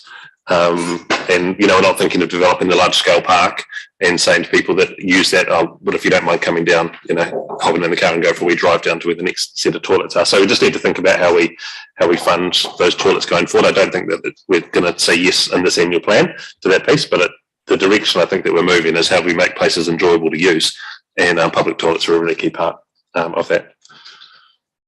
So the summary and the decision is going to be it's a yes to Kiwi in a subsequent year. Yeah, I think you say yes to both, but staff to bring them in through the next long-term plan process. Kiwi, clearly we put the saddle or whatever the connection point is, because on a live set it's much more tricky and more costly. So great. Yeah. We then move on to heritage. Jenny, you're up first on this one. We'll just go Jenny, then Bob, because then it covers the online piece, and then we'll come back to the room. Mark, Deborah.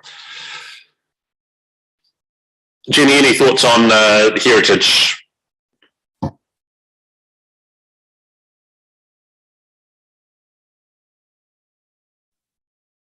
Sorry, I've just lost my piece of paper.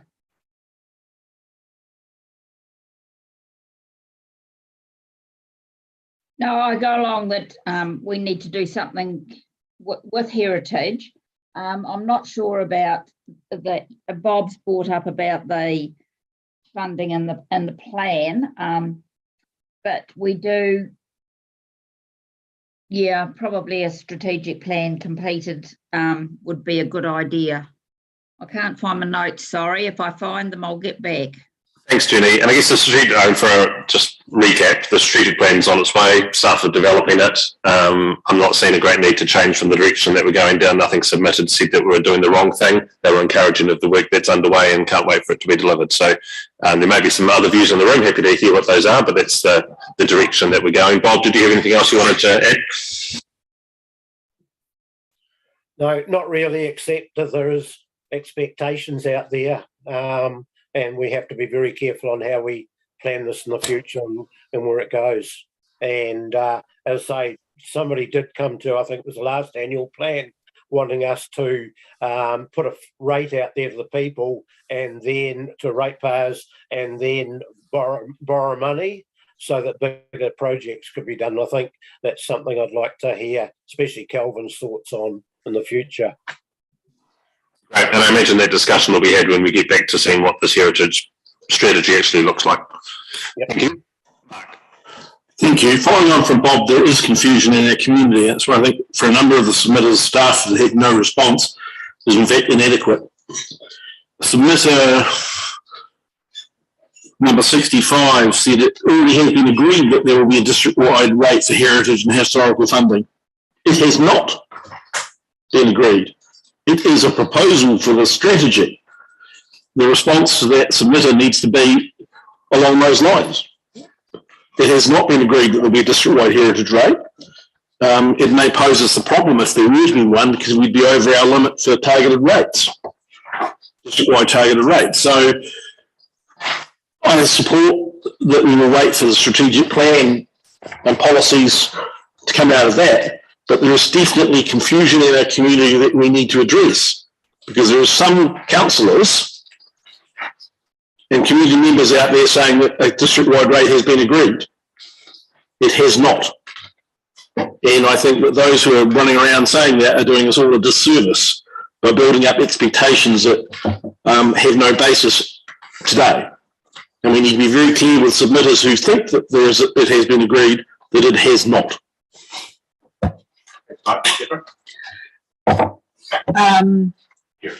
Heritage, yes. Lincoln and District Historical Society. I note that they actually brought up the supporting issue of history panels, information panels. Now, in the past, these have actually been funded via community committees.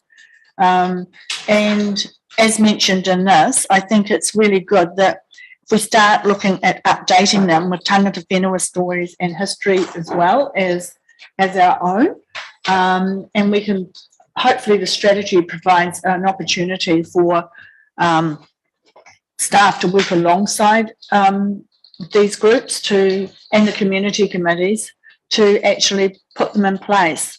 Where they are very valuable for people who are waiting for a bus to read or wanting to sit down and have a picnic with a cup of coffee, just in the local area, just so they can understand the general history of the place. So very supportive of that idea. Thanks, Gemma. Shane, anything you want to add? I'm just going to ask all of it, and I see that the application is opened to apply for the Heritage Fund, if I'm correct. Is that a different fund altogether? What are you asking, Shane? I think the application's open. Two types of funds. Oh, yes. Yeah, one is the one that regulatory managed, and there is another community a heritage fund, and that's been extended for a further 12 months. Oh, right. So they're both available for funding. Okay, thank you, and apologise for my lateness. Cool, thanks. Murray, anything you want to add? Yeah, just quickly, support Mark's comments around the confusion. There is confusion out there, and there needn't be. I'm just wondering, I'm pretty sure, and not having it in front of me, would have made those presentations were to the LTP, and I'm sure we would have made a resolution there, and maybe just put a copy of that resolution. I'm sure it will state exactly what Mark's just said, that it hasn't been approved in that regard, and it's something we'll consider in the future with staff reply. I'm hoping that we did put that in that LTP. No, we didn't. Yeah, you're correct in saying we didn't. Nicole. Yeah, I agree about the confusion, and we really don't want to be in the position of going down that route if we haven't even talked about that or made a decision around that. Just some questions for Denise. So I'm pleased that Councillor Alexander brought up about recording the histories, personal histories of people in the area. And this is something that Jeff and I could see from the organising, what happened with organise the 150th for Rolleston, of how little was being recorded. And the libraries team, as I think they were called then, did quite a bit of work scanning various pictures that came out and collecting that. And since then, actually the Residents Association have used some of their discretionary fund to do a history book. I'm not sure where that is at now. Okay. So yeah, there's so many different ways that we can preserve our history, and that is why it's so good to be looking at a Selwyn Heritage strategic plan. So having an overall look about how we preserve our history going forward. And it's not always going to be building another building and storing stuff in it. It's trying to think outside those ways that we've done in the past. And an example is what we're doing with Te Aratia and got revolving exhibitions. And so there's always be something new to look at. So just following on from Mark's comment about recording, is this what the Selwyn Stories is?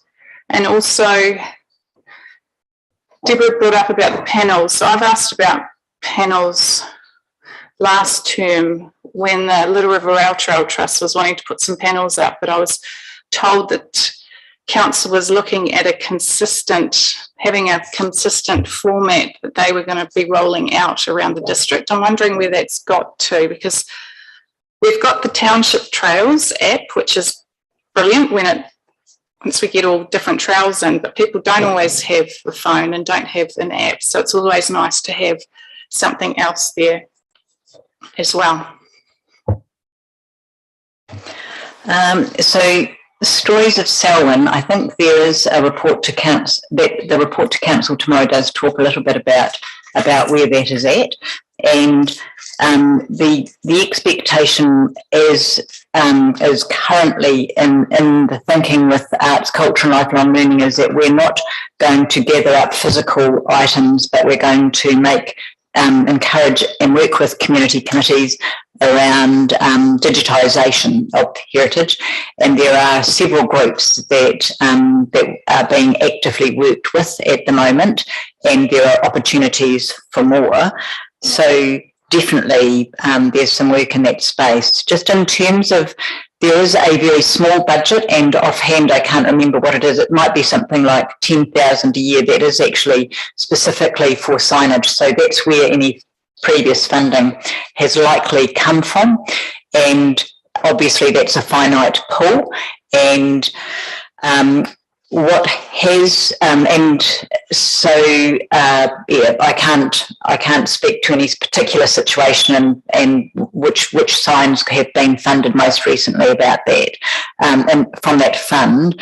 But in terms of, has been some requests around consistency, because oftentimes there are specific businesses named in some of the signs that have, the moment those businesses cease to operate, has meant a request to come in for a renewed sign. And so there's it also doesn't necessarily reflect I guess some of the original settlers of the land, that sort of thing. So there has been some work done, and there are some signs up that do reflect a greater level of consistency. But again, the content is provided by the community group. So that continues to happen. In terms of the strategic heritage plan, that is expected to take that into account, into whether or not physical signage is the best way of reflecting our history. Just as you touched on with that Selwyn Trails, there's an opportunity to be getting stories as you go around the district and finding out a little bit about what that place used to look like, and et cetera, et cetera. So that does sit in that program of work. So does that answer the questions that you are answering? Okay. Thank you. Sophie? Nothing to add. Looking forward to the plan, which is in progress. Thank you. Grant? Yes. I want to temper expectation a little bit, I suppose. It just seems that there is seem to be, like you said, in the community, the expectation that had been resolved already. The CEO said to us earlier on that 100,000 will be a 0.5% rates rise.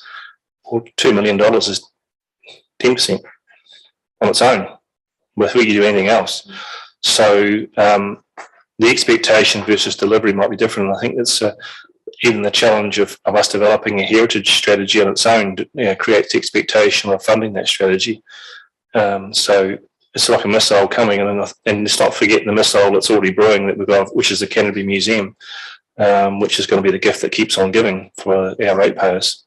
So I would suggest in the heritage space, there's a significant expenditure coming. So I am a bit worried. I'm not denigrating the heritage aspect at all, and I think Denise has got some highly efficient ways of recognising it through the digital sphere, and it's that enabling sphere I think we should be into. But getting into delivery is a total different ball game from where we need a significant change of mindset of picking up another strand of community, which we haven't in the past. And also, I suppose if I'm reflecting, I don't think Canterbury Museum does a good enough job of reflecting Selwyn's history in its own delivery, and we're paying quite a wick, not as much as Christchurch, obviously, but if you visit the Canterbury Museum, you wouldn't think Selwyn existed other than their stored away, locked away storage. So, thank you. Thanks, Grant. So I think we want to make it explicit in the decision that we make around these deliberations and hearings that there's no new funding added to the 22-23 annual plan, so it's explicitly repeated in there, and we await the completion of the heritage strategic plan. Thank you. The last one that's in the papers is the roading and cycleways piece, which picks up Perryman's Road and the cycling that's there. So, Mark, I think we're back to you being first up on this one. Thank you. This is a lovely one to be first up on. Extensions, I certainly think we need to get on with develop the refresh of our walking and cycling strategy. That's a given. It's actually urgent and becoming more urgent. The second of which, the extension of walkways, is the Ralston residents put in. We've got one here in Ralston that's actually very well used, that we haven't sealed, we finished sealing because it's in part, it's an easement over private property. And they're waiting for that property to be subdivided so they can pick the land up. But there's no guarantee that that owner is going to do it anytime soon. And we've got a popular walkway that leads to Clearview School that has a muddy section. We're sealing the balance that council owns and put lighting it, and that we're still going to have a muddy piece in that section. That just seems absurd. If we can't seal it, can at least we form it up, tip a couple of buckets full of gravel on it and get rid of the mud. It just does one's head in. I understand there's property acquisition issues, but for it to be uncompleted for I can't even tell you how long, probably 15 years, is just not good enough. And we move on to Perryman's Road. That's a lovely little thorny issue. And we get, I sympathise with the residents, but my concern is what would the impact be if we sealed it, if we had the money to seal it? Pulling more traffic through that road and out onto the state highway in very close proximity to the existing state highway intersection just seems perilous and dangerous, and I'm not sure that Waka Kotahi would support putting a whole lot more traffic out there. If it was to be left in, left out, then my view might change a little bit, because I think that would be a whole bunch safer. If it was to be a cycling pedestrian only link, it might be even more safe. The inadequacy of the existing State Highway 73 intersection at Tautapu is really an issue for us to take up with Waka Kotahi, because with the increasing volumes of traffic, it's not a safe intersection, but it's not the worst intersection in Southern either.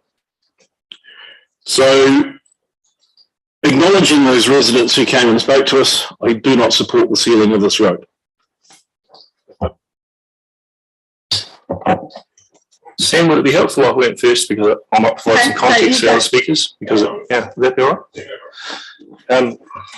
Firstly, I sympathise with the residents of Ralston waiting 15 years. One of the joys of this is you actually get to meet long-term residents, and I did a bit of homework on this and sat down with someone and talked to them about this road. 15 years is just waiting in the lobby. This is a 50-year issue. That's how long they've been advocating to the council. So it's, you put it in that context, half a century, they've been coming to the council with the same issue. Any community that advocates for something for 50 years would be telling you something, wouldn't they? If you dive a bit further, it's been promised to be sealed twice. Actually decided by governors to be sealed twice. The council roading engineer of the day then diverted that funding to another road in another ward. That's a sore point. So a unilateral decision made by governors was usurped by the engineer of the day. So there is some back history to this, but what has become increasingly apparent is that the days of saying it's a side road, it's a minor issue, it's a small intercept are over. That what's happened, and we've seen it, through Lincoln's explosion and growth, is that people are now looking for ways to get from Lincoln out to State Highway 75 or into the Christchurch motorway network.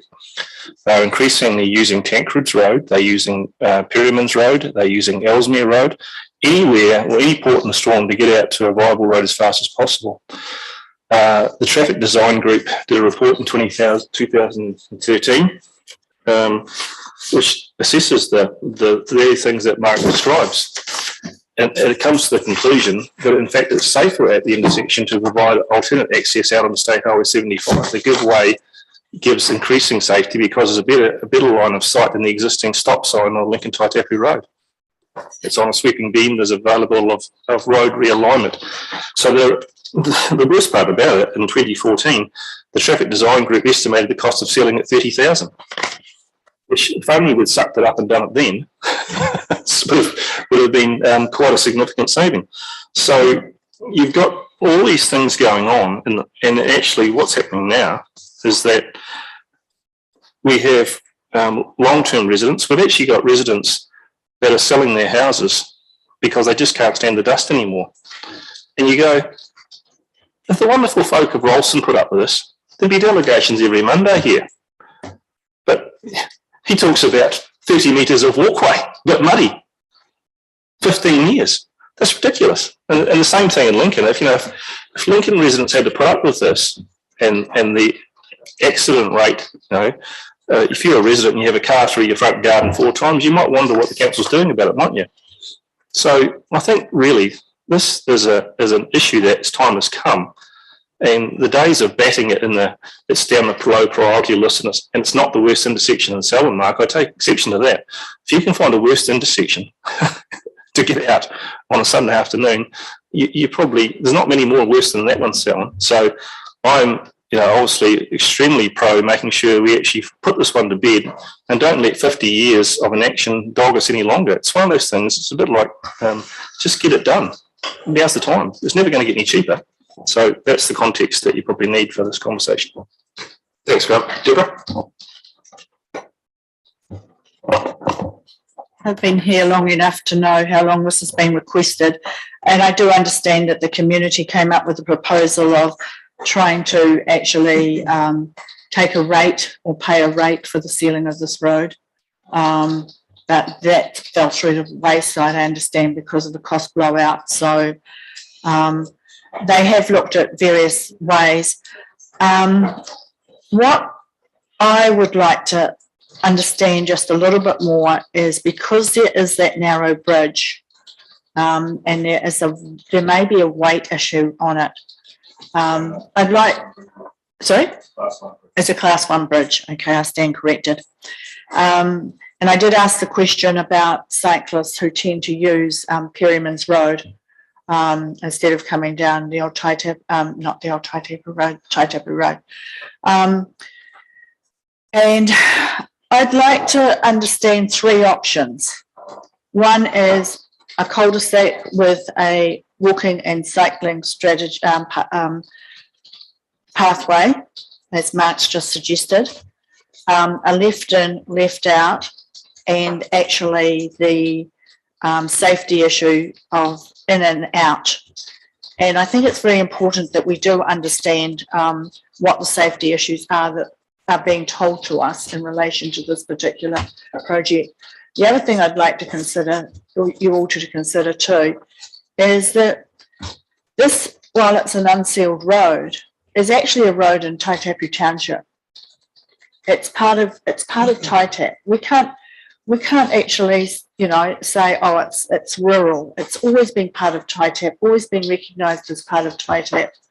And with all the 4 hectare subdivisions on the other side, it is being used more frequently as an outlet. So I'd like to understand those 3 options, and so we can actually choose which is going to be the most viable and safest one to actually recognise this as a township road and get it sealed. Mr. Shane. Thanks everyone for your comments around the table. In relation to Perryman's Road, I think there's 3 issues here. I think we can just about all agree that it's after 50 years, it's definitely time that it's either sealed, regardless of the outcome of what happens to the intersection. It is a cycleway as well, and a number of us have used, well, not that particular part because it's actually dusty on a roadblock, but if we're considering roading in cycleways, that is both of those things. So there's an opportunity here to knock off 3 issues with one solution, really, and that's the dust and health issue that continually plagues the township as it flows over that way, increasing health through sealing it and thereby allowing a cycleway, and the roading issue. I think it's a bit of a no-brainer. It's been around for a long time. Let's just commit to getting it done. Although, and I'm pretty sure you're going to sum this up, David. What else are we prepared to compensate for that? So, thank you. Yeah, thanks, Sam. Yeah, I have huge sympathy for the Pyramids Road issue, and I think there's enough said on that now. We've got a direction there. I just want to raise 339, which is Donald Nan Green's submission on the 6 road intersection at the Brookside substation. And look, I'm not disagreeing with the staff response, but and even the time frame. But just as part of that, I'd urge someone from staff, someone from Rating, to go out next year and look at that intersection with the Greens. I think there'll be a lot gained from that, and it'll certainly get a better direction. There's a couple of points there. Particularly number 7 about the trees. I mean, in the district plan, we've got, I think, in the operative and the proposed, there's shading provisions with trees against roads. So it could very well be that we just need to enforce that with the person, the neighbouring property that owns those trees. Buckley's Road, Smythes Road, talking about entering on the wrong side of the road. I can't immediately picture that, but I think I know what they mean. You have to cross another road's intersection, give way sign, I think I'm right in saying this, to actually get access through to the other road. So it is potentially quite dangerous and unsighted, and conversation there about visibility with the lights. I think, whilst I agree that an alignment is probably out of any funding perspective, there are a lot of little minor things there that could be done that may not actually amount to a lot of expenditure for council. So I just urge someone from the Rating team to actually meet up with Donald Nan and have a look at that intersection. Thank you. Thanks, Murray. Nicole. So we're talking generally about roading and cycleways, or just Perryman's Road? Can talk about anything. Okay. Yeah.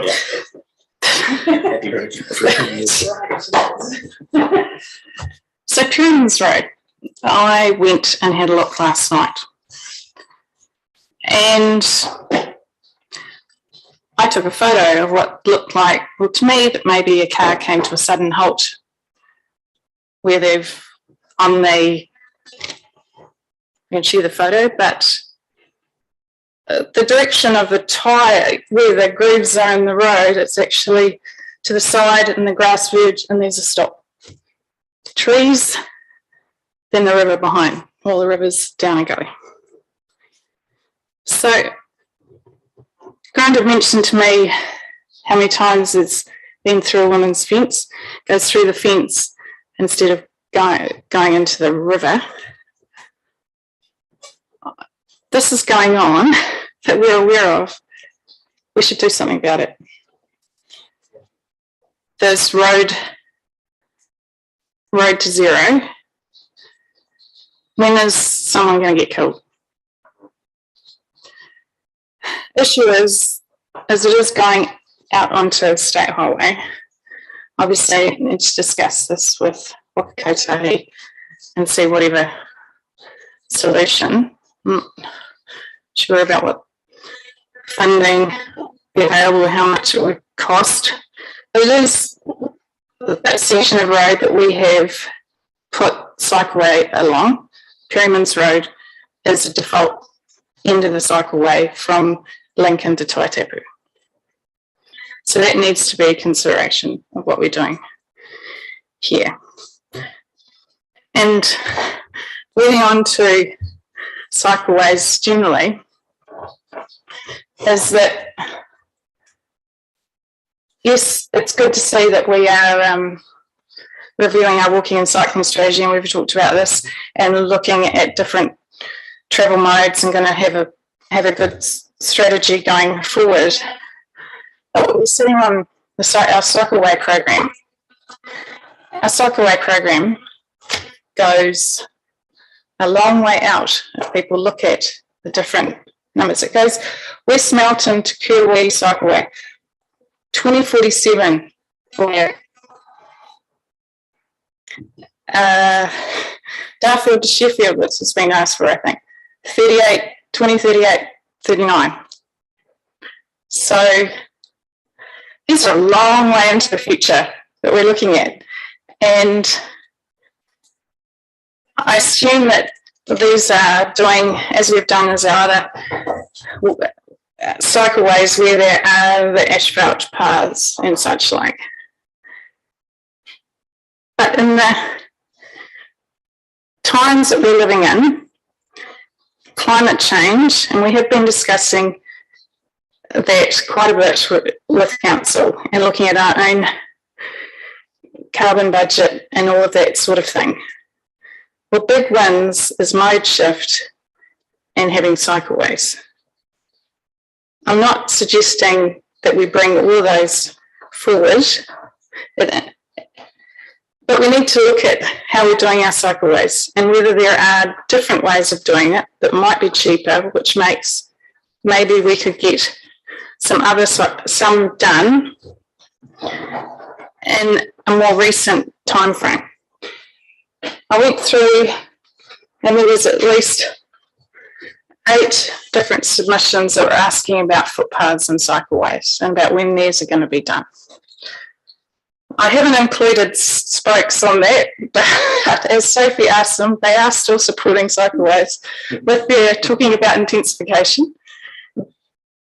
But behind that message was definitely that they see that there should, from my interpretation, there should be an acceleration of cycleways with intent, because we're getting that intensification and it makes it much more dangerous for people on the roads with the increased vehicles. My other thing, I've got actually a couple of, so Eastern Community Committee wanted some planting trees along the cycle walkway. I'm just wondering where that fits, because it didn't look like that would actually be responded to. And also, Lloyd had asked about getting the Leeston cobblestones cleaned, whatever regular thing, and staff had referred to a township maintenance fund. It's just a bit unclear to me whether actually whether there was funds available to be doing that or what, and whether that was the appropriate place for it to go. Anyway. Thanks, Nicole. We'll come ask the staff to comment on some of this at the end. So Sophie, and then online to Bob and Jenny.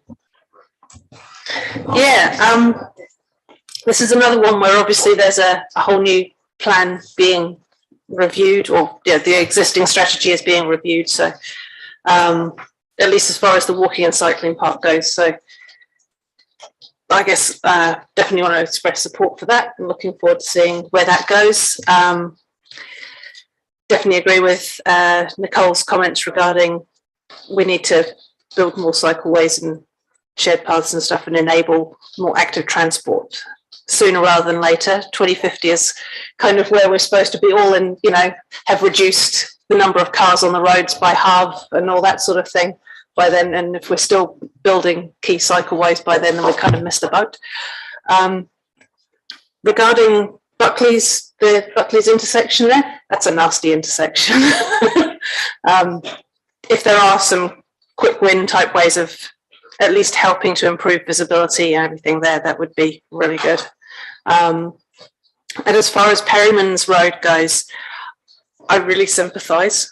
I am still worried though, as I mentioned when during the hearings, quite often when you seal a road, you increase the traffic along there. That doesn't actually necessarily mean that you've made it safer.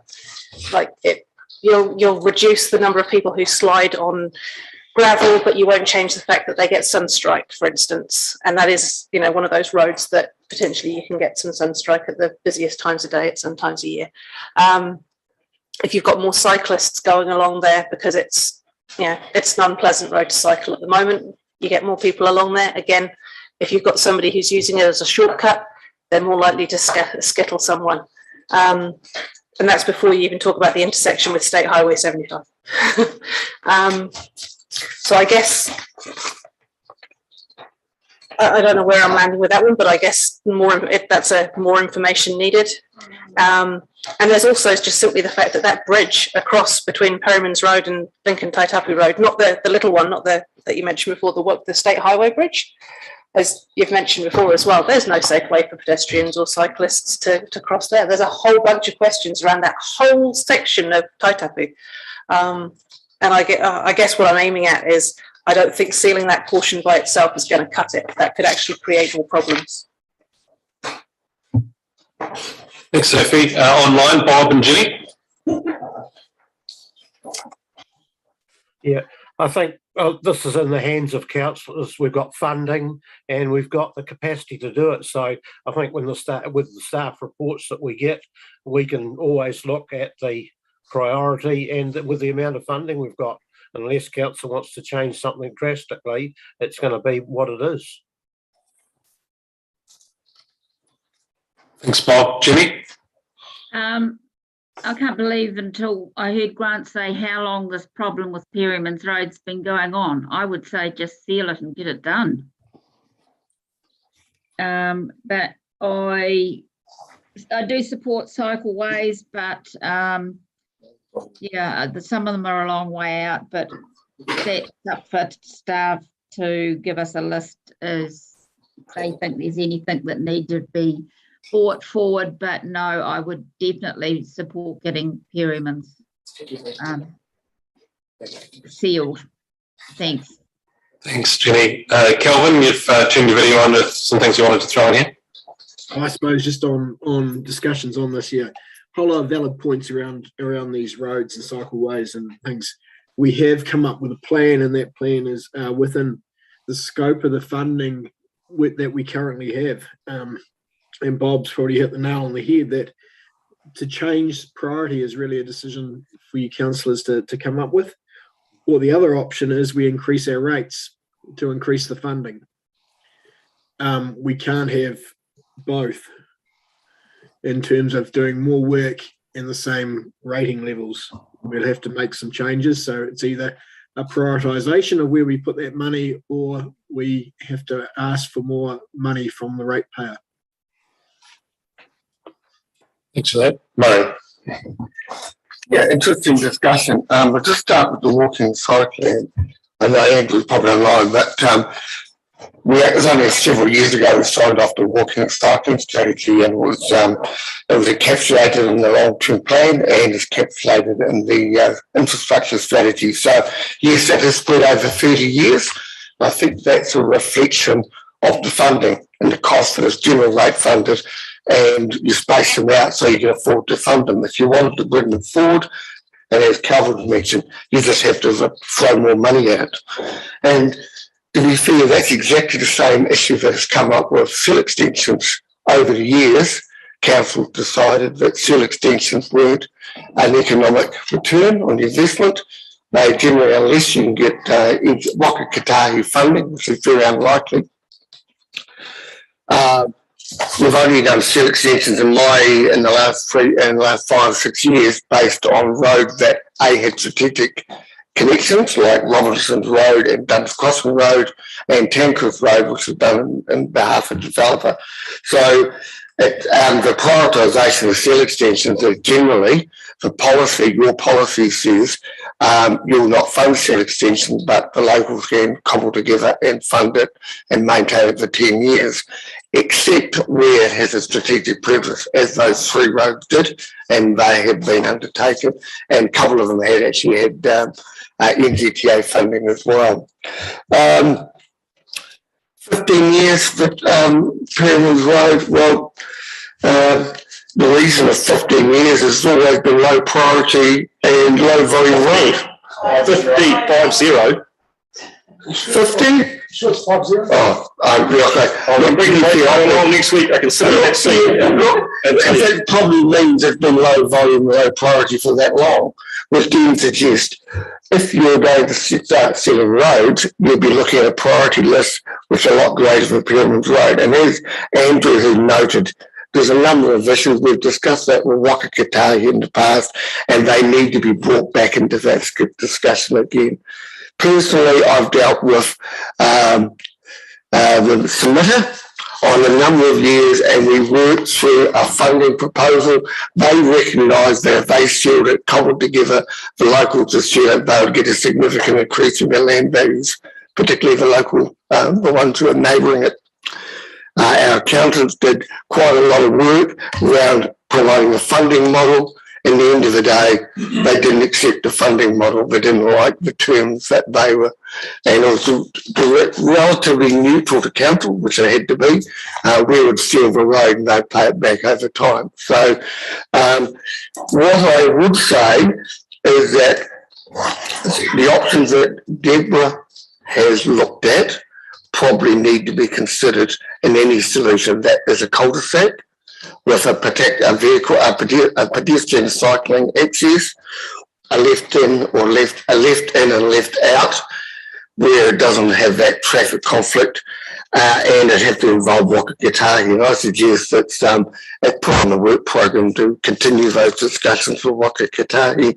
They do have that issue with the Taitapu intersection, and they do have that issue with the width of the bridge.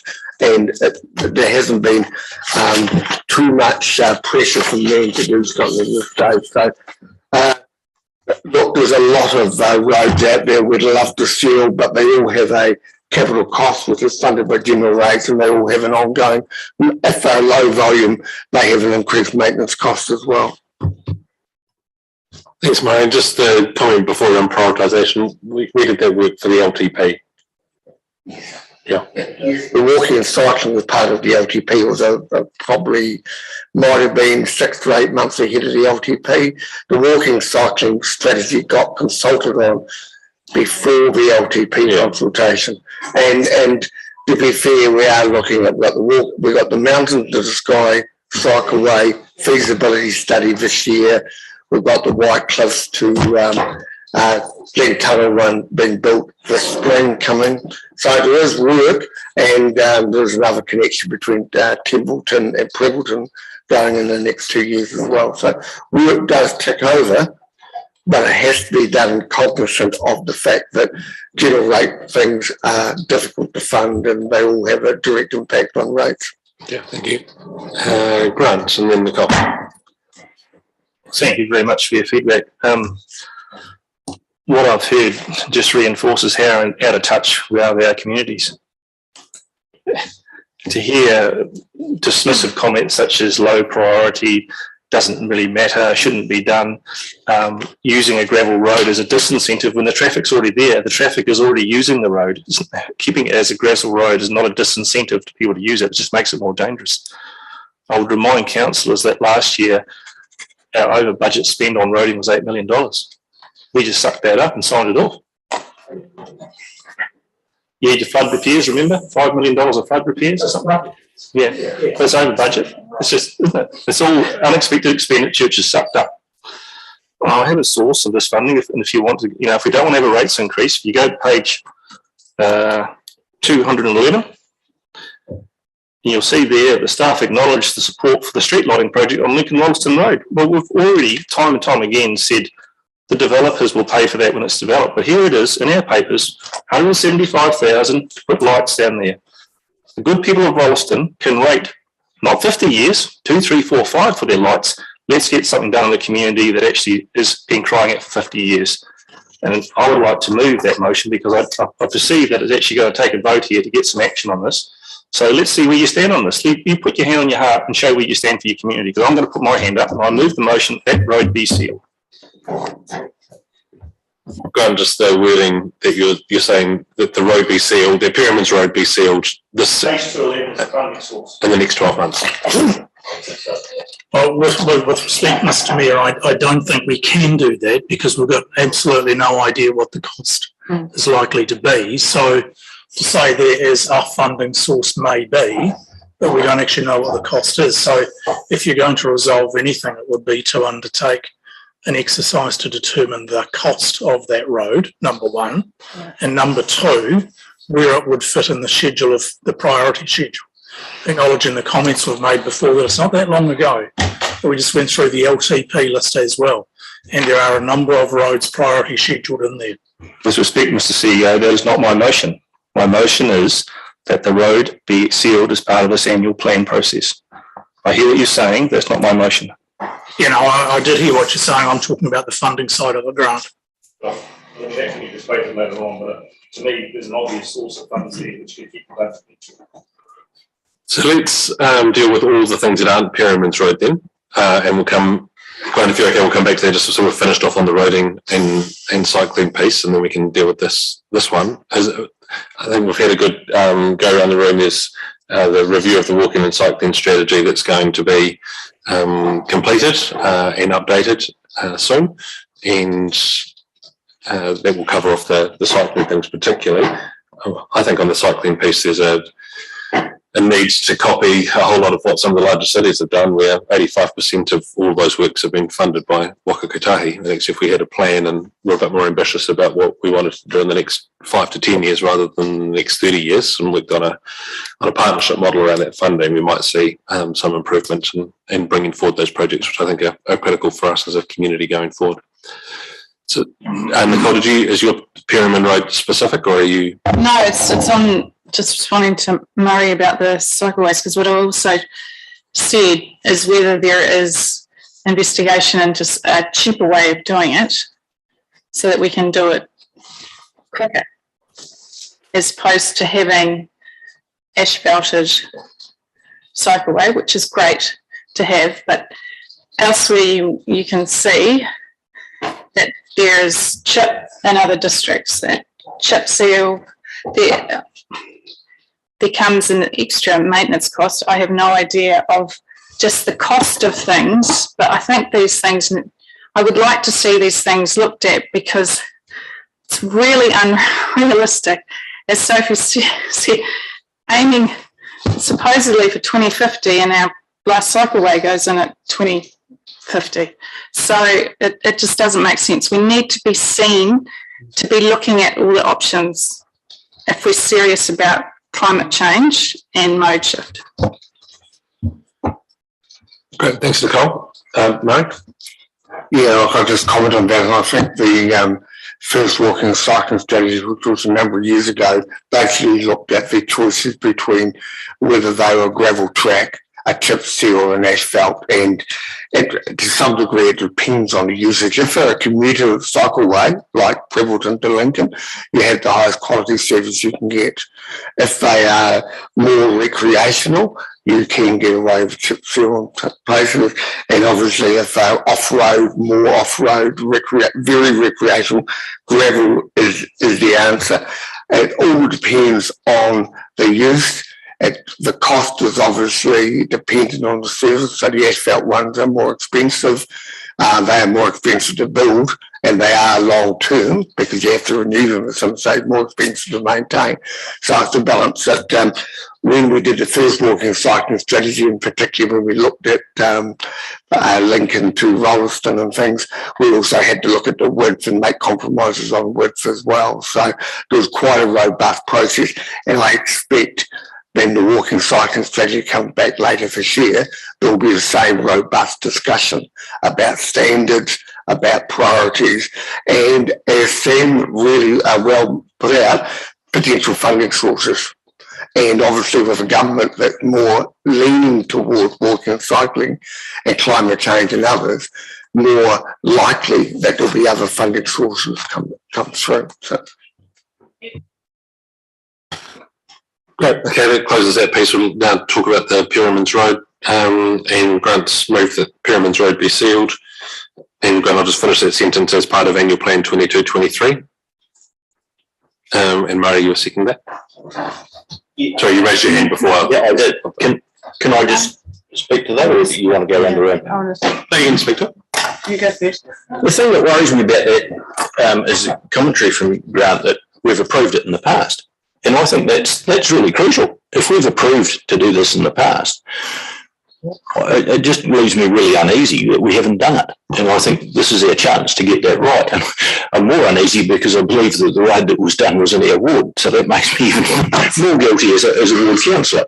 So that's the reason I'm supporting this. I know it doesn't fit our current funding and we're going to have to find a way around that, but it's a wee bit like the proposal before. We're making a statement that yes, we will do it.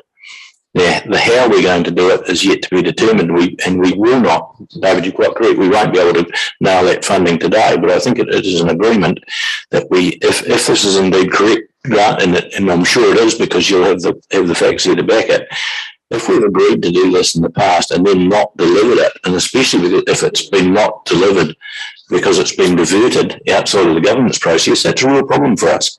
And I think we've got an obligation there to do it. I know that, I'm aware of that. You'd like to think it was different now, but things came in and out of plans all the time, I think, in those days. Murray. Look, yeah, I've heard these even myths for years that my road was top of the list for sealing, and then you stop sealing, you promised it. It hasn't been promised in the last 10 years. What we have done is tried to work with the local to come up with an acceptable funding solution. So we haven't promised anything, we've drawn it. But what happened before those days? Well, you're starting, Douglas suggested it might have been Ellesmere County days. Might have been Papua County Council grant. Jim Baker, but when he was at Selwyn or he was at Papua? It'd be Papua. Yeah, it would have been Papua. Do we have an idea of? I haven't checked the numbers, to be fair. It was a couple of 100 metres long. It won't be a huge amount. But I don't want to get you without. Just also don't put the word seal extension just in case the better solution is a cul-de-sac. Just put upgrade improvement or something so you don't hang yourself. If you're going to put a resolution, I know you can't today, but just make sure you don't get yourself in a knot which you've got to untie. Yeah, that's. And Kelvin and Andrew are online as well. Okay. I think maybe speak to Andrew first because he's been providing me some info on pricing, potential pricing. So I think it's worth having that discussion, and then I'll just raise something else after that. Thanks, Andrew. Yes, hello everybody. Interesting conversation. So yeah, I'll start with Perryman's Road. There is a long history to this, and I agree something needs to be done to get it sorted out once and for all. Just to give you my bit of perspective on it is that I think Councillor Sophie hit the nail on the head in regards to the fact that the concern that we've always had is if the road, that section of road is sealed, it's going to be used more. And by being used more, that intersection on State Highway 75 will thus also be used more. And that is where, between the council and the NZTA Wakatahaki now, our issues have laid in terms of the increased use of that intersection and the safety issues it would pose or propose. So it's only 50 metres away from the existing Lincoln Taitap intersection with State Highway 75. And certainly from Wakatahaki's point of view previously, as they saw that as being the prime access for Taitap and also obviously through to Lincoln using Lincoln Taitap Road. In fact, the Perryman's or the Ryan's Bridge it's further west was actually upgraded to the current bridge on the basis it would form the major link into Perryman's Road. So that section of Perryman's Road out to the state highway wouldn't need to be essentially used. So where it had been left before is I'd actually managed to get some sort of an agreement with Wakatahahi, this is probably 10, 12 years ago, on the basis that they wanted to see the intersection closed. And they were potentially wanting to contribute to that. And then we would probably seal the remaining section of road, turn it into a cul-de-sac, alleviate the dust problems, and everybody would be happy. But unfortunately, it all sort of came unstuck about that time in terms of that report that Councillor Miller was referring to that was privately commissioned, and it all just got very difficult at that time. So really the key to this is not necessarily sealing the road, it's to do with what we're going to do with the intersection. And the suggestion about left in, left out, yes, that is a potential option, but you've got a problem with the potential left in, again, being very close to the existing Lincoln Taitap intersection and people getting confused about which intersection they're turning into. I think what we need to do is just take a breath here and getting back to Councillor Deborah's comments, we've got three options, and I think we need to have a chance just to go back and and investigate those options and report back to council. And it's very much going to be dependent on a Wakatahahi view in regards to what they think, because remember, 10, 12 years ago, this was being discussed. They may have entirely different views, and I think it's really appropriate, considering it is their intersection relating to the state highway, that we understand what that's about first, and then, as I say, have a chance to come back and report to you on the options so that you can make a decision from there. Thanks, Andrew. John.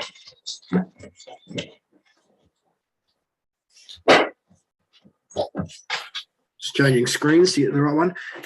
Just given where this is in public and being recorded, I just wanted to make a correction here to the Grant made a comment rightly that we are over budget on transportation spend.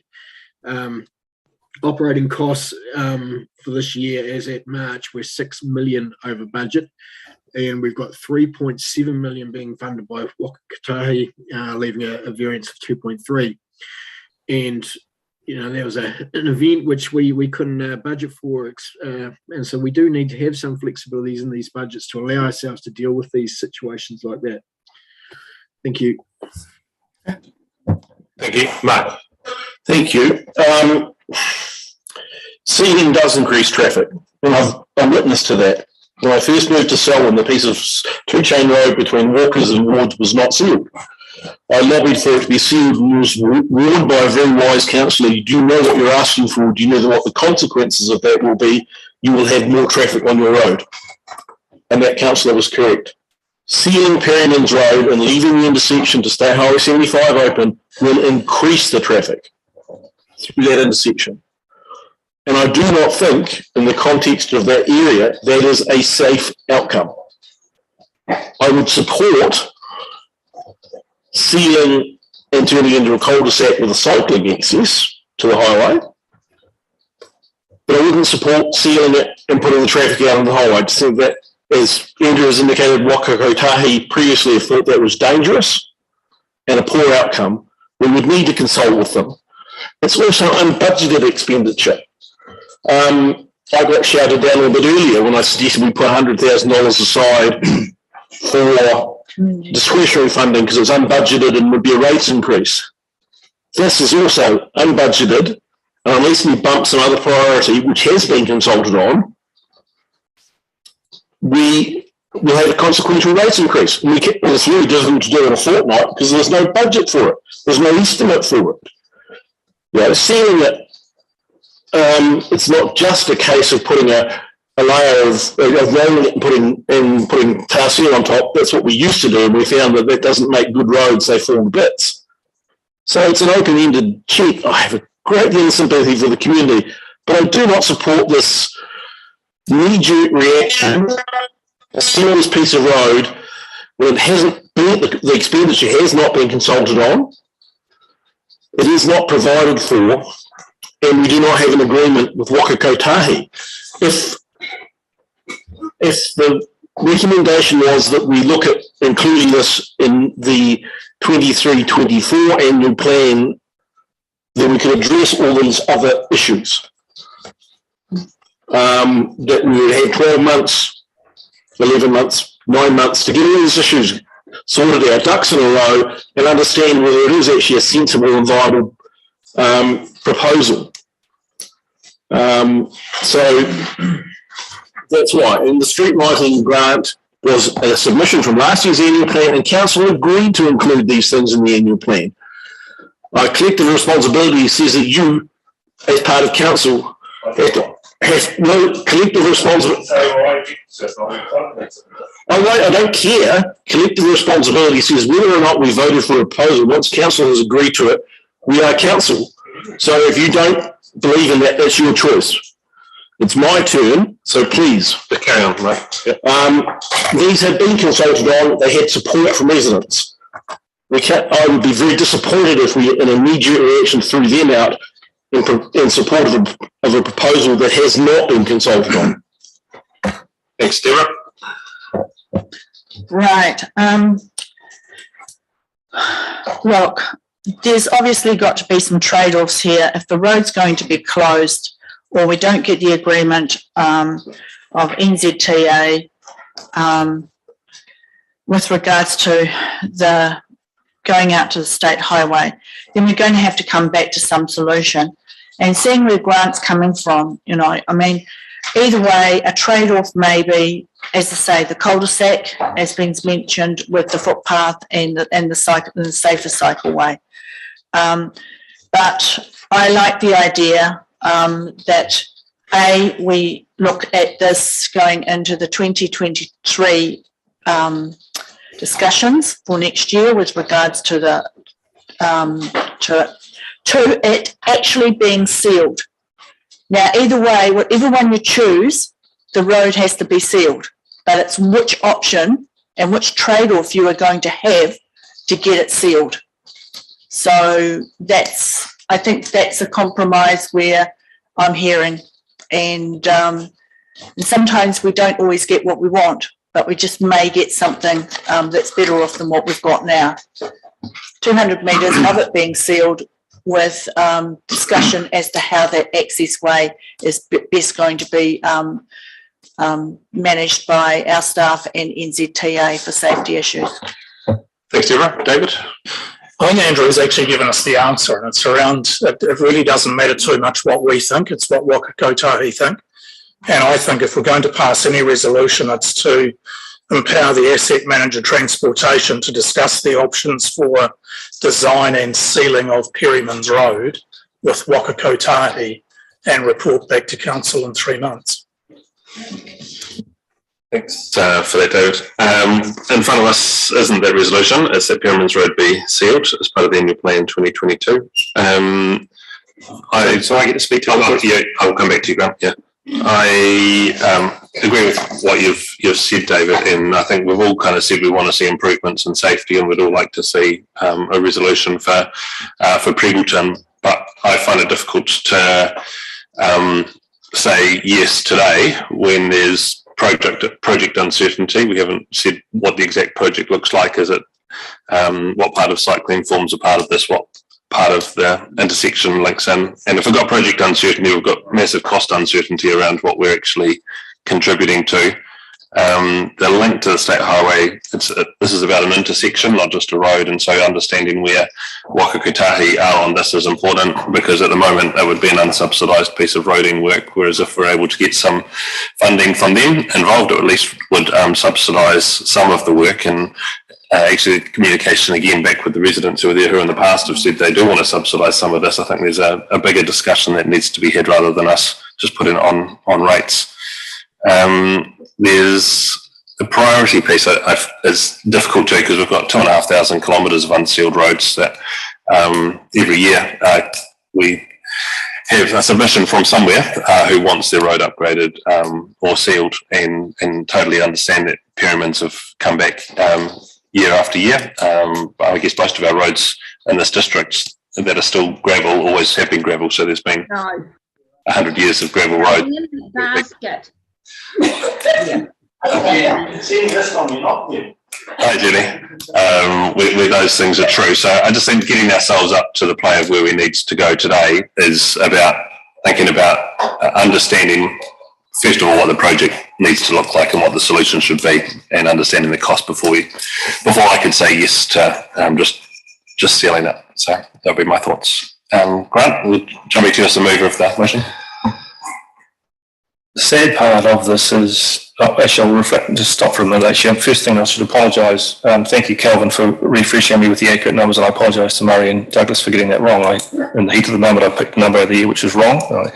It was 5.9 million down to, I think you said 2.3, so my apologies for getting the wrong number, but the substance of the argument is the same.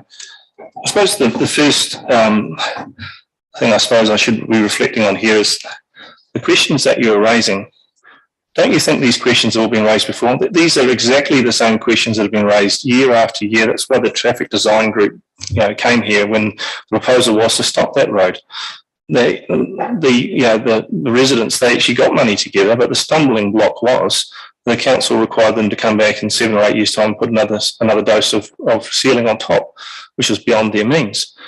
And it is unfortunate that you seem to be focusing on Waka Kotahi. This intersection is already there. It is already operating on a daily basis. The traffic is already there. Talking about keeping it as a gravel road to try and discourage traffic doesn't take into account this traffic. The road's already there. The traffic is already there. It's already going through the intersection. It's already, so the sort of the notion that somehow Waka Kotahi is going to give us this pearl of wisdom about an intersection that is already operational. All we're going to do is seal it and increase the usability of it. And so I'm really struggling. It appears we're trying to find any excuse under the sun to try and say, well, let's not do something that's been outstanding, not for 10 years, but even myself was astounded to hear the length of time that this community has been coming to the council to try and get this done. And as I said before, you seem to be taking the approach, because it's not in my backyard, I'm not so concerned about it. If it was in Ralston, as I said before, if it was in Leaston, if it was in Lincoln, this would have been done. But here we are saying, oh, well, what you're effectively saying is, let's put it in another basket and delay it for a bit longer, and hopefully we might be able to put this off, and we might be able to get metal out of the way. Why not make a stand and do something right for a change when we right a historical wrong and get something done? So it's just, it beggars belief to me. I suppose the other thing that beggars belief is the amount of DCs that have been taken out of the community for roading, which don't come back. We've just in the last 2 years is over 50,000. I suppose if you included the latest subdivision, it would be even more, which goes into Springswood DCs, and we're not seeing the money spent back where we are. So I urge you to consider this seriously before you vote. Thanks, Grant. There's a question on the chat, or something chat online. I can't actually see what it is, though, so I wouldn't mind just... 450 metres needs to be resealed. 450 metres needs to be resealed is the comment. As it's from Andrew Massey. Cool, thank you. So if you don't intend to go around the room again. Well, it's just one quick point. Sorry. Well, I think last week, okay. Most say you either give me the chapter again. No, I think we've finished the conversation. If there's things that needs to be raised later, that can be raised, but we're pretty clear on what we're voting on now, so that Pyramid's Road be sealed as part of the annual plan 2022-23. All those in favour, please raise your hands just so I can see and count and see online. 1, 2, 3, 4, 5. And those against, please raise your hands. 1, 2, 3, 4. Declare it carried. And sealed, there was so that's the direction of the group. Can I ask a supplementary question then? Yep. How we address funding source? So the resolution is that we are going to seal/upgrade, which has just been passed. Murray, any idea of roundhouse numbers that this might cost? Because we also need Mr Mayor to consider how we're now going No, we haven't done much fuel stations recently to have an idea of the cost. Point of order, Your Worship. This is not for today or how we address the funding. We've made a decision. The funding is to be resolved by the staff at a later date. Trying to debate where the funding will come seems like a rearguard action, and I think it's out of order. No, funding is exactly the reason we're here today, to discuss what the annual plan is going to look like. And if this needs to be funded through an annual plan rates increase, then the community needs to know that it's now 6.1, not 6%. So that is why we're here today, to determine where that funding is going to arrive. We also need to understand. Sorry, we also, in reality, need to understand the priority of the upgrade that's needed for that particular intersection as well, as to what it's going to be. Irrespective of that, I'm voting that yes, it be sealed. How you manage the intersection has still yet to be decided. Well, we've given a pretty clear direction to staff now on what the request is for the project. We now need to determine the funding of that project so that we can make it part or not part of the annual plan. If it's going to be spent, it's going to be part of the annual plan, and we need to know how it will be funded. So, Murray, we're going to need some numbers to know where that sits. Or Kelvin might have a view, or Andrew online. Sorry, I can't see your faces at the moment, so I'm not sure just where you're at. Kelvin, did you have anything you want to? Andrew's probably best on funding. He has given me some very high-level ballpark numbers, but I'd say add a large contingency to that. Andrew?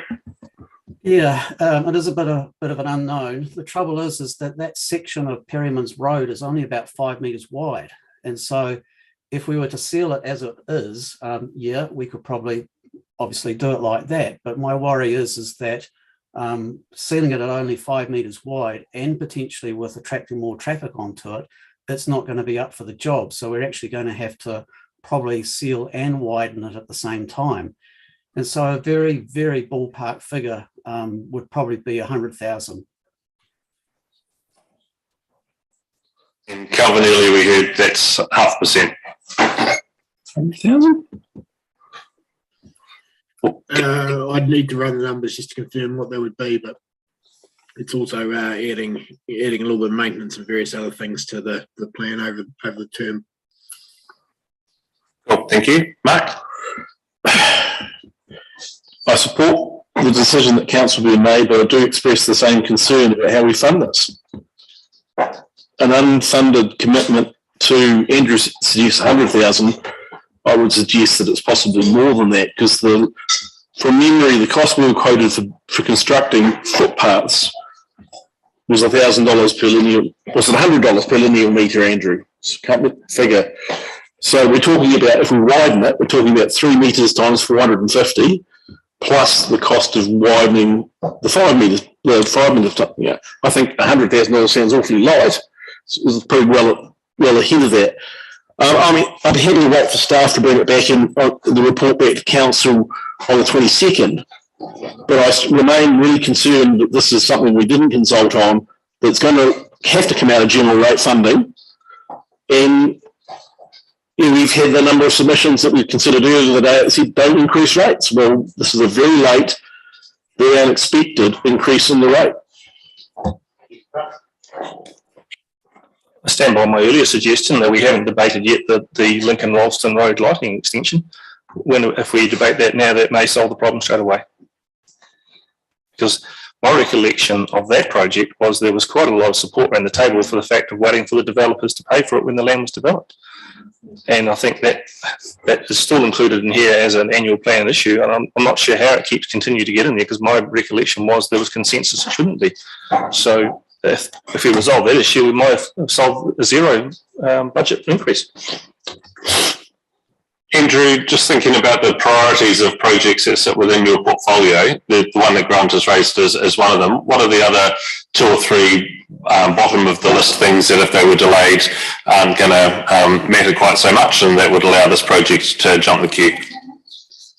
Well, I actually may offer you this suggestion, because I probably sort of maybe semi-flippantly told you of this one when we were talking with the LTP deliberations, and that is that we actually have got an approved and budgeted project for TITAP, being the undergrounding of the overheads along the frontage of the church and the library.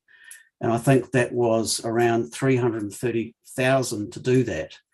And I think I suggested at the time, when this discussion about Perryman's Road also came up, that maybe it is you could make the decision, well, we could not do that particular project with the undergrounding if this one was seen to be, in the community's view, more important.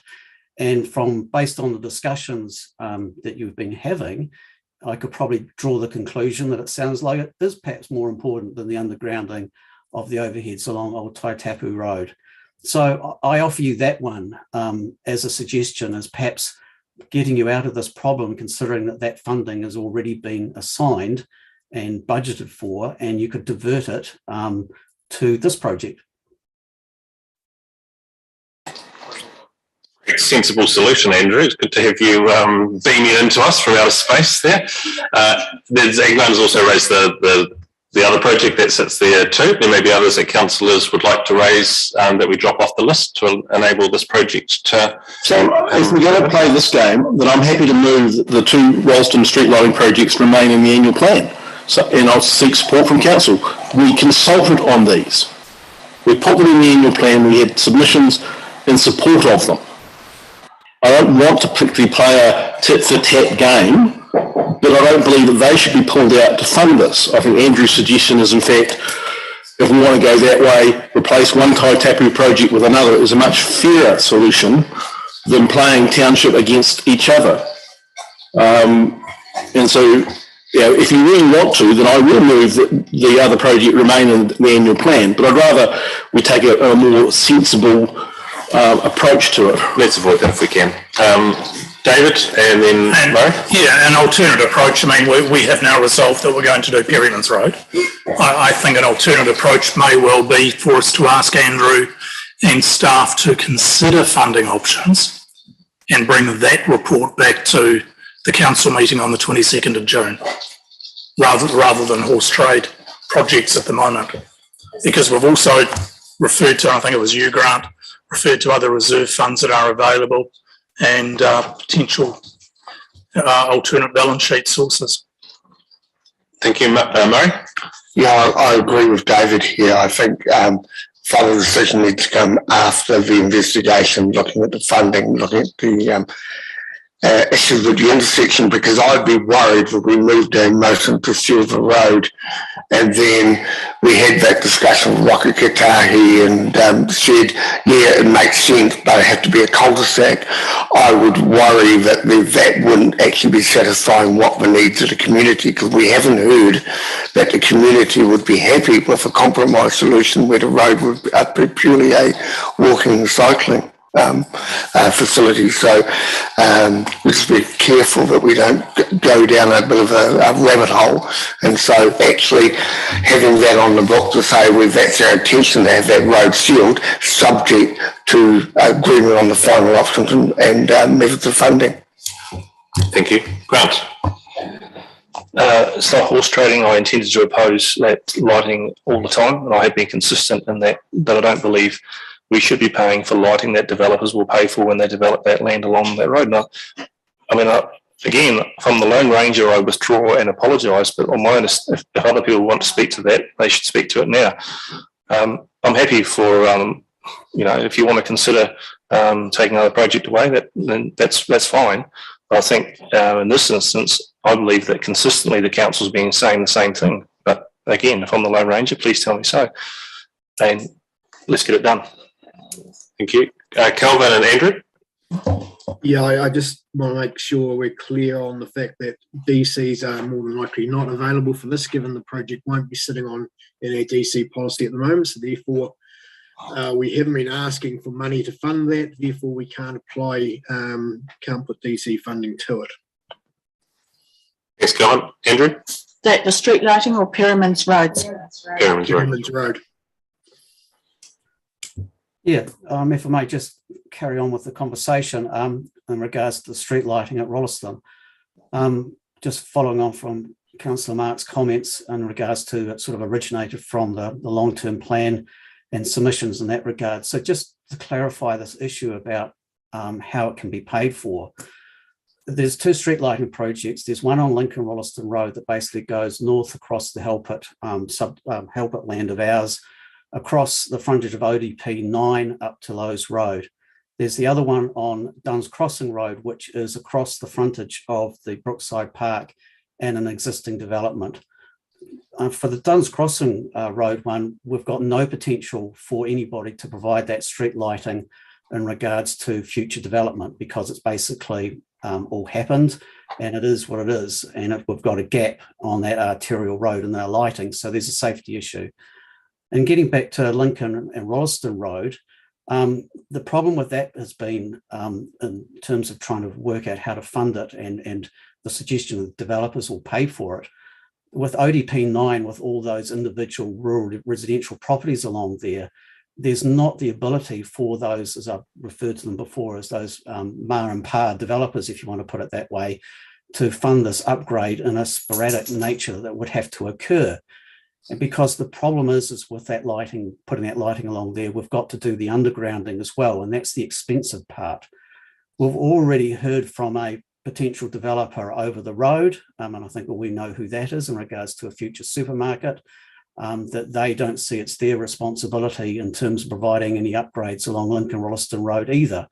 And so we're stuck in a position where we don't have very much room to move in terms of how to progress the safety upgrade with this missing sectional lighting on this arterial road without doing it ourselves.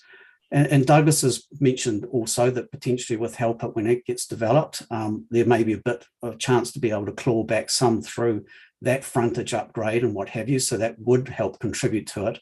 But we've got no easy way to get around this, because generally with a big greenfield developer, a developer like, Farrington and things like that, they will just go in and wear the cost of undergrounding and street lighting to make everything look nice, and we don't have to worry about it. This is the one situation where, unfortunately, we have not going to not have very many options to be able to get an alternative funding source or getting a developer to pay for it entirely.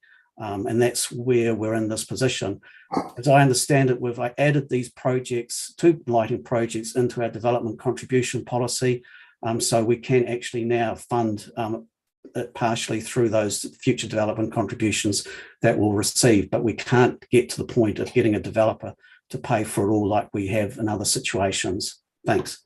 Thanks, Andrew. Douglas? I mean, just to emphasise, you could put everything against the council subdivision on the basis that it is going to be the council that ends up having to fund it. So you could therefore move the money Andrew's saying out if you take that view that we'll pick up everything against the subdivision or be in the future at some stage, that then frees up that funding. So that could be an argument to consider. Probably the safest way though is to come back with that report about how that would actually work so we don't make it on the hoof right now. So I hadn't heard anyone saying we want to put rates up. So we're thinking about what projects and a reprioritisation of something. And so asking that the report back on the 22nd includes that funding to see this project completed. Grant? So just a reflection of what I heard here is that we're happy for the wider ratepayers of Selwyn through the Help at Park subdivision to pick up the costs of putting street lights in Ralston. That's fine. But when a smaller township in rural Selwyn decides to want something, the funding source has got to come from a project being chopped somewhere else than its local village. I think that was because Help It borders that road and the lighting will go outside of that. The rating source is the ratepayers of Selwyn, isn't it? That's what we're saying. So we're saying it's okay for the ratepayers of Selwyn to pick up a project that's been missed or needed to be done in Ralston. But when you want something done somewhere else, projects from your own local community to pay for it. So I just want that thought process to be kept in mind when you're doing the funding model here. It's a fair comment, but it's just the nexus with how close it is that allows us to say, well, maybe. I just want that reflection to be reflected in the document. I hear you. Mark? Well, council is one of the landowners on Lincoln Ralston Road. If we're expecting the landowners to pay for the street lighting, council is one of them. It has about half the missing frontage. The question is, do we want to see that piece of road lit up now in the next financial year, including the undergrounding, because it was identified by a ratepayer at last year's annual plan as being unsafe? It's pragmatic to say we'll just peg it in our budgets against future development at Help It, because we own that land. And regardless of whether we owned it or somebody else did, we'd be trying to peg the payment back to that landowner. We've done it before. The Duns Crossing Road one is because 2 subdivisions happened. Well, one didn't happen. We bought the land and built Brookside Park. So there is no developer to pay for that frontage on Duns Crossing Road for streetlights. The other subdivision further up, between Brookside Road and Burnham School Road, the houses don't front Duns Crossing Road. They back onto Duns Crossing Road. The developer paid for street lighting on their frontages in the subdivision. I think we're just getting... No, but I'm just saying, I'm just explaining the funding history. We seem to be coming back and saying, oh, Ralston community is getting a lot of stuff that nobody else gets. I don't agree with that. I would make the same funding decision if another township made the same case. It just frustrates me that Ralston gets tarred with a different brush. We're not making the funding decision today. We're going to make that in 2 weeks' time when the paper comes. Sam, I disagree with that because these 2 street lighting projects were in the annual plan, unlike Perryman's Road ceiling. There's no reason for us not to make that decision today because they were in the annual plan. They have been consulted on. There was no opposition. Well, it's also because there's plenty of reason and there seems like there's a tone around what gets given and what gets taken. There's a risk to all these projects because of the emotion that's in the room based on a decision. And I think it's unfair for Taitapu just to have to trade one for another when actually maybe there's a wider discussion to be had. And maybe in the end we do land on it's a Taitapu project for a Taitapu project. But we can determine that when the paper comes back to us for full consideration. That brings us to the end of items that had been raised prior to the meeting. Mark, there were a couple at the beginning of the day that you raised. Have we covered them today? No, something like undergrounding is one that I raised. There are 2 sets of comments in the annual plan about undergrounding. There's page 438, staff's response to the Glen Tunnel request to complete the project. The staff suggests that we could perhaps just take the capital out of our undergrounding fund and spend it at Glen Tunnel. There is another request from a ratepayer on number 60 on page 172 of our agenda, with the staff response on 173 about undergrounding Brookside Road. Now, we promised the older parts of our district, not just Walston, that we would use this $3 million, which was an unexpected dividend from Orion, upgrade the older parts of our townships to a similar standard that the new parts are. We never top the fund up, so now that it's only this year at the $3 million in respect of the income, the $3 million is inadequate. Now, we could choose to spend it at Glen Tunnel, we could choose to spend it at Ralston, Leaston, Darfield, almost anywhere in the district. But we do actually need that staff report on whether it's from Kelvin or Murray, Washington or whoever about getting rid of it and where to spend it. Because the $3 million will be the same stretch, roughly the same distance, lineal distance in any of our townships. And then we get left with a problem of our older parts of our township that are never going to get upgraded unless you've got a long-term plan for it. We don't have a long-term plan for lifting the amenity value of the older parts of our townships across the district. We just heard about potential for taking the one away from Taitapu to pay for a different project, but it still leaves the ugly, unsightly overhead power lines across our district and those parts of our communities feeling that they have been undervalued and ignored. So perhaps I'm just calling for a report about the future of undergrounding in our district. We can consult with Orion, but the $3 million isn't adequate anymore. We probably should spend it, but where we should spend it and how we should spend it. Thanks, Murray, and then Kelvin.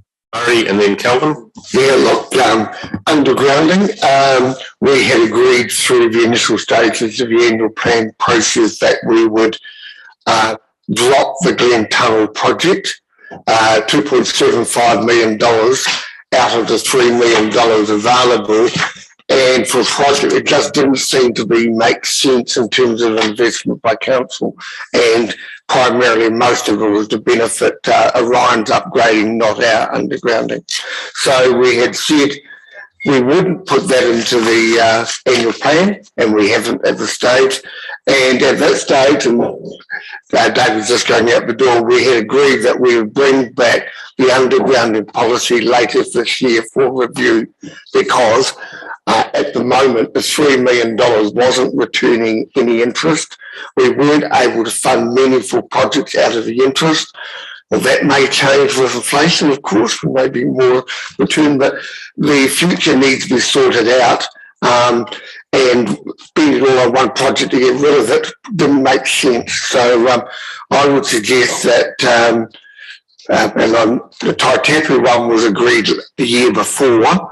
So I'd except at this stage, we do not touch any more of the undergrounding fund until the CE brings a report back on the future of that policy and the future of that fund. Because if you're going to spend $3 million on a project, you might as well spend it on something that actually has a tangible benefit.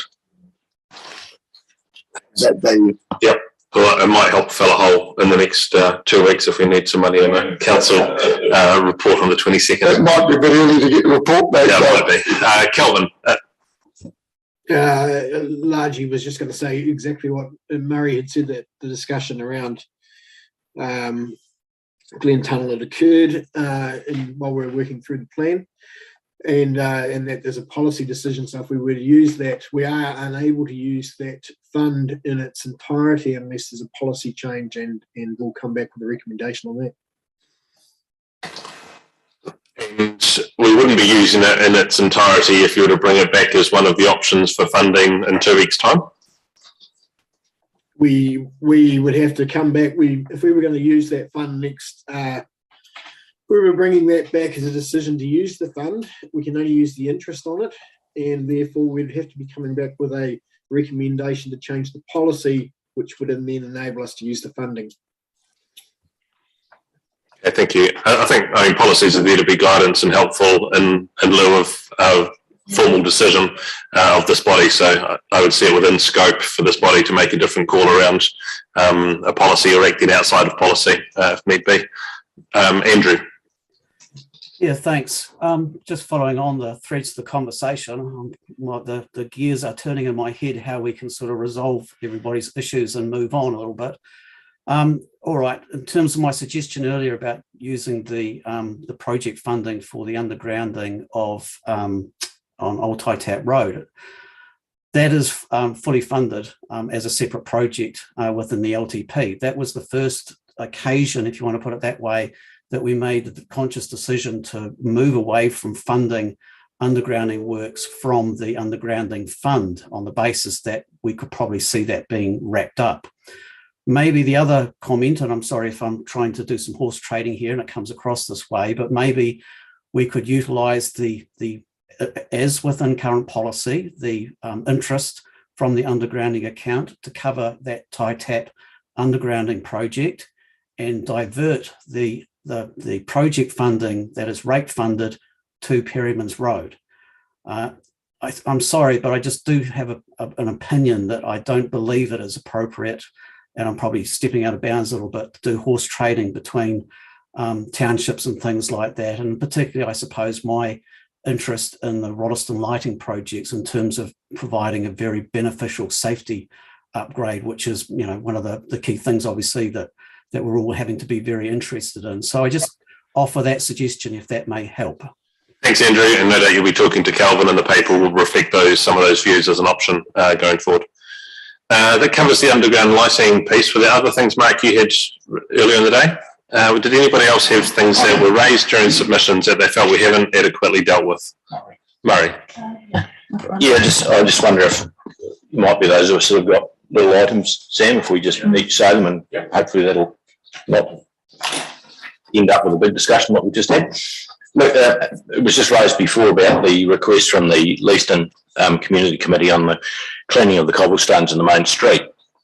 And what concerned me a wee bit on that was it's not in the budget. And I just wonder, have we got a budget in place? And I'm not trying to cause a ruckus here, but this seems to me that there should be a budget. The fact that we don't have one actually isn't really adequate. And it wasn't just the cleaning. I think it was the degradation of those cobblestones as well, and the tripping hazard that's become part of that. So that just would, to me, be part of the ongoing maintenance of our streets, which should be looked at. I don't think it's really a budgetary issue as such. I'm not sure. Looks like Douglas has got the answer for me, which is great. I'm just thinking with Taurati outside there, we've got I'm sure we'll have in place some sort of budget to clean those, and it just seems that we're trying to get equity across the district. So I think it would have been, it was a project done probably 20 odd years ago, and it's up the main street of Leaston, so it's cobbles off to one side, and that's similar to what we've done in Darfur. Probably people's footpath issue in simple terms, but probably if you're on the transportation team, they don't have money for that. But I think what we probably just said, maybe it's township maintenance being just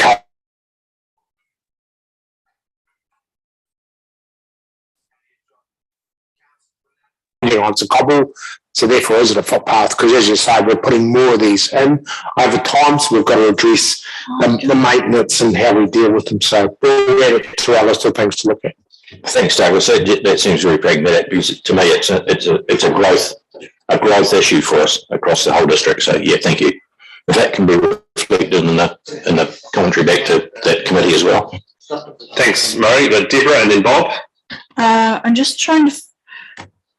There was a submission from, I think it was Elizabeth Munt, with regards to the community gardens at Lincoln, and some concern about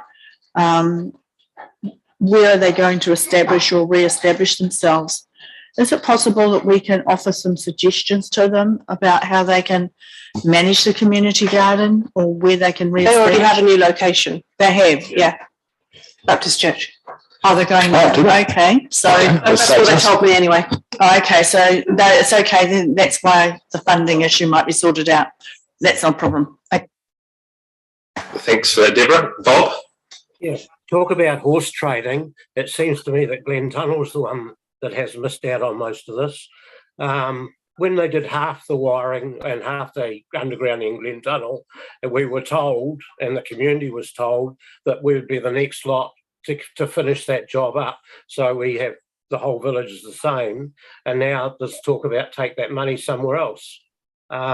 If we chose not to use the interest and we were going to clean the funding up, well, that job would clean it up as promised. Thank you. Thanks, Bob. Can I add to that? Yep. Sam, yeah, that was the intent that we finished the project off, and remembering that it was actually held up for years by members of the own community who didn't want it to proceed. The reality has gone from a few $100,000 project to $2.75 million, meant we had to relook at it and say it just doesn't make sense. Not to say that the project won't go ahead in the future, it just doesn't have a logical funding source at this stage. Actually, I'd like to dispute some of that. The people still live there. The two people that complained were actually still live there. This is the other end of Glen Tunnel, which have always wanted it. It's been nothing to do with those people. It's a separate area. So I dispute the waiting. We were told we had to wait until there was enough interest accrued. But if we're looking at wiping the whole thing, well, then I think Glen Tunnel should be at the top of the list for it, as I said before. Thanks, Bob. And it'll be picked up in the review around the undergrounding.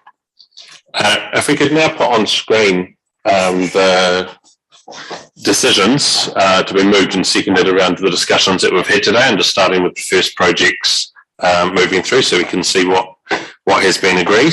So the first thing we talked about was funding proposal for the Hororata Community Hub.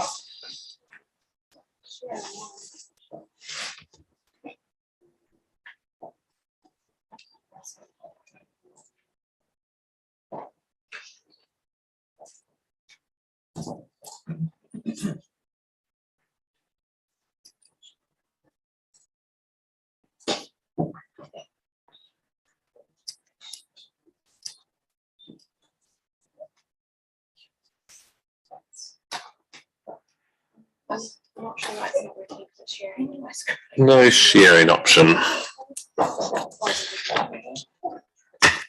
It's just too slow. Oh, there you go.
Just say that again when we're finished writing.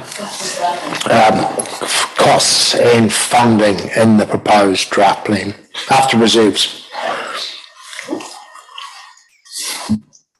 Costs and funding. Yeah. Yep. And do we want that piece that says they ask management to reconsider these initiatives for inclusion? I don't think we need that sentence.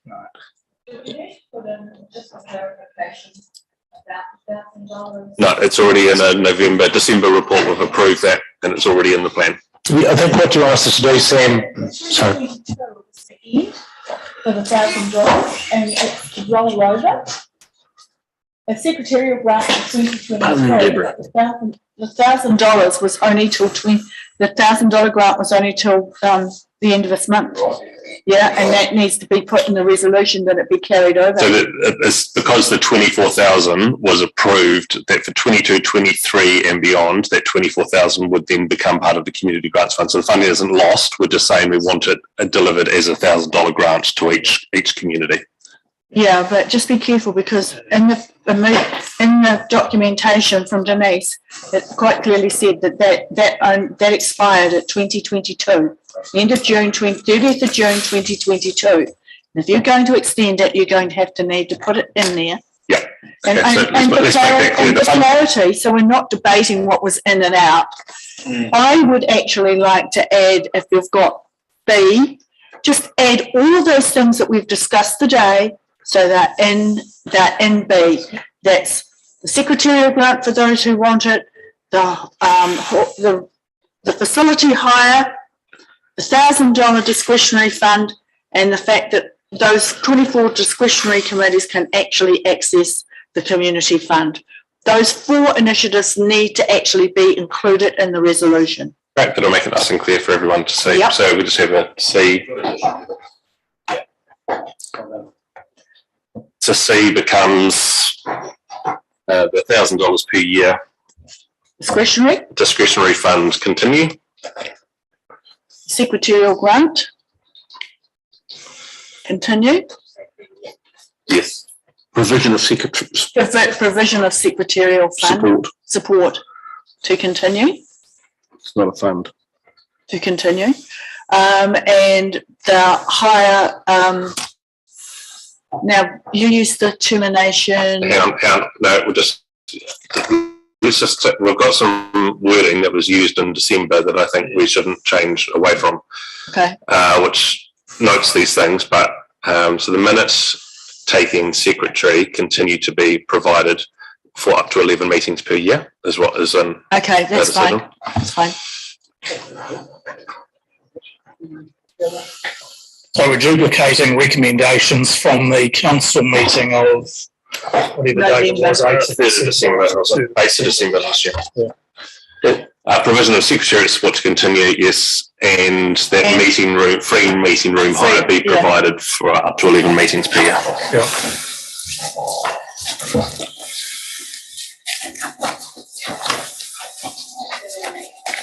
Yeah.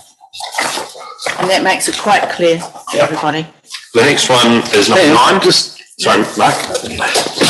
Well, I support that recommendations, given this is an annual plan that can only commit for the next financial year. On these, I'd like the minutes to reflect that we were talking about this being on a continuing basis, not just the next financial year. What I really don't want to see is the next annual plan having to relitigate this again.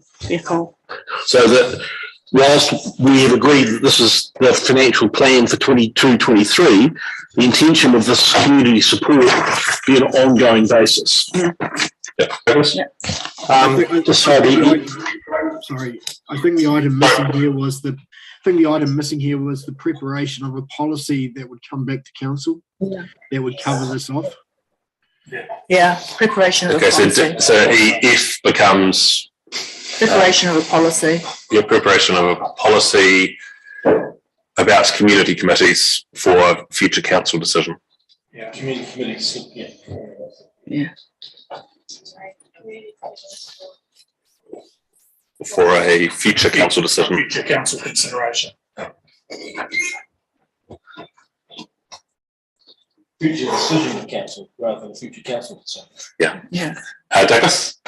Just, you had those, in Calvin's report, part 4, we had those 7 items, bullet pointed, like started with lighting improvements, care reading of Foster Park Cottage. I think Councillor Lemon said we needed to report back within 6 months on how we program those. So you just need to bullet point those, I think, and just say, and then ask management to reconsider these initiatives. We'll just list those 7. For how they'd be programmed for future undertaking.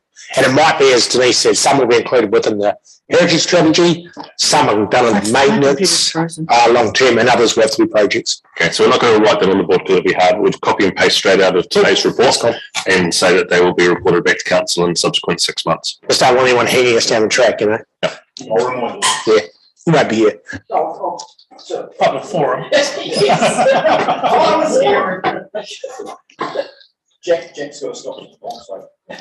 The next item is public toilets, and what we're saying is yes to those, and we're directing staff to look at how they can be implemented into a future work program. Yeah. The next item was heritage, and basically noting that there's a strategic plan to come, and we're not making any change to the annual plan. And that there has been no decision to date on a district-wide rate for heritage.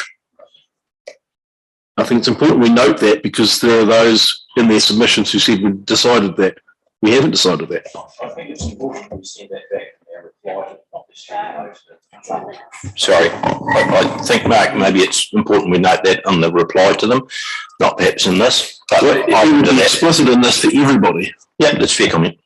Maybe we just say and any funding then, because it says that it's up in the air. To me, that does capture that funding is at risk. Like we don't have any funding at the moment, and so don't assume that there will be a particular outcome. 11 is our roading and cycleways. So we've added in there that Ferryman's Road be sealed as part of the annual plan.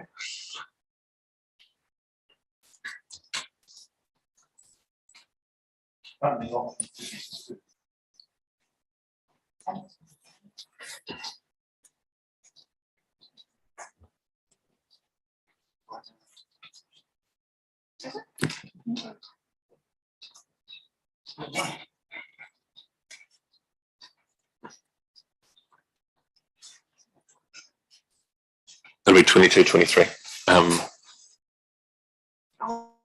Yep.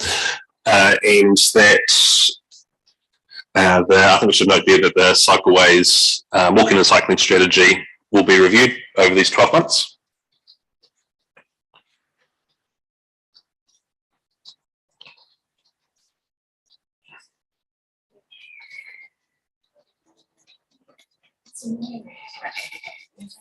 Yeah, you're talking way faster than we would, so it's good. And does that cover the conversation there? What else do you need in there, Nicole? Well, I would have got.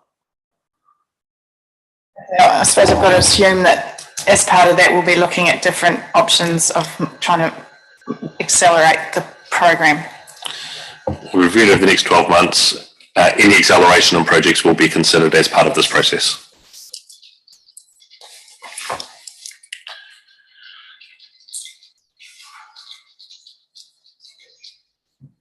And then it'll be a 12.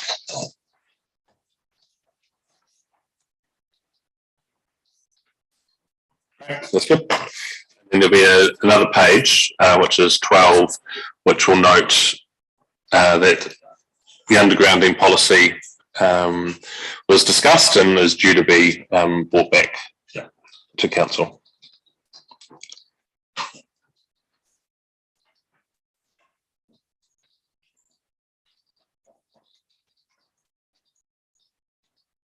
I think that covers the discussions today. Are there things that just security toilets? That was a yes. So we've said yes to be included in subsequent annual plans. Okay, mover and seconder for those. Murray, seconded. Deborah, thank you. All those in favour say aye or raise your hand. Anyone against? Declare it carried. David, I think that concludes where we're at today. Can you just highlight anything you need? And Kelvin, I'll give you a chance to close off with any closing comments you might have about where we're heading for the next 2 weeks, any clarification you might need on what needs to be brought back to us and what our process will be for confirming this at that meeting. Mr Mayor, councillors, thank you very much. Really good day today. Made huge progress. That concludes where we need to be in terms of drafting and filing our report for the meeting on the 22nd of June. There are a couple of follow-up items that we will continue to respond and we'll put in the actions part of the council agendas going forward. We have scheduled meetings on Wednesday morning, no longer required. Thursday, no longer required on the subject either. So delete those, or we will delete those out of your calendar later on today. And as I say, the next time we see draft annual plan, Kelvin will be bringing that back with a report on the council agenda for 22nd of June. And with respect, that's probably a machinery motion day. You know, it'll be too late for any significant changes at that stage. Thanks, David. Kelvin, anything you'd like to close with? No, there's nothing other than thank you for the contribution today. It was very useful. Some good debate around topics and good to see engagement. So thank you everyone for your help. I'd also just like to acknowledge the work of staff that work behind the scenes to get us to today and through today is just absolutely huge. So I really appreciate that for everybody. Well done, everyone. And we'll see you at 1 o'clock tomorrow for council meeting start. So thanks, David. Thanks, team. Great. Meeting closed.